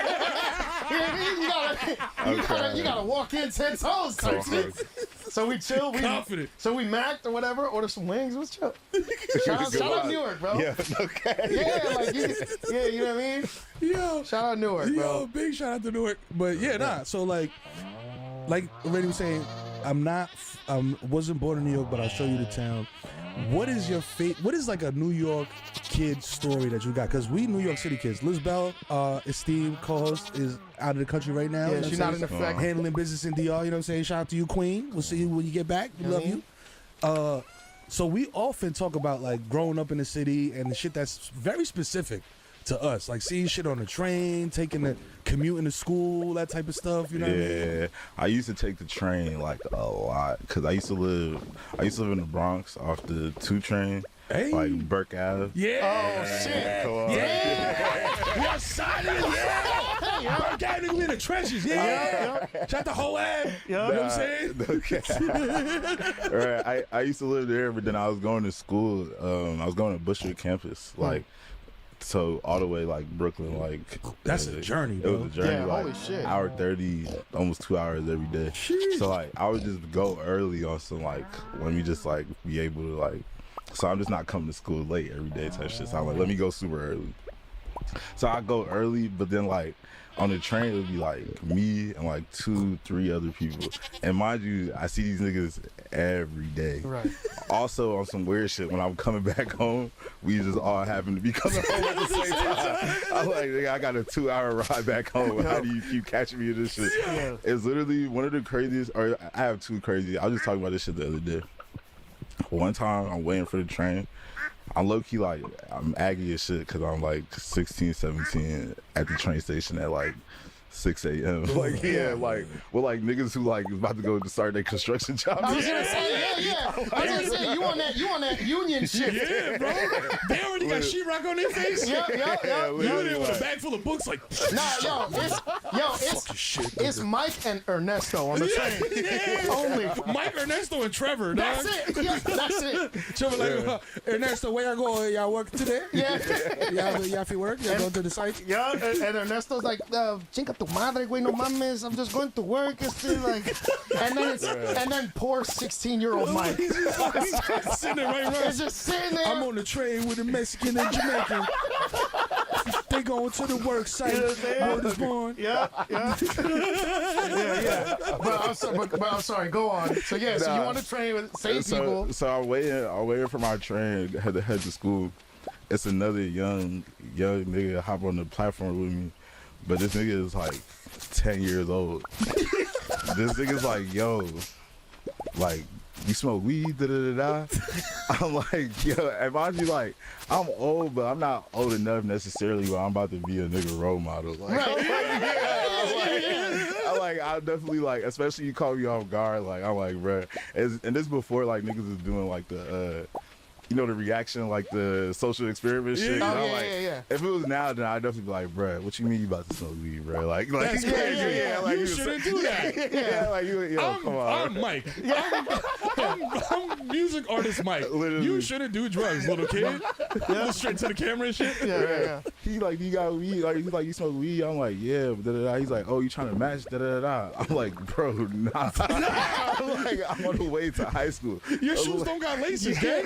You're not supposed to be in kindergarten right now. Like, right, literally, like, I remember that shit being on the way back home. I mean, back to, like, on the way to school. Like, bro, like, when will this shit, like, ever stop? Like, it was fully stressed out. And then there's one nigga that used to be on that train with me morning and evening time that, like, his whole shit was just be, like, pull up in the train in pajamas and just hotbox that shit with crack. Oh, my God! Literally. Bro, I'll catch this nigga in the morning and literally catch that nigga on the way back. And we always in the same cart. That nigga, and it'd be the same shit. You stumble onto this shit. It's like, go sit down in the corner and start lighting his shit. And then me, I'm again just on some like, I was like, I'm not even trying to cause a scene, so I'm just looking for to sit here and hold my breath. Damn. Holding your breath the whole train ride, bro. You know, I'm hour 30 minutes. Like, bro, I'm definitely secondhand just cracked out right now. Bro, and what's crazy is that maybe that experience made you a better performer because of breath control. That's the reason your breath control be on lock. Yo, engineer's like, yo, he don't even gotta punch in once. Yo, this nigga's nice. Yo, so shout out to 12-year-old Bubbles from The Wire. That was on this train. Make some noise with 12-year-old Bubbles, bro. You know what I'm saying? Crying, yo, but that's like when Dave Dash was like, yo, Paul saved my life. Yeah. Yo, holding my breath for that train, not getting that secondhand crack smoke, made him the rapper that he is today, ladies and gentlemen. Yo, and like the crack method. Yo, and another crack method is great. Oh my God, dude. But like, so you know, growing up in New York, that shit, like, it's funny now, but it's like low key like normalized. You know what I mean? Because it's like, because for us, it's like, well, that's Tuesday. Yeah. You know what I mean? But so like, you know, so you grew up in New York, but you also spent time in the UK, and I noticed that, like, not just in your music, but like even real life parallels kind of like that, you have a lot of similarities to Doom in that way. Where, like, you know what I mean? Like, Doom was born in the UK, but that's a New York rapper, bro. Like, we're not for sure. like that. Like, I do not think, I don't hear MF Doom and think, oh, British rapper. Oh yeah, for sure. Like, They playing the shit at Nando's in the background. No, exactly. So at the pick and mix, mate. Yeah. I feel like you're like in that camp of like sort of Doom's like unofficial like disciples. You know what I'm saying? Where like he had this knack for telling entire stories in a single bar. You know what I mean? Like one of my favorites is like slap a fan hand down, tell him no yelling. You know what I mean? Like shit like that, like clever shit like that. And on Showbiz, you do this a couple times too. One of my favorites is she was fun, now I'm hitting her hardly. Like that's a whole story. You know what I mean? Like, so it's like, you know, how do you manage to say so much with so little? And like, is that just something you've developed intentionally, or does that just come like naturally? Because I've always wanted to be like a rapper that was on some like super bar out, hella like punchlines. Lyrical, metaphysical. Yeah, to start going crazy, literally. Like, but then, like, I'm fried. Like, my brain is like fried, literally. Like, like, my nigga, I'm glad you said I'm so fried.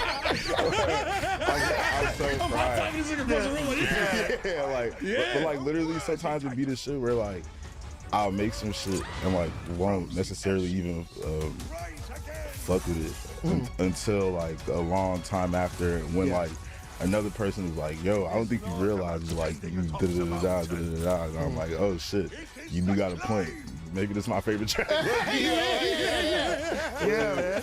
And then it like usually happens like that. So but I do think that when I did realize that I maybe wasn't the most like lucid when it came to or like fluid when it came to just writing, like I definitely started to like try and study from other musicians who came at the like music in a more simple way, but also was just able to like convey a heavy like message, or just something that like feels important but not important in a head-ass kind of way. Exactly, bro. Yeah. This is what I've been trying to tell the gray-haired unks over here, bro. Is that Mike, like you exist in this space where it's like the message is there, but it's not fucking corny, bro. You know what I'm saying? And it's like you got a swag to it. Like you can still say what you're gonna say, but it's like it doesn't feel preachy. You know what I'm saying? So it's really cool that, you know what I'm saying, that's how you move on a record. So I think that's dope. It's funny because that was like we were having that conversation before you got here. Yeah. Where it was just like, yo, like Mike's doing this shit, but it's not like corny. You know what I'm saying? So I was just like who? Like who would you compare? Like who would you say? You know what I'm saying? And then we started spitting out names. We started spitting out names like Common, Tribe, this, that. And so then I got active. I was like, no, hold on. No, hold on. The horns on the war tour went crazy. Y'all ain't about to sit up here and say, oh, that shit was boring. No, but it's similar. It's not congruent. You know what I'm saying? It's the same shape, but it's not the same size. It's not the same, you know what I'm saying, rotation. But now when I listen to Showbiz on the way up, that's what I'm trying to say. Like that feeling of that era of rap, where it was just like, yo, bro, like re-listening to it might sound a little preachy, but like back then it was like, yo, this is what we was talking about. You're doing the same thing. Like, yo, you're just Mike, bro. You know what I'm saying? Like that's what I think is the real like focus, right? It's like, yo, I'm just me, nigga. I'm just doing me. Like I'm just living my life, fam. Like I'm saying, I think this is the way I think, and I'm gonna put it on a record. You know what I'm saying? Because a lot of times I feel like rap is like wrestling. Whereas it's like, yo, bro, I'm Hulk Hogan, brother. I'm Hulk Hogan, brother. I don't give a fuck where I am, brother. I could be at I'm at the fucking, I'm at the laundromat, brother. I'm doing my whites, brother. No pun intended. Yeah. You know what I'm saying? But like, rap be like that. Like, it's, you know what I mean? And it's just like, bro, you can't drop your act or your character at all. And I'm just like, bro, that shit have got to be exhausting. So to that point, like, not to put myself in it, hey, main character, but like when I started doing comedy, I was like, bro, you cannot be a persona. You gotta just be Mero, bro. Like even that, Mero's not a stage name, bro. Mero, I've been writing Mero on walls since like '96. Allegedly. You know what I'm saying? There's a guy out there that does a great copycat. You know what I'm saying? He's still active. It's crazy. It was wild. But like, it's just, bro, like do you feel that way as a fellow fried man? You know what I'm saying? Like, is it too much? Is it like, yo, I don't do this because it's too much, bro?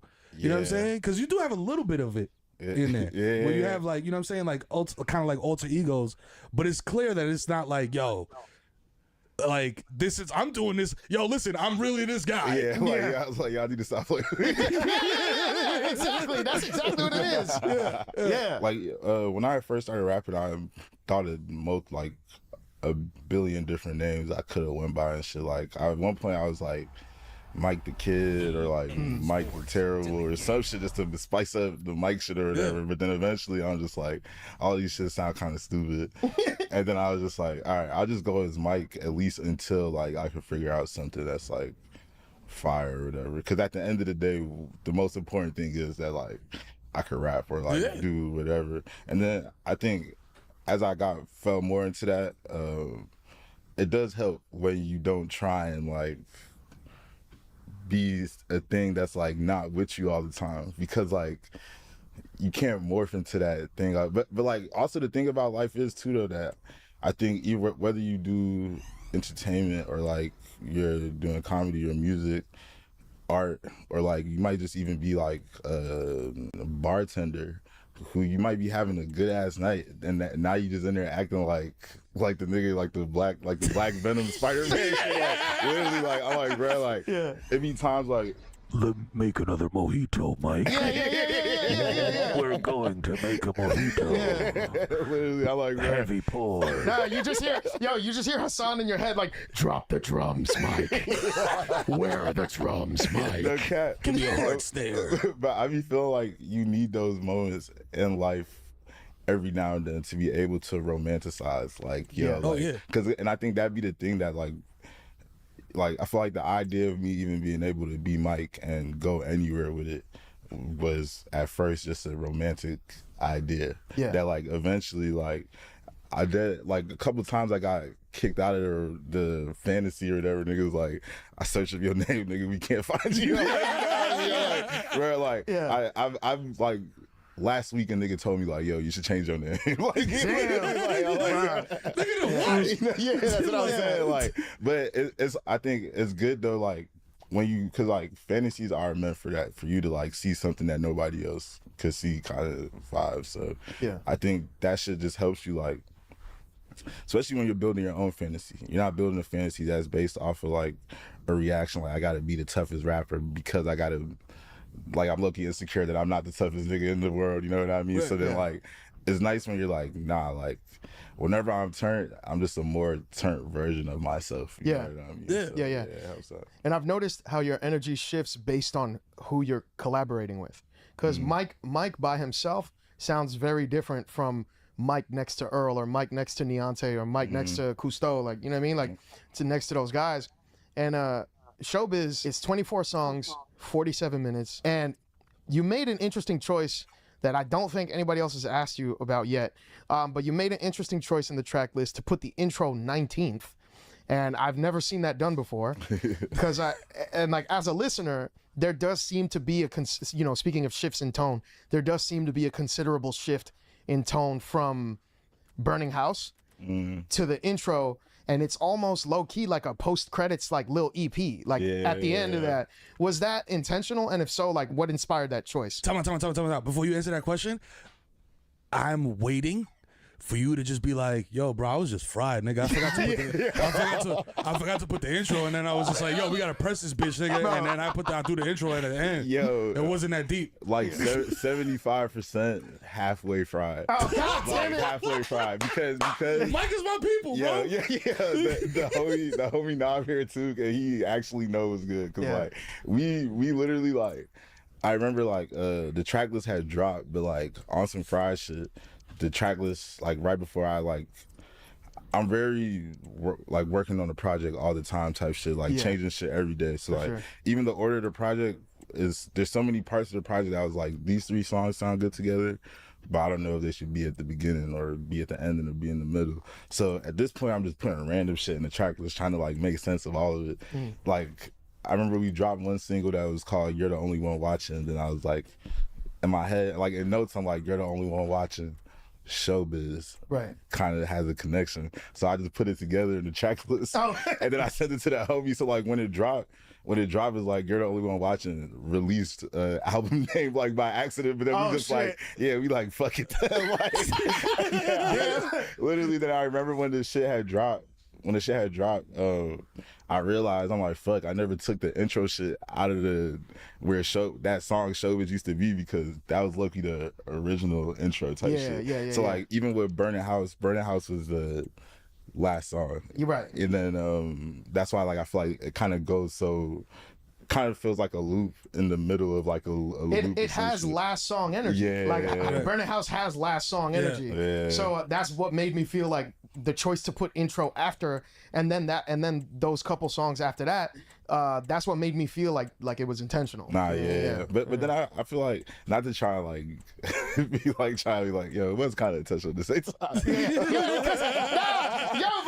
But you know they be doing that. Rappers be like, yo, rappers love doing that shit. Cause I, as a fan, I'm attributing all this shit to it. And so, it's like Meryl said, like, yo, man, that shit just happened. But now it's like, damn, if I say it was intentional, I'll sound like a genius. I remember one night I was just listening. Interesting. Yo, I was on the phone with Rick Rubin, right? Yeah. And I could hear his toes wiggling, and he was just like, "Yo, you know what you should do? Drumless. Oh shit! And put the intro at the end. Peace."